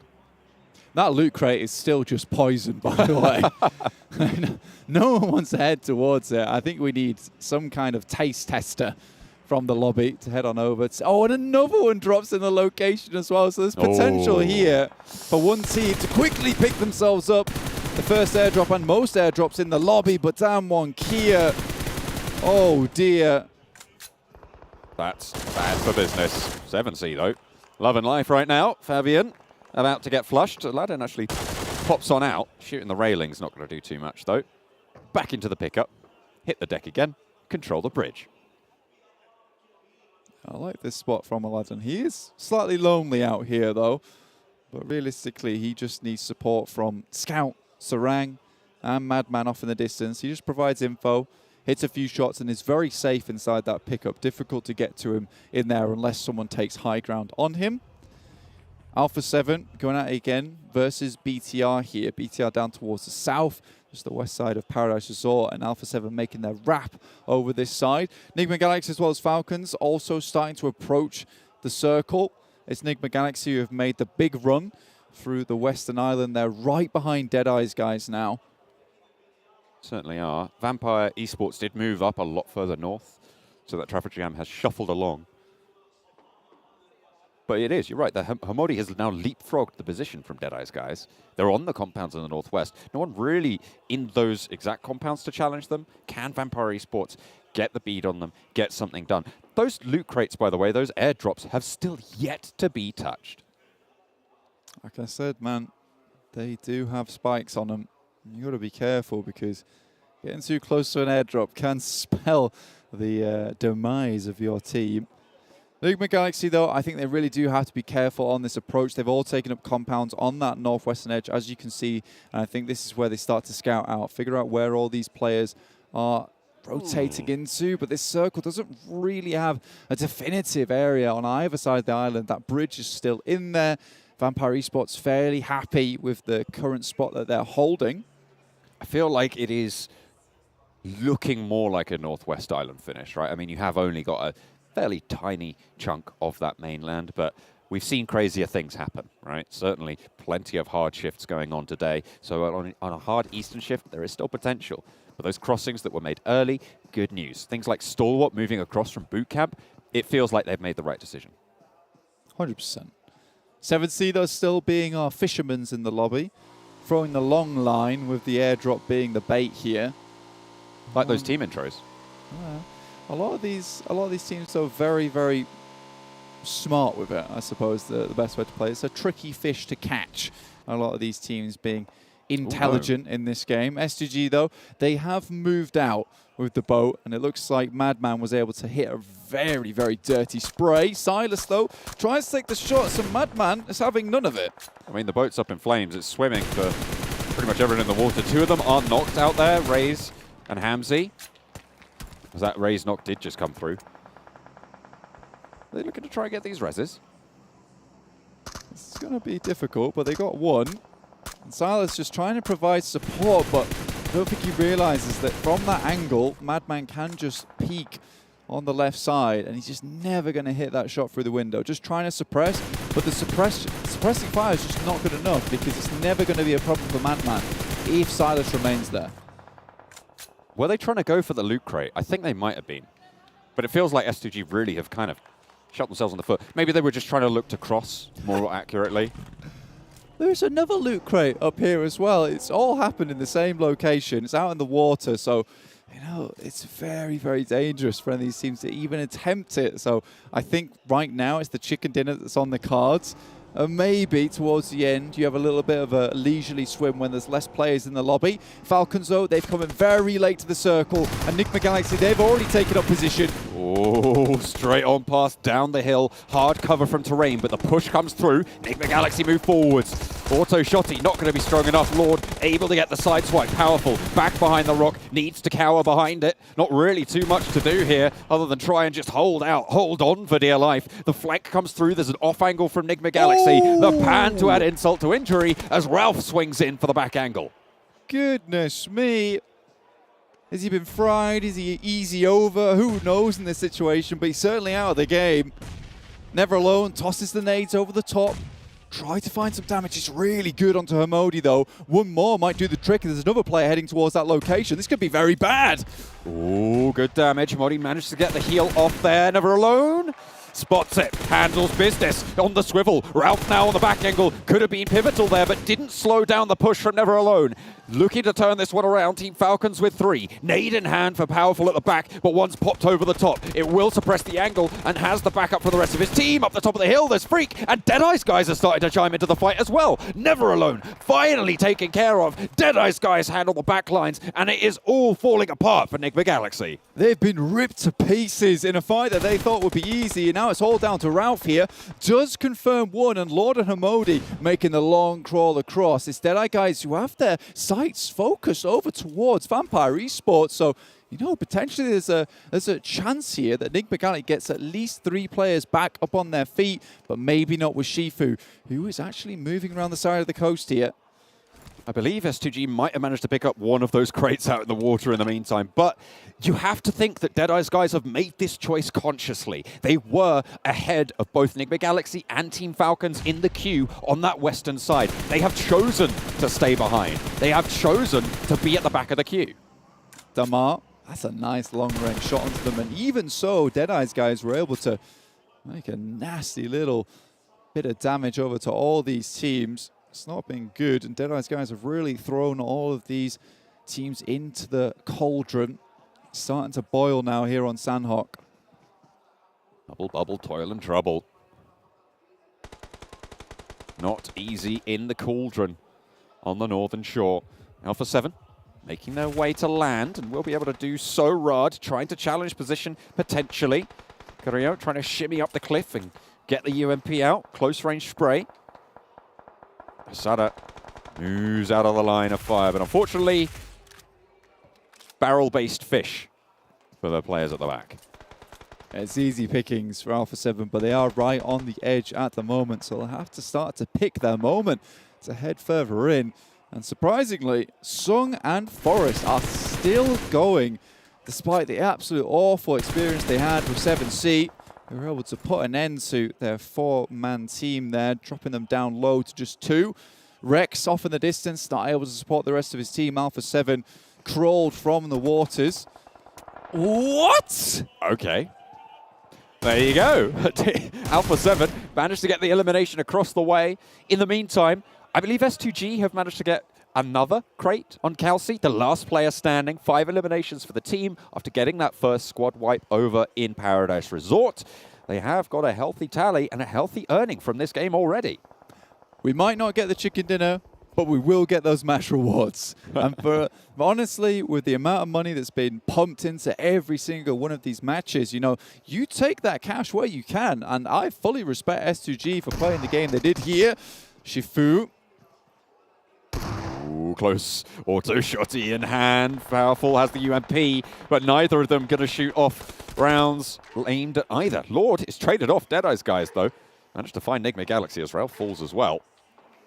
Proving to be a little bit tricksy. Aladdin close to Zuxi. Oh, he knows. He knows. Oh, he knows. And he is going to shut it down. Liquid. Genfos at the back. Still crawling in. Should try and get a little bit closer here, but the blue zone will tick away. Aladdin repositions as 7C hold out the east side of Hudson. That could have been very bad there. Alpha 7 able to shut down Damwon Kia. Just came out of the water very, very speedily. Falcons, though, still in this, despite having a rough start towards the end of this game. They're going to have to maybe bring this one back. Circle finally centers landward, as we will be spared the swimming antics that S2G have been operating under so far. Deadeyes Guys, Molotov onto Powerful, eliminates Team Falcons. On that northwestern side there, you can see just picking up the pieces for Deadeyes Guys, bring themselves back up to their 3 total players that they have remaining after the res. Liquid swings past, bops his teammate on the head, you know. Get back in the game. We've got to win this one. Keep your wits about you. Alpha 7, though, swam across. 4 players still alive, John. They have done some absolute magic in terms of survival. Scout, though, 5 eliminations so far, 4, 7C. I think Scout has an idea of where these players are, and Alpha 7 now have to make a long trudge over towards 7C's compound. Great smoke walls. This has been a classic move coming through from Alpha 7 throughout both days of the Afterparty Showdown. For the position that Vampire Esports have held, the fact that they have no elims surprises me. I feel like they've been close to conflict for the last 10 minutes or so, but it seems like they just haven't opted to go in for these direct fights. They've been playing quite passively, and now the circle moves towards them on the south side shift. Well, you remember the northwest side, all the teams who have fought over there have lost 1 or 2 players or are completely out of the game entirely. And they've decided to wait and bide their time, swing down towards the south side after this circle centers up just a little bit. And this is going to work out really well for Vampire Esports. Nade over towards Alpha 7. Mafioso taken down. Kelsey for S2G manages to get to land. I mean, this is what loot crates can do for you, right? That's what the airdrops are there for. Get that ghillie in, and especially on Sanhok, could prove to be absolutely crucial. Mythic moves forwards to Mafioso's position. Scout suppressed on the roofline. And they will have to reposition, push further into Hartin. Kelsey spotted by Carrillo. They do not let any gunshots go unanswered. Very much on the swivel now. Kelsey's in an awkward scenario. 21 players left here. 7C still with 4. Unfortunately, Bigetron did take a knock there. But now Vampire Esports starting to spread their arms here in the circle, spread their influence. The darkness swells, hopefully, for Vampire Esports in Hartin. Nades still pouring in towards Alpha 7, but 7C, they're moving into the back of the push for Bigetron. Now crunched between Vampire Esports and 7C. Aladdin falls back as there's answers from the barrels of Bigetron. Spray? Maybe? No. Turned around. Shut down. Mythic keeps them alive. Alpha 7 eliminate S2G. Goodness me, Mythic has been unbelievable with these spray transfers because you know he's waiting for the money transfers back to his bank account, so he has to make them good. There's no way that anyone's getting behind this team with this player with Alpha 7. Stalwart, though, do take down Revo, and they're in a rough scenario at this moment. They're not quite in the zone yet, and it has been absolutely unbelievable that they've been able to get this far in the first place. Liquid 1 versus 4 on the push against 7C. Repositions, new side of the warehouse. Do 7C know that he's made this position, made this push? Looks like they're still nading on the left stanchion, but in comes Scout. Looks to be the front man. Pushes into the position that they think he's in. He turns around the side. Liquid needs to get a knock or 2 as it is getting suppressed from the sidelines. 7C losing players on the off angle, and Liquid repositions yet again. Aladdin wants to go for the push, but Sarang around the side. Excellently executed, but Madman's down. Can 7C pick up the pieces? Should be able to get this player back up and moving, considering they're still in the zone. Stalwart, Pika, takes down Joker. And Stalwart have been very quiet during this map, but still have 3 players, but it's Scry who goes down. And Alpha 7, how have they got in once again? They just escape death from time to time, but now just Mafioso left alive. They are the survivors here. 8 eliminations, tying up with 7C on 8 as well. But you're right, it is only Mafioso with so much to do and a long way to run. 7C looking their way. Stalwart as well, putting that lead right down range. And Mafioso trying his best not to eat it for lunch. Vampires, they know where the shade is from the blue, and you'd expect it to be so. As it moves down towards their position, Stalwart's still ahead of them. They've not had to do too much at all, and they're starting to get some eliminations, 2 so far, but it's that 10K that they're looking for this game. If Alpha 7 can take down 7C, or, well, I'll stop that sentence right there, because that is going to even up the elimination points. If 7C go down right now, could potentially be a little bit tricky on the tiebreaker for most eliminations, but Stalwart, they're suffering. In comes Vampire, pushing on through. They want the 10K chicken dinner. They want that money. And who can blame them? Champions of the PMWI here at the Afterparty Showdown. And spraying around the corner, Scout can't quite win out the fight against Pika. Pika's just a little bit too on the ball, but Sarang has the bead, has the angle. Scout, potential to get res, but Ravenclaw might have something to say about it. This is so rough here. It's very, very lucky they're able to get that knock onto Schweppes and delay the fight, but Scout gets taken down. Now just Sarang and Aladdin, but Fluka with the DBS in hand. What are you going to do against Dubig Shotgun? Pushes on in, no Sarang out of the building. Aladdin down, one player left. They know exactly where he is. 7C to fall under the gaze of Vampire Esports, taking the chicken dinner on Sanhok. Vampire Esports, they may have been slow in the beginning like a turtle, but towards the end with the DBS, they were showing the shells to 7C. They're out of it, and Vampire Esports will take home the chicken dinner and the 10K for that one. Beautiful stuff overall. You love to see it. They were just seeing the future, man. Absolutely, and Alpha 7 staying in super late, consolidating their point lead. I mean, it feels like this team, at the moment, nigh on uncatchable on the points totals. Honestly, I am incredibly surprised how heated it's getting here in the Afterparty Showdown. Every single team is looking to earn money wherever they can at the moment. S2G as well, you gotta love it from Galaxy. He was like, right, no one's picked up on these loot crates. I'm going to grab them myself and get a little money on the side. But Vampire Esports, 7C, India and Thailand going out towards the end. It's a beautiful way to finish that match. What a game on Sanhok, but we've got a little bit more for you, so don't go anywhere. We'll be back after the break.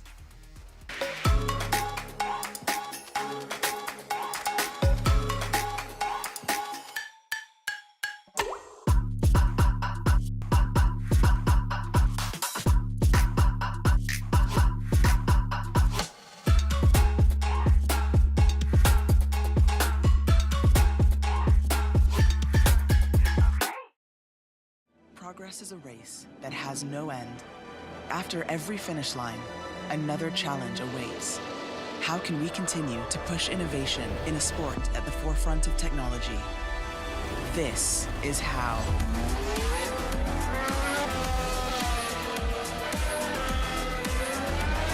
Discover how Aramco and the Aston Martin Formula One team aim to meet Formula One's sustainable fuel targets.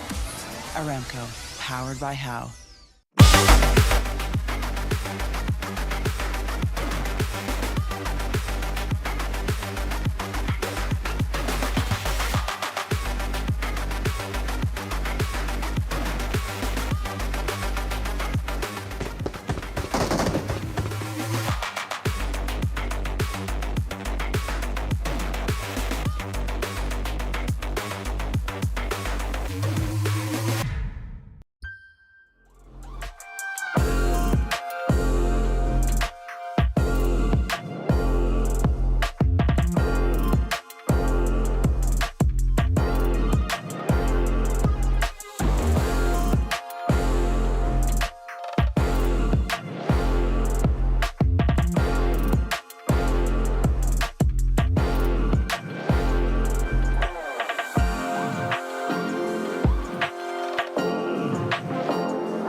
Vampire Esports, another big win coming out of them today. That's 2 for them, and that's 2 for Team Falcons and 1 for Alpha 7. We could have another day here, a back-to-back day of 3 teams getting themselves 2 wins apiece. Let's take a look at our match rankings brought to you by STC so we can see all the points collected by them, and of course the other teams out there who did participate. And speaking about participating, 7C Esports getting 16 points as well, tying things up. It was always scary for them at some point. Like, you were talking about one compound in particular, north of Hatton, they had to take to try and stop Alpha 7 from getting involved. Oh, but yes. They're just full center in the middle and trying to get a really good spot. Sorry, I was still embodying the soul of John Allen there for a moment. Yeah, you're right. You're I mean, spot. Yeah. it's thank you. It's ultimately, yeah. There were moments where 7C could have really kind of held out positions, but yeah, it's just. It's crazy in those urban warfare moments where you're trying to move from wall to wall, trying to go from compound to compound, and then with all of that. But Vampires played it excellently to deal with 7C at the end. That compound movement was indeed brought to you by Sean 7C. Allen. Sorry. Sorry, continue. But you were talking about, actually, while we were watching that 7C, making some missteps there, actually, with how they were dealing with Alpha 7, because Scout was on top of the roof before they transitioned in towards a different building, so he was keeping them zoned out, but then when they transitioned, they didn't go directly to the location that you were looking for, Kalaris. I suppose. I mean, ultimately, the blue was pushing them. It's difficult to stay where they were, and then they could have potentially been vulnerable had it been kind of a roof-to-roof situation. So not exactly the easiest situation to be in whatsoever. Yeah, and I do believe also that there's a situation where Alpha 7 do actually win that, right? I think that 7C got a little bit lucky, quote unquote, because there was Kelsey from S2G that was like took down 2 players from that location. If they go in there as a 4-man, I think there's a clear chance they win that game. And a cool moment is because Kelsey is trying to salvage some money in this game because S2G gone down so early. Yeah. He's swimming around, getting crates. He comes up on the shoreline, has a ghillie as well as an MG3 during all of that. So yeah, it was difficult for them to spot him, and then he becomes this proper spoiler for them to try and move up forward. I wonder what would have happened if he wasn't spoiling, because I think he got a knock and a flush onto at least one member of Alpha 7. Yeah. And then it was Mythic that was able to finally finish him off. But one team I did want to talk about here is the team in 4th place, Stalwart Esports. Where have they been today? To be honest, this entire Afterparty Showdown they've been pretty transparent, right? I think they've had a hard time adapting to this kind of lobby, to these type of matches in particular. So yeah, still not quite able to convert a win. I would like to expect at least one win coming out from Stalwart, but they just haven't been able to even get to the late game consistently. They're just very topsy-turvy right now. Yeah, they've bled out in some of these games. Then they've been kind of crunched down on in some of these games. They've not been able to catch too much of a break. Yeah. Yeah, well, hopefully in duos they're able to do so as they were leading at the start of the day. Let's take a look at some highlights, though, from this last match. Maybe we will see Kelsey channeling his inner mermaid, swimming from box to box, crate to crate. Yeah? I wish we had that on camera. I do have a video of it, though, Max. Don't worry. Oh, no. We can post it up on Instagram. Don't blackmail Social me media. This blackmail is brought to you by John Allen. But still, I mean, a rough game nonetheless. He's molding on the sidelines right now. It's brilliant. One thing I did want to bring up, though, Kalaris, that I was mentioning before we actually went on air was, 7C, they've had a very rough day today. And I did ask you, do you think 7C got this far in the game because of the zone that was kind of gifted to them? Yeah. Yeah, I mean, Harting, once it's moving up there, they're kind of holding in a very spread split. And I think that's really good for the earlier versions of these circles. Obviously, you had one guy over in kind of the dumpster area on the bridge actually holding people out as well. So it's a heavy split. It works out for this. Yeah. They did get together when they needed to, which is obviously kind of rule 101 for PUBG Mobile when it comes to these later circles. But again, transitioning through the urban ending is very difficult. I think if it's any other compound, they could have held it. But Hatton is a relatively big compound. For one whole team, holding all of those angles is a very hard task at hand. It's not a compound. It's basically a city. It's a mini city, basically, right? Yeah. So and because of that, Vampire could actually enter from the western side. If they actually had a smaller compound, maybe they hold it. But that big of a city, quote unquote, is just too hard to hold on to. Yeah. Well, we can see here, though, S2G 1 slot away from getting the full casino, the full slot machine. The full package? Considering they had not much going on in the later stages of the game, that's extremely respectable. It shows how much potential there is in the early moments of the game. And they've been dominating Paradise today. They won it in the duo show match versus R8. They won it here with 4v4 versus R8 again. They are truly the kings of Paradise Resort. So if I'm R8 and I want to get more money, I might avoid it now. I think when it comes to Paradise, they're doing a good job of controlling the outer walls, looking in on the compound. They're very good at that. If you've got a team that's dropping on the inner building, you're kind of a little bit paralyzed as to where you can move. If you can move into the courtyards of Paradise, that gets sketchy. Yeah. Okay. Why don't we actually take a look at our overall rankings, because I'm curious to see who will be sitting number 1. It should still be Alpha 7 with Falcons getting close. And we'll see. Yeah, I mean, that's actually still pretty decent lead, to be fair. And even Vampire with the 2 wins today haven't closed that gap up against the Falcons.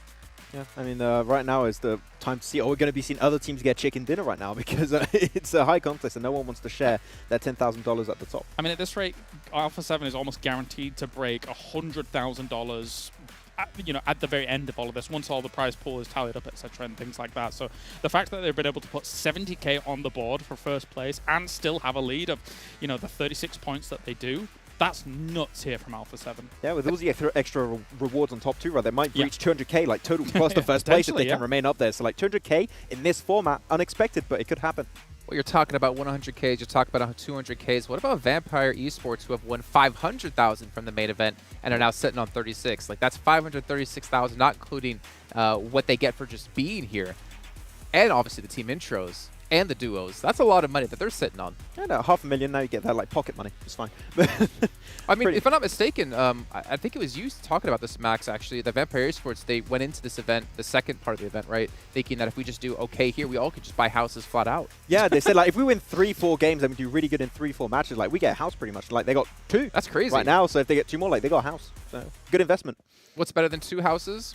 3 houses. Yeah. You can see down the list, though, on overall rankings. I mean, S2G, $59,000, but in 5th place is insane as well. Yeah, I mean, I feel like we're still going to see another chicken dinner from these guys, right? Unfortunately, I feel like they are taking some early skirmishes, but if they make us a 3 or 4-man crew into the late game and they have a good position, we saw it yesterday on Livik in particular, they are a team that can close off games in really, really strong fashion. So I don't think we're going to see them end with 2 wins. I think we'll expect a few more. And I'm not going to shave my eyebrows. No. Oh, okay. Well, that's fine. Ultimately, though, still kind of impressed that Bigetron Red Aliens have been able to gather the amount of points that they have without, with almost dodging some of the money in essence for this. But, you know, there's still big money for placement overall moving forwards. It seems like that seems to be their focus currently. S2G in 5th place when it comes to points, but 2nd place when it comes to earnings. Really well done by them, and obviously whenever S2G do well, we have the Turkish crew next to us, the talent, they're screaming. They are popping off, brought to you by S2G. Yeah. Damwon Kia, though, they've been insanely quiet today, unfortunately. Yeah, a little bit quiet, unfortunately. I think that a few teams that we wanted to see actually pop off have been a little bit quiet. I want to see more from Stalwart in particular. Like, they really struggle. Yeah. Didn't Damwon Kia have 40K coming into today? Correct me if I'm wrong. But if that is the case, then they're still at 40K. So it's really I can tell you in a second when thank you. Actually take a look at a head-to-head matchup here between the Falcons and I believe, if I remember correctly, it You're is stalling for time. the team, of course, that has done exceptionally well today, Vampires. That's not I just sometimes talk really slow. Okay, cool. Yes. So where's that one? Here's Vampire and Team Falcons, 2 of the That's what I greatest said. teams. As Jason continues to stall for some more time, Max, what have you got to say about this? They're 2 amazing teams. They're great teams. Brought to you by John Allen, of course. Stop. This entire segment has been brought to you in part by the man himself. But yeah, I think Vampires, we've seen from them here, very, very well done in terms of even the movement into the Hartin area during all of this. Because again, coming in from where they did from kind of south-west with all of the teams congregated around that and it being very open to get into there as well, it was quite impressive. And seeing for Team Falcons here, they're playing like pretty much every Battlegrounds, the edge play. And it's been working great for them so far. They don't really try and play central. They just play the edge. They go to the eliminations. If they still have the numbers in the late game, we saw it early on Livik, they can close off games too. So Falcons, happy to see them actually stepping up on day 2. No healing attempt in Sanhok this time around. Maybe it's due to the fact that the blue zone ticks harder after the 5th zone. But we're still seeing people try it anyway. Yeah. I mean, the thing is, right, you talked about muscle memory. Teams kind of get into that mindset of, like, play it out like the way we normally do, and they're not really taking those changes into effect. You know, you've been talking about this graphic being brought to us by John Allen. Actually, it's brought to us by Aramco, one of the sponsors here of this event, making sure this event can be possible, as well as Saudi on top of that. And not to mention Dr. Suleiman Al-Habib. Fantastic. The man himself. The man himself. The man, the myth, the legend, making Yeah. this event happen for us. You can see we have 1 minute and 10 left to go until we head into our final match with Miramar. But remember, we do have our screenshot, our best moments of the entire event, and you guys can win rewards at home. Make sure you guys are taking screenshots of your favorite moments over on YouTube and Instagram, and tag PMWI Best Shot to win a cool PUBG Mobile statue. If you want information, make sure you go check out our social media to find out about that. But we are heading to the final match of this part of the event. We obviously have the duo show match thereafter. But the question is, can Alpha 7 pick up a victory and yet again, in back-to-back days, have only 3 teams winning every match? So on over to our commentators, though, of John Allen and Blink. Felt a little bit personally attacked in that last death segment. I don't know what's going on. They're just getting a bit aggy with it. I think so. To be fair, Kalaris does a really good impression of you, John, to be honest with you. It's very much your Right. likeness. My name's Kilaris. I've got square buttons and I stand on a box. I don't know. What do you think? Man. It wasn't that good. Do you think? I think it was perfect. I think it was spot on. I don't actually sound anything like it. I feel like Kalaris actually does a really good impression of you. I mean, if you ever need to do any voiceover work, you could just hire Kalaris to do it for you. But I don't really think you bring that same talent for doing Kalaris. Do you not think? No, I'm really sorry. Oh, well. Do you want a basketball fact? I would love a basketball fact right now.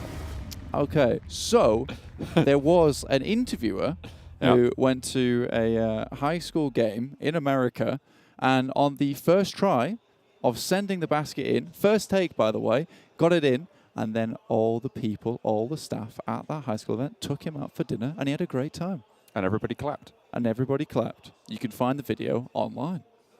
What if I can't? Well, then, you message me and I direct you in the location. Whoa, okay, Alpha 7. Dear me. I'll direct your focus now to the Afterparty Showdown, most eliminations and highest damage. Alpha 7, it's all them all day, every day. I mean, nothing really stopping them at this stage. What was it, 70K so far in earnings? Rubbish headshots, though. Oh, I thought you meant the pictures. I was like, what, you're being so mean for? No, they're just rubbish at headshots. That's all. No, I see what you mean there. I do see what you mean. Although, wasn't it an Alpha 7 player at the top? It was Mythic, but they didn't have all three up there, so I'm disappointed. Oh, okay. That's fair. And they need way more Nadalims than that. I mean, come on. Yeah, two's like one sucks. less than the top guy. Rubbish. Appalling. Unfortunately, we still have the very charismatic Damar here, 343 meters, which we're all happy about. Unfortunately, A7 are not so happy, but you got to love the smile on Damar. What a cool guy. He was always smiling on stage, as well. He looks like a really sweet guy. I saw him down the player lounge, and he just looked extremely happy. And I think that's how everyone should approach PUBG Mobile. No, I think great sadness. What do you think? I think you're wrong. Yeah, I think I'm going to go hang with Damar now because you are bringing bad vibes to these games here on Miramar. Good vibes only on Miramar for this game. The last of the main 4-player squad games today, match number 6. Of course, we still have the duos game later, so make sure you stick around for that. But if you are sticking around for that, you might as well watch in-game. Watch PMWI together in the in-game esports center with your friends to win PMWI special sets. I'm Sean Connery now. Okay, then. Unbelievable stuff. I like that a lot, yeah. Anyway, if you want to also look good in-game, not quite like Sean Connery, more like Indy. Harrison Ford. Everybody knows that guy looks very dapper. You can also look dapper with a PMWI gun skin and outfit. So those packages for PMWI are on sale for only a limited time, so grab them whilst you can. And you can also win yourself some PMWI treasure chests if you play PUBG Mobile during the PMWI, which you should all be doing. Because right now, these games are getting me fired up, hyped up to play some matches over on Miramar, over on Erangel, even Sanhok, Karakin, Livik. We've got it all here today over on the Afterparty Showdown, as well as tomorrow. So make sure you remain tuning in. I've got a question for you, Blaine. Okay. If you had to do an impression of one of the other talent. Tell me what you really think about me. Can't be me. Okay. Who would it be? Who would I do an impression?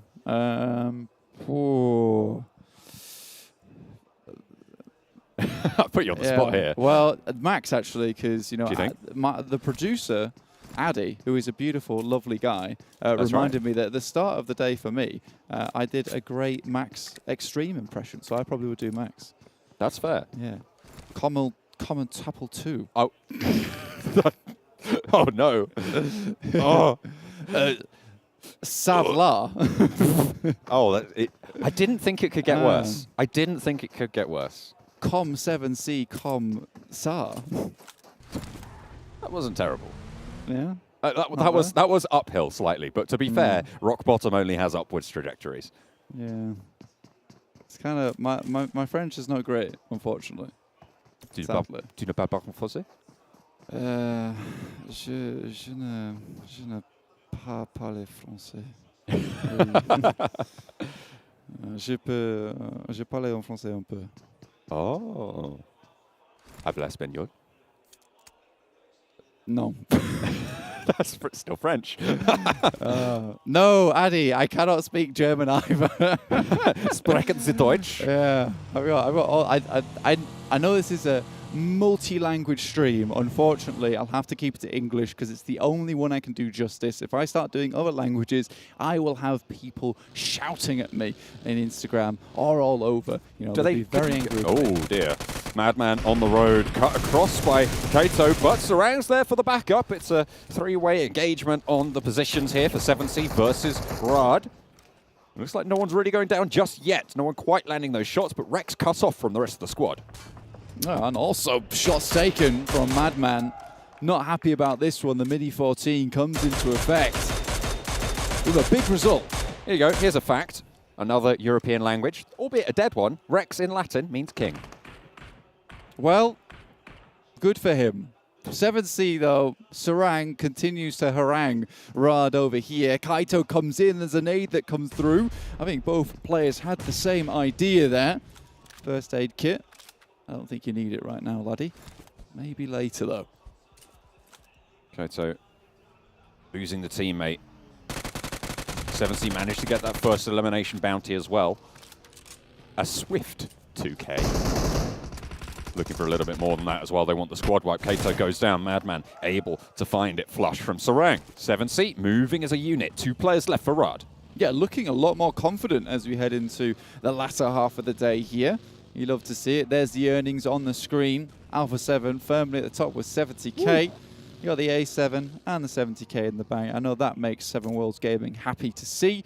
S2G underneath 159k. I mean, those guys, though, they've kind of been scrounging some money where they can, and I respect it, man. I respect it big time. You know, if you can't take the chicken dinner, take what you can elsewhere.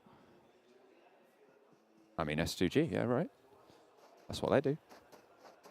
Yeah, that's what Big I said. Gaming. Yeah, that's what I was saying. Yeah, just that's what you're saying. I was emphasizing your point. Are you also saying that? Sorry, who are you? Yeah, okay. Interesting. They let you in? Okay, fair enough. Yeah, they do. I don't know where you've come from. Apparently I'm a timeless entity. That's what I've been told. Right, anyway, at the game, 7C moving down. Circle's already hitting. Absolutely, we have to remind you all at home that these games are accelerated. We want the pace of these games to be fast, quick, and action-packed, which is exactly why we're doing this. Teams will have to make their way into the circles pronto. Los Leones on the western side do have Deadeyes Guys, and all the teams didn't have a lot of time to loot up, but there is a fair few decent paths of rotation to get into this one. A few of them using the eastern roads. That's R8 who are still making their way down. D77 though, he is a bit far out. He's still in El Azahar. The rest of this team, you know, asking him if he can hurry up just a little bit. On the back foot, maybe. Hopefully boosters on the cards for Mafioso. They'll need to heal up. You can see got one energy drink there in the pocket and a little bit of a booster there still on the bar. See, still in the first phase though, so might need to get a little bit more, and they're still a way out. 3 first aid kits though, they will be absolutely fine. It's still early circles. Western side looking a little bit more open than the east right now, though Nigma Galaxy do have that west road on lock. The closest engagement, I think you can see right in the middle there, just near power grid on the south side, Stalwart and 7C. Very, very close to one another. Yeah, one of the players there rotating through. Rod's in front of A7. Revo immediately spots this and careens off to the right-hand side. So that drops out for just a second, maybe to take some shots, but decides against it, realizes, you know, they're just in as much trouble as Alpha 7 is right now, trying to get into the zone itself. But we are heading down towards Chumacera right now. Nigma Galaxy rotating dangerously close to Dam1 Kia. Not actually taking any shots as of yet. I think both these teams concerned with their own well-being, and this is a gentleman's agreement that we shall ride into the zone itself. I take it back. Lord, you are a very naughty man. This is not how this was meant to go down. That's against the code, unfortunately. But fortunately enough, doesn't actually manage to land too many shots. Doesn't really do too much to slow things down. Just diverts course slightly. Looks like Riyadh still on the warpath. I mean, they didn't get the memo that the duos game is next game. They are going to be playing with 2. Sung in a flaming car right now. will have to try and regroup. Just keeping himself nice and warm. You know, warming the hands at the fire. Very nice, very nice. Yeah, I mean, he's having a happy time there. I mean, he will have to get that vehicle soon because it does have a bit of a time limit on it. S2G rocking up to Deadeyes Guys. Silas will be tossing a grenade soon. Takes a couple of shots. I'll have to put that pin back in it. Shifu needs to have an impact from the off angle here. It is outnumbered right now for the Deadeyes Guys on their current position. Turulov around the side there, trying to keep this angle suppressed. Beautifully found there, an off angle for Joker at the back there, all the way across the way, nearly shut down, but still up, still kicking, and still pumping out lead. S2G falter on their push. 5K bounty is still here, John. No team eliminations have come through as of yet. Sadat just drops out and lays Scry low there. Knock found, actually, over onto Chari, who will have to drop down. I think Vampire Esports weren't too far away from this. Raze knows where Shifu is now, drops the smoke, stops the push up the ridgeline, seeing him on that angle. A nade over from Silas, still not quite under the watchful gaze of Shifu, swings around the side, repositions the buggy, potentially a little bit of cover there. But are S2G wanted to go for this, or are they disengaging? Really sparse on loot at the moment. S2G, if you took a quick peek at their meds, you can see right there, bandages, one painkiller, one energy drink. It's really rough in terms of stims as well as medical supplies. This would be a fight that would be nice to win, just to, you know, steal some equipment off the enemy team. But I think right now, Deadeyes Guys are certainly outlasting S2G. Move just a bit further into the zone here so they can keep this fight going for a little bit longer. Circle heads back up towards Picardo. Stalwart, a little bit unhappy with this one though after losing Scry there. This is this engagement right on the eastern side of the next circle. Raze not quite finding those angles. That was the first airdrop collected. Did you catch who it was? I was focused on the engagement. I did. Yeah. Who was it? I gave him a little golf clap as well. It's Ralph. Picked himself up. A nice little airdrop. That's on the western side of the map. Directly opposed to this engagement here, which is right on the eastern edge. R8 are moving in through the northern side of this engagement. I wonder if we're going to have the back and forth between R8 taking down S2G, S2G taking down R8. Could be amusing, but it looks like R8 are more prioritizing getting into the circle itself here. Kelsey on the roof. Covered, actually. I think this is a pretty good spot for Kelsey. The way up to the roof is covered by his two teammates, meaning that if you push up, you need to deal with Silas, you need to deal with Raze first. Either that, or you just win out those trades hands down. Ooh, potentially able to bobble a little smoke there onto the stairs to push on up. They know Kelsey's up there, but they can't quite get there yet. And it's not going to be super easy to make that push unless you can get a little bit of a squeaky, cheeky play done. Yeah, they're kind of locked in this fight now, though, with Kelsey on the top side. It's going to be difficult to get him down without completing that fight. You can see already the blue has made its way over to the circle, so it is not waiting around for any of these teams. It is go time. Next circle about to hit, heads down towards Alpha 7. Looking to pack another chicken dinner into that backpack of theirs. And honestly, they're going to need a level 3 at this rate because they have had so many. Absolutely. I mean, it's going to be one each if they can take this one home. Lovely nade onto Raze. This is what we were talking about before. The openings that need to be found in order to get up towards Kelsey. Silas laid bare, somehow dodging through the hailstorm of bullets.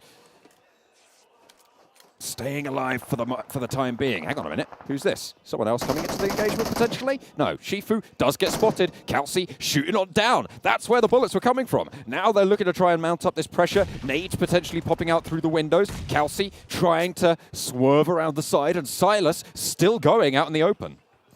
I mean, they're not making it easy for Deadeyes Guys, I'll tell you that now. Kelsey, though, with the UMP, continues to send Deadeyes Guys further down. At some point, Deadeyes Guys will have to leave. Kelsey can almost sacrifice himself here for the greater good so that potentially Silas is able to leave. Maybe trying to look for another way, but seems like the only one that's going to work on out. Deadeyes Guys really getting slowed down here. Trying to evacuate their location. Kelsey takes a nade, and that is the end of the Castle King at the top of the building. Los Leones must be left now. Silas still alive, but on the northern side and alone for S2G. Yeah, there's your sacrifice made by Calci. Silas drops him the salute. Starts to run away here, but he has locked them down. Stalwart Pika, top, action.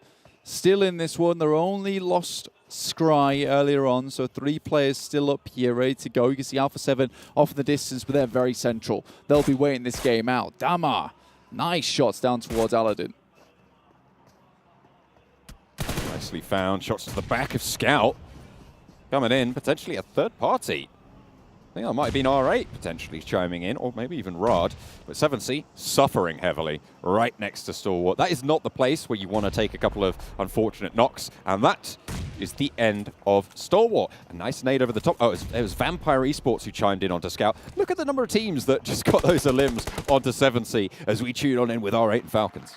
Yeah, Bandai got knocked on the approach from Yusuf with a very nice nade here.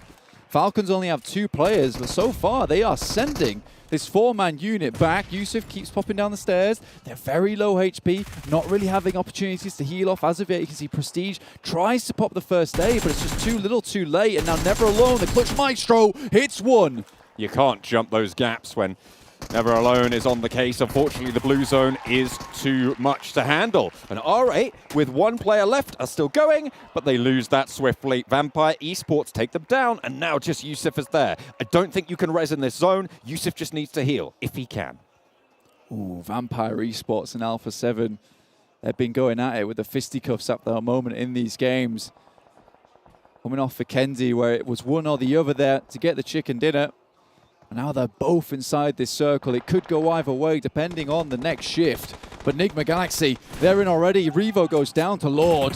Excellent find through the doorway. Lord up to the wall. Will be able to get this first aid off. Closes the door. Stops that vision. Nicely opened onto the engagement. Revo smoked out. Mythic wants to try and get his teammate to safety, but you can't make that break. Not yet. Not until you get an off angle. Not until you can suppress the position for Nigma Galaxy. Hits Revo very hard there with the grenade, and it's unlikely to get their boy back up again. Now Alpha 7 once more down to 3. Nigma Galaxy causing huge problems. Vampire Esports have problems of their own though. As down 1 Kia swoop into the compound underneath them on the south side of the circle itself. But they'll have to cross the road, so it's really interesting. There's 3 very good compounds inside this circle, but all depends on this next shift where it goes, especially with the crossroads right here. How do you get across these open zones? It's brutal. Open ground. A couple of ridges to play around, but the speed at which you can traverse them, super, super low. Rod, try and crash straight on in, and it's all going to be a part of the seams, but finally they stitch it back together. Fortunately, there's an off angle for top, and they will be able to stay in with 3. That's the kind of response time you want from your teammate. The enemy team falls, and just as that happens, action rolls up and the buggy is immediately getting you back up on your feet. In this case, you don't get a rest playing with Stalwart. You are constantly in the game. Fortunately, Stalwart now drawing attention. Vampire Esports sending shots their way. I think that was shots coming through from Bigetron. Really, really far away there. And shots from Alpha 7 as well. Schweppes taken down a peg. Hopefully Vampire Esports can get that one back up. Here's a replay of the crash that came through from Rod. Pika does go down, but it is that angle from top. Yeah, action was coming in hot there. He had the sirens on and everything. A little bit unfortunate for Vampire Esports. They do push out just a little bit, but now it's time to recoalesce. This is a fantastic shift for them. And down 1 Kia's compound's just about out. It will give them some survival time. Turulov looking to hold on here. Last member of his team for Deadeyes Guys, but surrounded by the aliens. Bigetron with Genforce trying to pop a nade in. A little bit left on that nade, but might do the job. Just a slimmer HP left. But they know where he is now. Genforce pushes up to the vehicle, takes it away. Bandages, only the 1 for Turulov. It's not great. He's going to be really struggling. Just try to get as many points as possible for himself. Now Alpha 7 will have to deal with the rest of Nigma Galaxy. They're ahead of them here in their rotational path. They're absolutely stacked though. Good smokes. Once again, the train comes through. And they're looking to move through the steam here and start somewhat strong for themselves. Molotov out the window will prevent the push-up just a little bit, and with the confusion laid bare by the smokes, that was a nice nade. Starts things off strong. A7 heavily injured now. Bigetron will eliminate the Deadeyes guys, but in goes that push. Carrillo in the corner. Mythic and Mafioso trying to give any sort of support that they can. Ooh. Lord takes a little bit of damage from a nade around the side. Carrillo up the stairs. A little bit of respite, a little bit of safety. Trying to blow the doors off the hinges as Ralph goes down first, bringing the numbers even so far. Mafioso, though, is going to get traded off. The flush is good, but Carrillo's there, caught with nade in hand. The push comes through from Amodi, and he's allowed to sneak through the gaps. Only one player now for Alpha 7, and they know where he is. It's Carrillo up the stairs, potentially looking to get this res if the doors are going to keep that cover going, but Carrillo opts instead to pop that Molotov down and give themselves a little bit more cover. That was an insanely fast molly he brought out. He knew exactly what he had to do in that moment, but he tries to move out the building. But it's BTR, Genforce comes out of nowhere. They've moved upon this position, and Nigma Galaxy are just completely trapped. But BTR have moved up to this position. They've given ground to Vampire Esports, who have now got the lion's share of this next circle. I mean, they've been here for such a long time, John. It's been very difficult for them not to take all this space, but they're starting to push out. Ooh. Once again, the cloak of the Vampire starts to envelop the rest of these teams. It's a question of whether they can continue to dominate in the circle. Lord still alive, though. They're controlling Dem1 Kia on the south side of the road. They are moving into position to block out Bigetron. With Genforce down already, they're locked in this engagement. The ridgelines are so bare, so barren for them on this Miramar. And Vampire Esports control the circle. They control the quadrant. They're gonna have another chance to take home another 10K. This will be beautiful stuff for them. They'll be happy with the money that they've earned. They've got a fair few team eliminations as well, so there's potential for even more cash on the line for them. Beautiful nade from Song, though, from Dem1 Kia. And another. 3 players still going. Oh, didn't quite find anything else there. The res should be possible over onto Ravenclaw. Song, you imagine, doesn't have too much more in the back pocket in terms of utility. And maybe even then wants to save it. Oh, dear. Bigetron regrouping. Zuxi spotted. They will not be able to move forward to more than 3. They take their chances there as well. I love that from BTR. They hear the third party, instantly wrap around and try and surround them from both teams' side, understanding that Dem1 Kia is over towards the south. They'll take the north, and now Vampire Esports are going to have to play out their mind as a 4 to prevent these teams from just starting to crush them between 2 walls of players. They need to take one of these fights or certainly win it out as fast as possible. The nades continue to just bobble over the top of the roadside from Dem1 Kia. Unfortunately for them, the blue zone is pushing. They will have to move. The smoke wall has been established. They will push through. Frontman Sung looking to try and draw some fire potentially, try and allow those teammates to refrag. Jumping in, trying to gather info. The smoke starts to clear. Vampire Esports have clear rain. Across with the car. Fabian careens across the side. Sung taken down on the first push. Fabian low as well. Should be handled. Now they need to turn their attention to the last player from Dem1 Kia. Trying to get across. It's looking hairy. It's looking ropey. And I don't think they're going to be able to do too much more. Forrest finally dealt with. Schweppes did go down in the meantime. What can BTR do? Really good smokes coming out from Vampire Esports to isolate that fight between them and Dem1 Kia. Big. Another nade, though, onto Ravenclaw, and now it's 2 versus BTR, but there's 2 down! How does this happen? Just Luxy alive! Last player going in. Fluketh 1 versus 1 against Luxy from BTR. One of the longest standing members on this roster. Made the name for Bigetron. They've been dodging the money all day, all tournament at this Afterparty Showdown. Is now the time that they take that 10K. A nade pours in over the top. The reses are coming through, and they are denied yet again. Vampire Esports take the 10. Quick on the swivel, quick on the game, and quick on the decisions coming through from Vampire Esports in those final moments. It was very, very difficult. You know, it felt one of those stressful situations where you're in an escape room, you see both the walls start to close, and you have to figure out a solution in that moment. And you know, Stoned, the rest of the team, they had a solution in the back pocket. They trained for this exact moment. Certainly did. I mean, it worked out incredibly well. We know what sort of strength they have in these engagements. We talked about it so much. We've praised them so many times. But we've got an American, a Frenchman, and a Yorkshireman to talk about the match standings, brought to you by STC. I was wondering if I was the Frenchman there, and then I realized we have Max, and I also realized I have no ability to do accents whatsoever. But anyways, Vampire Esports, they take the third win, 30,000 bucks on the day just from chicken dinners alone, 23 points as well, helping close that gap right behind Alpha 7. But Bigetron, that was the first time we've seen them really show up so far yet today, Max. I'm a little bit offended you forgot about me for a second there, Jason, but hey, no, still here, not going anywhere, not especially my eyebrows. But yeah, Vampire able to get himself the win here, good to see on their side. And yeah, back-to-back coming into this one, I believe the first back-to-back we had, even though a lot of teams actually got 2 wins yesterday. So yeah, Vampire, they're here to play, they're here to take the wins and get themselves a big portion of that prize pool. Yeah, nobody wants to share these wins, which I think is kind of cool to see, to be honest, with the effective dominance of some of these big teams up at the top being able to consistently assert themselves well with the positions that they're taking here. And Vampire Esports, once again, does so well. And it also shows, at the very end of this game, the importance of keeping even just a little bit of utility here or there, because being able to get those nice arcs on those nades and being able to shut down a 1v1 almost instantaneously against a potentially deadly threat in Luxie is very important. You had very predictable lines of sight, right, that were going to come out from the other side. So if you do not have that nade, I think that he could have picked up the 1v2 pretty easily because you knew exactly where they're going to peek from. And I think he had the better equipment because Luxie had an AUG. True. Going up against that gun is a laser. So I don't really want to take a 1v1 against that, to be honest.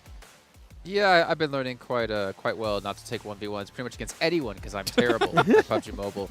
But still, I mean, it was at least great to see Bigetron step up. The funny thing was we're watching the match in our room, and we have the Indonesian talent room next to us who are 5 minutes ahead of us because we're on a little bit of a delay. And we hear them scream, and they're like, oh, I guess Bigetron's doing well. I guess they're going to be at the end of the game. But yeah, in the end, like, they still weren't able to close things out. And I don't remember where they actually stand when it comes to the match awards ranking. But I feel like they're one of the lower teams. They indeed are, yes. They were kind of very middle ground in terms of the overall placements, but it was pushing them up enough to kind of negate where the overall rewards from money came along, but they still were very low. So this will give them a little bit of a boost, I guess, for all of this. And I like some of the transitions that they were doing. Although that being said, they're not on there. So maybe the next page, question mark. Stalwart's still taking money every time. Even though they didn't get the wins, they still bring in some money every single game. So they still clearly have a game plan in mind, even though it's not like chicken dinner oriented. They still get some money, right? So you can't really argue with that one too much. Yeah. But I feel like that domination we saw in the first week at a Stalwart has just completely disappeared. Yeah, where have they gone? We were expecting like some pretty major changes, right? Because main tournament compared to the Afterparty Showdown, everything is different, right? So not too surprised. But one thing that has remained consistent, though, is the fact that Vampire dominate not only the rankings, but also these extra prizes, the game awards, and eliminations. 20 teams eliminated too. I mean, yeah. I mean, 500K was not enough for them. Yeah, and you know what? They might come out winning this event as well. I mean, you think about PMGC down the line, Vampire Esports are definitely putting a bullseye on their back for all the teams to come for. Especially since we saw Alpha 7 put their head above the parapet so far here when it comes to the lead as a whole. But yeah, Vampire's really bringing the fight back to them with another 23 points on the board. I'm looking forward to the overalls. I mean, they were looking at buying a house potentially. I think you can buy way more than a house is how much they want here. They're going to get a whole mansion. Okay? They could buy us a house. I'll accept it. Thank you. I'll take it. Thank you very much. Yeah. Well, James, you have a house. Yeah, true.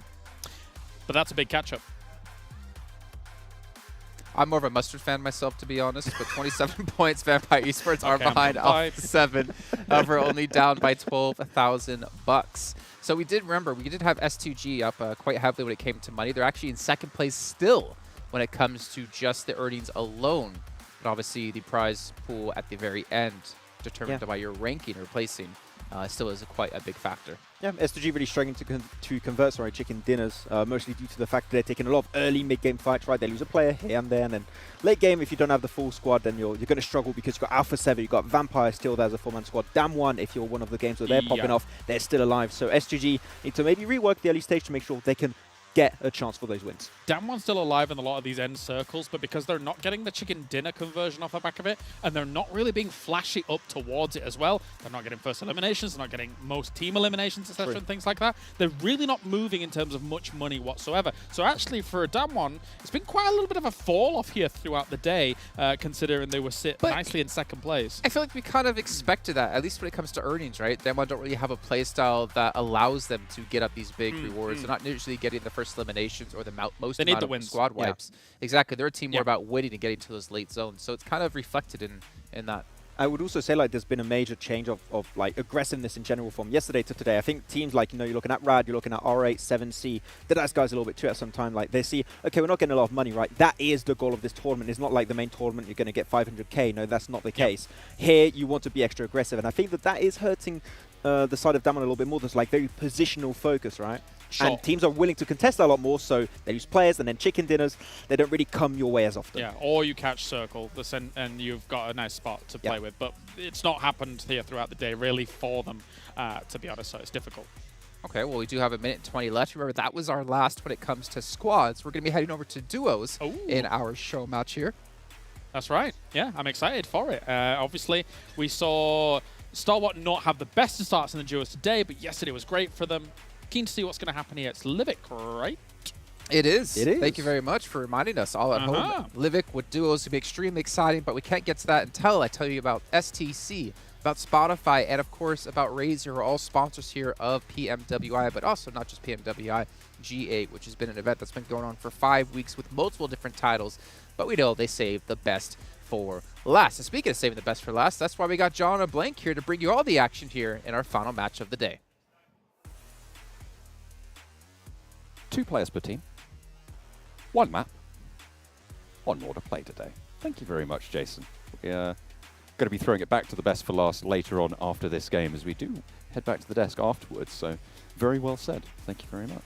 What about Jason comes in here all hype, having a great time, and then you pick up with the most chillest little throw to the game, which is fair play, because we're heading over to Livik. It's duos. You want these teams and these players to be chilled out. They've got to have their wits about them. They've got to be cool, collected coming into Livik, because this is a map where you really, really do have to be on a swivel. You have to be swinging on a dime if you want to make sure that you want to live to the end and earn that dime with the match rewards for the duos. The best duo. But all we hear is Radio Livik. Radio Crabgrass. All right. I like that a lot. I thought of that. I needed to say it. I've said it now. We can move on.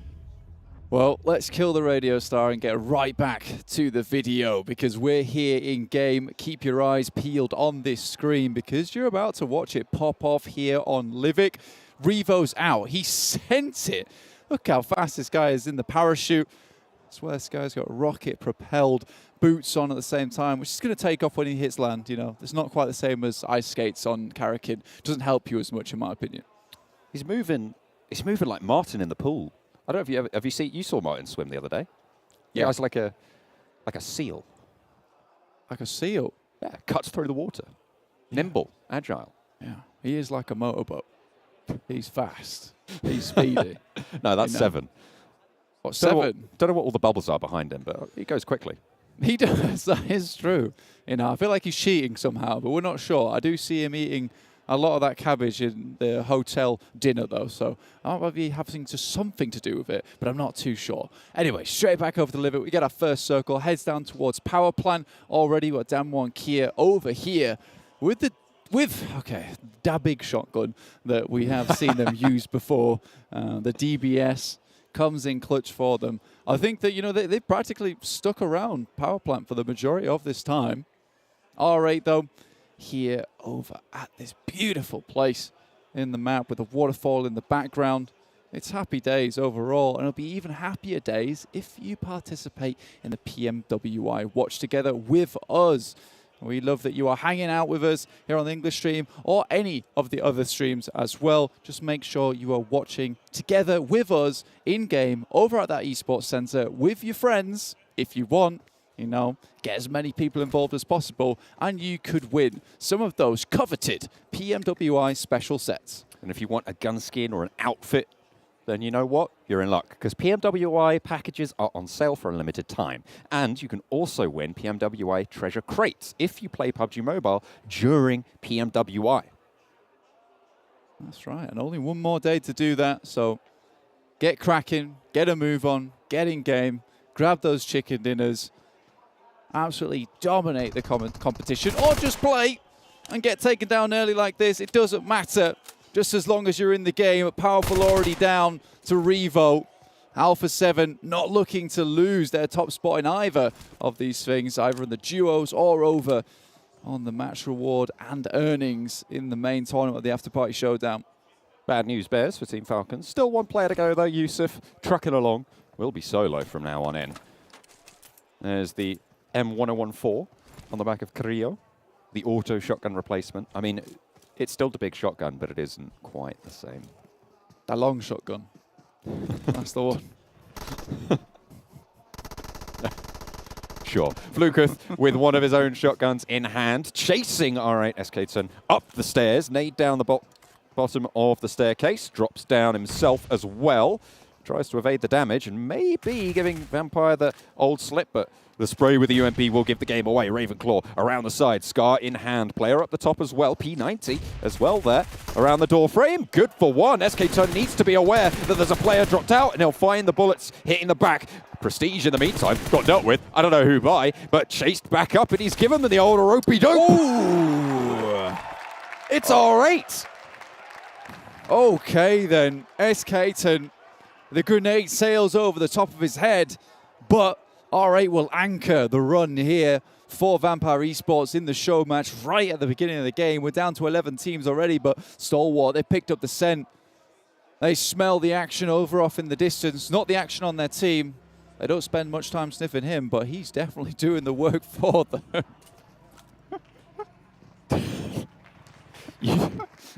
What are you doing?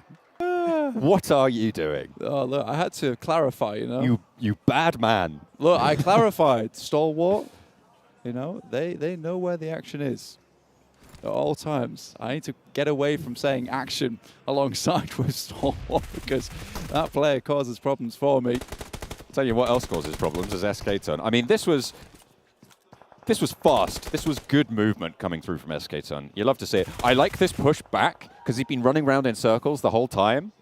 He completely caught Vampire Esports off guard, right, on that push back. It's the first time he'd done it, and at a crucial time. Yeah, I mean, he checks his fitness watch. He's done his 10,000 steps for the day. He was up and down those stairs like a shot. So, you know, I'd hope for him and Prestige, you know, they chill out for a little bit now. They are towards the center, so they don't have to do too much more walking in these final moments of day 2 for the Afterparty Showdown. We are again here in the show match. Just to remind you, we're playing duos at the moment to figure out just who is the deadliest duo of them all here in the Afterparty Showdown. There is money on the line as well for these teams for the points at the top. We'll figure all that out tomorrow in our final show match on day 3. We've got to get some of these thumb socks. We do. I keep feeling so jealous of all of these players when I see those thumb socks on. Yeah, man. I mean, I've got those slippy fingers. Sometimes I'll go for a spray and whoop, I'm over just looking 180 degrees behind me. It's very unfortunate. But that does sometimes cause massive surprise to the enemy team. They're unsure whether to take shots at me or not because they're like, is this guy AFK? Do I take shots? Is this allowed? Nobody Is knows. it ethical? And then whip, I'm around like a shot, and I find the team wipe. It is my classic move when I play here on Livik. Oh no, I am just a helpless little player. That's right. You've seen me in game. Blast him. I like to deceive the opponents. That's right. Throw them for a loop. That's for sure. And deceiving, misdirection. That's what it's all about here for the magicians of Alpha 7, who have been doing some incredible work today. And I've said multiple times where, you know, there's no chance that Alpha 7 is getting back to the circle. I look back round again, it's Houdini staring me in the eyes as Alpha 7's found their way into the circle and found some damage onto the enemy teams. Damwon Kia, though, in power plant, stamping the mark here. I beg your pardon. Damwon Kia just spraying it down like it ain't no thing. Kelsey takes the knee, takes the L, not down fully just yet, but Silas quite a way away from it to regroup. Really can't be going for this wide of a split when you know there's players this close, unless you know you're going for that full engage. Silas hopping around, trying to back it up, but you've got to expect he's going solo from now on. I think for Damwon Kia here in power plant, they really do have to bring the energy. from the midst of the turbines, because honestly, you know, there are so many angles you can take around here. You have to full commit to this position. Silas has moved in here because he has no choice, really. He's got to hide. He's got to remain tucked away so no other teams can find him. I don't think Damwon Kia is even aware of his presence. Galaxy has gone down, though, so he is all on his lonesome. There's a Scar and a shotgun on the back. That long shotgun. Yeah, that's right. Yeah. That's right. That's right, man. That's right. Good in these close range engagements. I mean, you're looking at level 3 helmet, level 3 vest, so still a force to be reckoned with is our Silas here. We've seen him do so much work, and in general, S2G. Still a long way to go, though. Still with 11 teams in it. Vampire Esports, the only team to take both the Ls so far, going down to R8. I mean, Silas, you know, a veteran on a lot of these Turkish teams, going way back towards Class Digital Athletics and even before that as well. And even there, he was popping off all the time. It's nice to see him finding some good success here on S2G. And he's surrounded by pretty damn good teammates actually as well. So that is it's very fun for me to watch. And check back in with players that maybe I don't commentate all the time. BTR, on the other hand, you know, we definitely have a very, very fond relationship with this team, considering, you know, they were around right when we started. You're not Santa. What are you doing, Joker? Yeah, that's not okay. And I don't think you're going to be gifting anything out other than a nade in the mouth, which no one wants. And honestly, look, it's not okay to be in that chimney because I'm pretty sure you're now stuck. I've decided it. Well, you're certainly not allowed to get out of there. It's been decreed. And even if he is Santa, he hasn't given me any presents. Exactly. So what's going on? Maybe sort it out. Maybe that's why he's the Joker, you know. He comes in with a jest, says he's Santa, rips off the outfit, he's wearing a jester outfit underneath. You get a bag of coals, you go on your way. But Deadeyes Guys, they want a few more points, honestly, here in the duos. I've been actually quite impressed with Deadeyes Guys. I think Chari's had some good moments, and you know it's nice to see On Top coming through into Deadeyes Guys. Has done some fantastic work over in the South Asia region. Seems like 7C and Rada having quite a few clashes, quite a few conflicts in these last couple of matches, and that will continue as Scout takes down a player for himself, bags the point, pops it into the bank. Everyone was not happy with Scout. Other than everyone at home, including us. Everyone disliked this. About that scouting play. Insane shots, though. You know, he made it happen. Took Stalwart completely by surprise. Maybe looking to do similar here, but it's Alpha 7 with the ghillie suit in the grass. Ooh. That's going to be one sneaky fellow. Oh, I don't think Tom's going to last too long here. Last player for Stalwart. Bang, bang. He's out of that. Out of the park, Nigma Galaxy picking up the point. 2 eliminations for Nigma Galaxy. Hamodi and Lord will keep on going. Stalwart, not so lucky. Picks up the loot there instantly. That's a John type of play. What the hell, man? Slurping up the loot. Can't believe you do this to Not me. letting anyone else get involved. Look, I really need a 3x. That is fair play, honestly. Dude, you just don't understand. 3 elims here, though, for R8. Really, really well done. You know, they're still going. They've got a slight split going on at the moment. Just looking out towards their south. Now they're going to have to start to pay some attention up towards this northwest side. BTR will also have to move. Damwon Kia, they've not moved a muscle. Looking at their fitness watch, on the other hand, there are 0 steps. So, I mean, maybe they need to get a move on. Just a touch. But honestly, for them, sitting here all day long works out. Certainly would. But how else are you going to burn off the chicken dinner, you know? Maybe they don't have to. You just enjoy that chicken dinner. That is true. I mean, I've got the metabolism that I've had for so far my whole life. Yeah, it's still going quite well for me. You have a metabolism of a raging furnace. I'm not sure. Like, the food goes in and then it disappears. So I don't know how you make that happen for me. It's fueling this giga brain of mine. Fueling the giga brain. I will agree with that. That is fair play. I don't have the same luxuries, unfortunately, but I do enjoy myself a nice chicken dinner from time to time. Silas, though, drops around the side. The long shotgun working out fantastically. There is another big gun over that side for BTR, but Silas immediately disengage. Pulls it back. pops the nade. Luxy not going to be able to get teammate back up, and low HP there. You have to wonder, does he have the meds? Okay, yep, did manage to get that first aid off. M to 4-9 back in hand.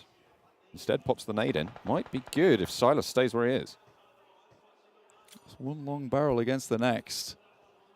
See who comes out on top. Next circle shift down towards power plant. Damwon Kia absolutely laughing right now. This has worked out fantastically in their favor. Again, not really able to take too many shots up towards the little cliff sides that run around this area, the ridges. But for them, as long as teams keep coming towards them, they get the onus on these fights. BTR does go down, though. Unfortunate blank. You know what? I'm going to say it. There's no way that Alpha 7 get into this circle. You don't say it. They'll prove you wrong. They've done it before. They'll do it again. That's what I was hoping for. That's what I was hoping for. It's all right. Maybe that's the key. We have to doubt them. We must be the sad doubters here on the desk so that A7 may succeed. Oh, you doubting Thomas, you. That's me. That's us. Doubting Thomases. Falcons are still going. Yusuf with the ghillie.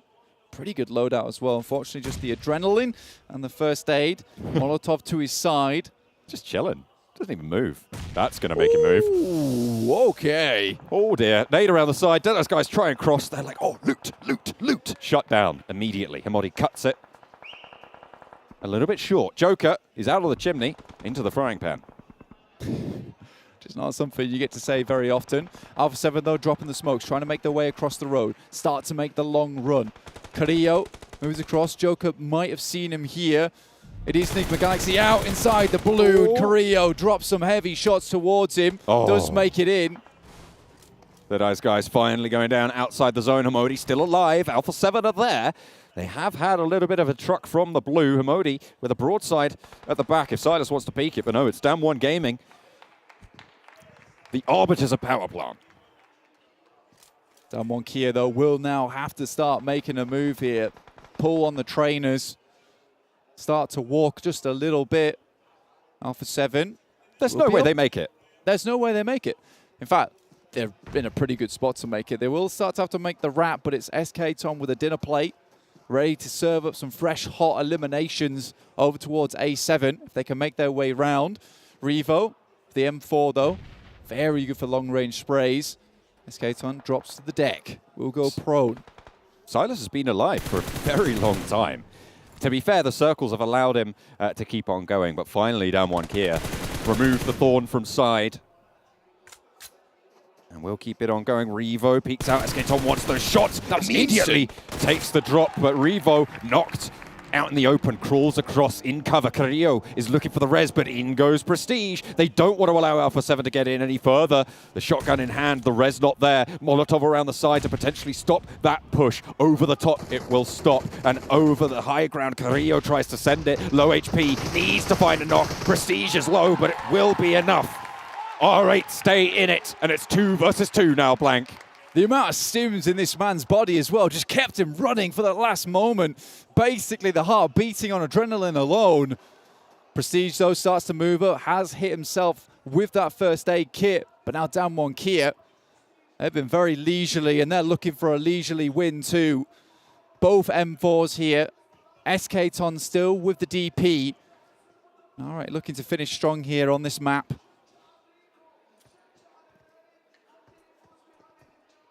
Slowing things down for the time being. Currently ground, I would say, mostly controlled by R8. That's a really solid Molotov to move SK Ton off position. Could allow Damwon Kian some openings, some positioning. The utility, though, that Damwon Kia still have, phenomenal. They've held inside power plant this whole time. This is the first time they've had to leave. And now they're pulling the pins. Forrest tries to shut Prestige down. Oh, no. Chomps down on an 8, and R8, the Saudi Arabian team, try to shut it out, and it's Damwon Kia to get cut out. R8 take the duo. I mean, we talked about that dinner plate there, and they did serve up some fresh, hot eliminations, but also, as a side dish, a chicken dinner as well. So very, very well done for R8. At the end of the day here in our final show match of day 2, and R8 finish out strong. SK Ton, Prestige, they're a deadly duo. Home turf seemingly. Great for R8 in these duo matches. We'll see what that does to their standings as well. I mean, as you say, what a way to end the day for them. Hopefully carry that over to tomorrow. Earn a little bit more money, potentially, in the main Afterparty Showdown. I mean, they've only got a little bit of time. One more show match to try and bump up those rankings. And we'll see who's at the top when we head to the desk very, very shortly here. Yeah, we are going pretty quickly over to the desk with the match rankings, sponsored by STC. Speaking of heading to the desk, look who's here. It is the desk. Jason Kaplan and Maxman and Kalaris to break this one down. Vampire Esports, that's not right. This one's right. R8 Esports for the team that took the chicken dinner. 18 points for themselves to potentially climb up the leaderboard and get one step closer towards the, what was it, Stalwart. Actually was in first before earlier on. Kia, though, again, hasn't really shown too much today. Unfortunately, Alpha 7 trying to get momentum from their matches today. Oh, no, not a bad game, and great to see R8 have a great start, a great finish. And very important for the duos, right, to be consistently on the top, because the $15,000 are spread only like towards like top 4, right, if I'm not mistaken. So you want to be in those top positions consistently, which R8 has not been able to do so far, but they gave themselves a win. So if they can replicate that tomorrow, they might be able to just barely push themselves in the top 4. Yeah, potentially. I felt like for today, where was R8, man? Like, wishy-washy. We've really not seen too much of them, but this is a great little step up for them in the duos.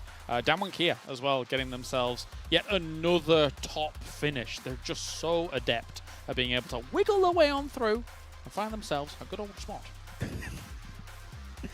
That was a very good spot, yeah. I mean, it's so good that they just got naded in it, but yeah, it's pretty decent. I still do wonder, though, Kia, we haven't really seen them rise up to the ranks that we've seen in PMGC, that we saw in week 1. But again, there still is one day to go, still a lot of money to win for all these teams out there. And Team Falcons, unfortunately, 1 point coming through for them after getting 2 chicken dinners on the day. At the same time, the question is, Vampire, not even on the top 8.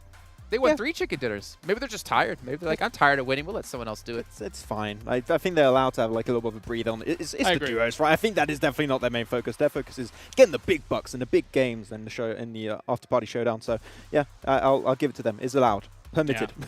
And of all the games that we had, once again, I mean, we're seeing a lot of hardships throughout the past couple of days, but this one was, we're going east, we're going west, we're going east. It was really rough to try and accommodate to the moving around for this one, but, you know, R8 playing it nicely. I think one of the most important moments for them really was kind of holding out Alpha 7 from the north, because if they don't hold that position, hold them out for that period of time, then they potentially get sandwiched by Alpha 7 as well as Damwon, and that's a death sentence. And as the point made earlier, right, it's very important to hold on to that utility until the very end. Yeah. That utility made it so much easier for R8 to not having to take the conflict versus Damwon. If so, Damwon, we know how good they can be in those closing moments. It could have been going a little bit all over the place. So holding on to utility, it seems like teams are learning that a little bit as we go on.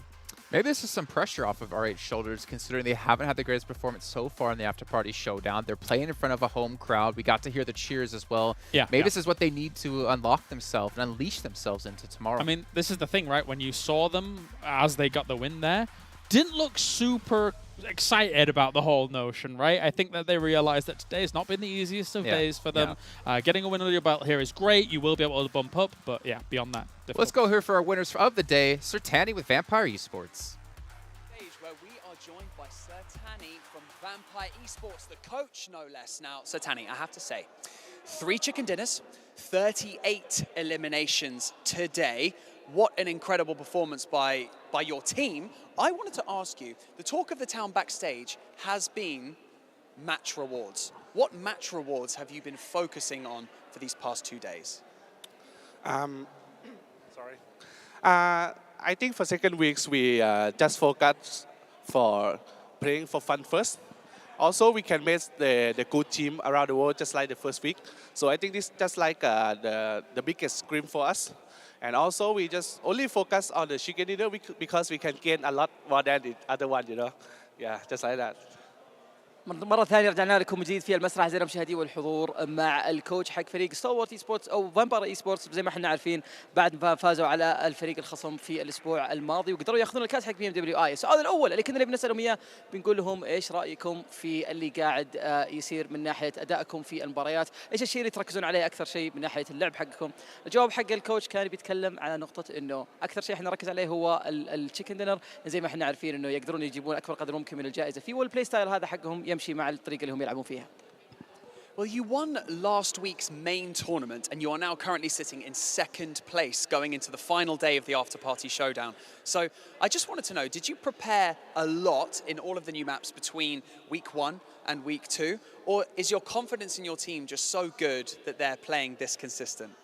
About the map plays, the just only Erangel and Miramar and the Sanhok that we played before. So okay, that's map really familiar for us.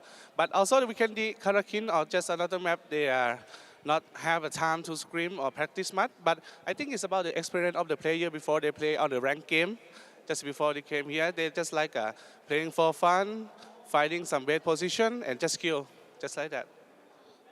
السؤال الثاني كنا نتكلم مع اللاعب عن ايش الشيء اللي يخليهم دائما يكونون كونسيستنت ويخليهم دائما مستمرين في نفس الاداء في اثناء البطوله يعني من بدايتها الى نهايتها لانه زي ما احنا عارفين فازوا الاسبوع الماضي والان هم في التوب 2 معنا في البطوله فكان الجواب على انهم متركزين على انهم يقدرون انهم يسكرمون قد ما يقدرون والسكريمز اللي هم يلعبونها والتدريبات اللي يلعبونها يحرصون انها تكون على نفس البلاي ستايل حقهم لكن اذا جو يلعبون قبل البطوله يكون اللعب حقهم شوي ممتع وشوي فور فن ويختلف عن اللعب اللي ممكن يلعبونه في العاده. Satani, let's look to the future. Let's look to tomorrow, the final day, okay? What are you planning on changing to make sure that you get those chicken dinners and maybe even another PMWI trophy? For tomorrow, we just focus on playing on the same timing like this. Because for now, I think the player confidence and the momentum just came to us. You just see the circle just come to us today. So I think tomorrow we just focus on what we have to play, the confidential, aggressive style, just like that we do before. And also we want to win the second week again. Thank you. زي ما احنا عارفين غدا ان شاء الله بيكون هو اخر يوم معنا في بطوله الافتر بارتي شو داون حبينا نسال الكوتش انه ايش الشيء اللي انتم بتستمرون تسوونه عشان تقدرون تضمنون انكم تفوزون في البطوله. الجواب كان بكل بساطه انه احنا الان عندنا مومنتوم مره عالي وبنفس الوقت الثقه اللي موجوده عندنا جدا عاليه فودنا اننا نستمر على نفس الطريقه عشان نقدر انه في نهايه الاسبوع هذا ايضا انه يكون هذا الثاني تروفي نقدر ناخذه من بطوله PMWI. Satani, congratulations to you and your team for a very successful day too. We wish you all the best of luck going into the final day of the PMWI, but also the after-party showdown. Please, everyone in the Gamers8 arena, give it up one more time for Vampire Esports. Thank you. Okay, we're going to head back over to the desk to round out the day. See you in a bit, guys. شكرا لكم اعزائنا المشاهدين والحضور خلونا على طول نروح استوديو تحليل نتكلم عن كل الست مباريات اللي شاهدناها اليوم وايش ممكن نتوقع من مباريات بكره فعلى طول على الاستديو. All right, well done. Great to hear from Mr. Tandy yet again. Maybe he has the desk blessing and they can take themselves a big win yet again tomorrow because they've been looking fantastic today. 3 chicken dinners. Unbelievable out of this team. You know what? It's great to see a team be able to compete against Alpha 7, though. Yeah, they're still a bit behind in points, but it's great to see that it's not going to be Alpha 7 running away with it. Yeah, and it's even more insane when you think about it, that the fact that they might be able to win 2 international major events in a row, back-to-back, like that. True. And it like, because they were not a team that I had like on my list of potentially winning the main tournament. They won it, and it's clearly not just like a one-hit-and-run like kind of deal situation. Like, they actually have a plan, and they really stick to it to get the win.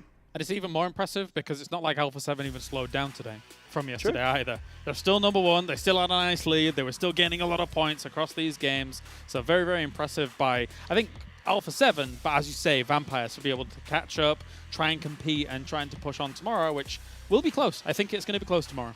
Yeah, and I hope it to be. I mean, we've been talking a lot about Vampire, we're talking a lot about Alpha 7, but Team Falcons as well. As Clarissa said, the best team here. The best. The best, hands down. There's a few bests, but yeah, there's a few really bests, but they're so close as well. Yeah, it's true. Okay, let's check out our end of the day winners, get a recap of what all has went on today. If you guys missed out on any of the action, we know it's been 8 matches, but it's been 8 action-packed matches. And we're seeing here, that's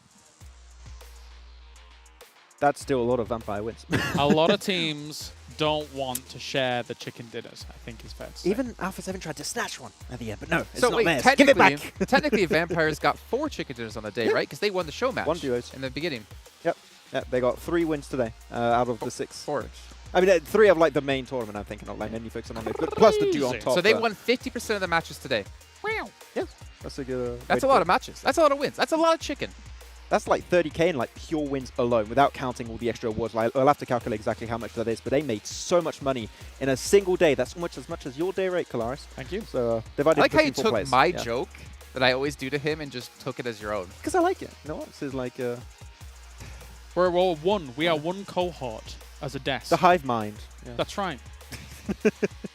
All right, let's take a look at a recap of today and the points overall within the After-Party Showdown. So you know Alpha 7 should be first place at the end of this at 137 points, but Vampire Esports are getting close, and technically Team Falcons in striking distance as well.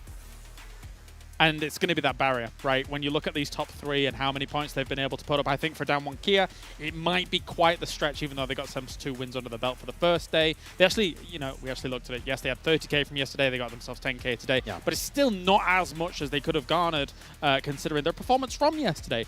So I think our eyes firmly fixed on that top three tomorrow to see who takes it all, question mark, even though there's a lot of distribution. Yeah. It's cool to see that this there's still hope, though, I would say, for a lot of the teams. If you see what Vampire did today, if you can replicate that, if you can match it, and you're like potentially, I don't know, Stalwart, Nigma Galaxy, S2G, BTR, even maybe Down 1, they can still make it up towards the top position, maybe even contest for first place. But you need a huge day, and you're also hoping that Alpha 7 had a bad day. And from what we've seen so far, I think Alpha 7 are going to keep popping off tomorrow. And another story that's kind of standing out to me for Bigetron Red Aliens, the fact they're on 11K in earnings.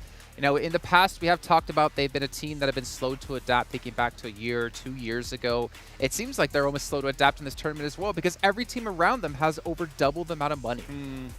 I would love to see the breakdown of the 82 points as a whole, see where is placements as well as eliminations, because I would guess it's going to be a lot of placement, not that many eliminations, maybe a few here or there, and that's kind of where we're seeing this position, but not that much money come from. Yeah, and unfortunately, placements are not very valuable in the After-Party Showdown. Eliminations are very important, and especially how you can adapt to with the rule sets, and I feel like adaptation has not been really present for BTR, so unfortunate. Also surprised with the little bit of a surprising downfall from S2G. They had an absolutely outstanding day one, but unfortunately we saw a lot of rough circles and them struggling to adapt, so S2G, I'd like to see them potentially get back on their high horse in day Max, 3. you say that when it comes to points, but when it comes to total money-wise, they're second place. Doing so all right. They're doing just really jealous, well in okay? a different part of the event, right? In a different focus, depends on how you're looking at it. But also Stalwart Esports, I mean, 31K, not too bad, 67 points, kind of not really expected. I mean, Action was the MVP of the main event we had last week.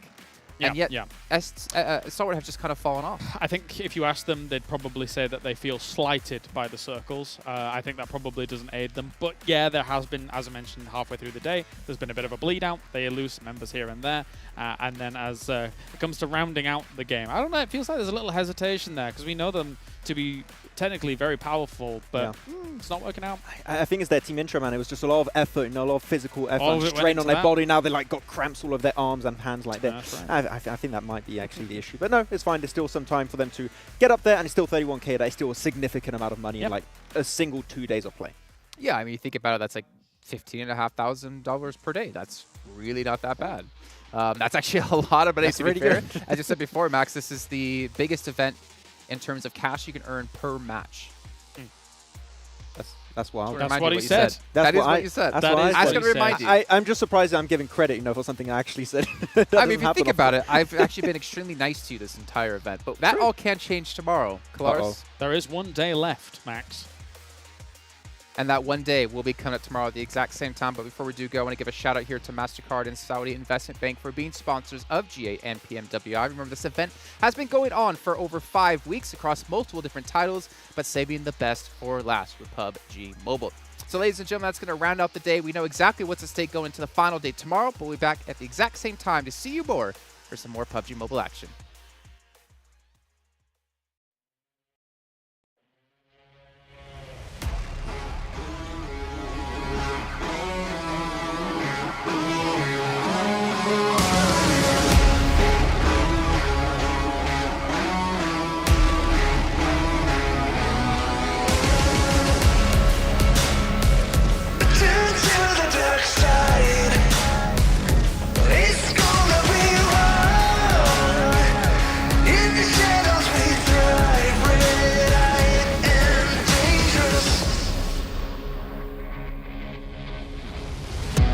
Find the heart of a dragon. Got gasoline in my gut. Get in my way, you'll regret it. Red devil blood runs through my veins.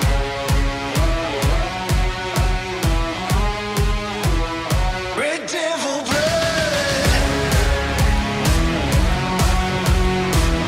I'm the hunter, you are my prey.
the bar, push the levels up, take them to the way beyond. All endeavors never settle when the play is on. Turning measures from a little to a major one. Whoa. Activated like lacking patience, decision made it. Gymnasticated so innovative can't be debated. Flow aquatic, don't know a challenge, it been amazing. Fact of the matter, got the pattern to be the greatest.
We the future that you run from, and we're only getting louder, hitting harder than a bass drum. Now we're only getting louder. She is powerful, she got everything she needs. See her flick her hair, see her be her own queen. Never underestimate the strength you have within. You can take the win, you can take the win.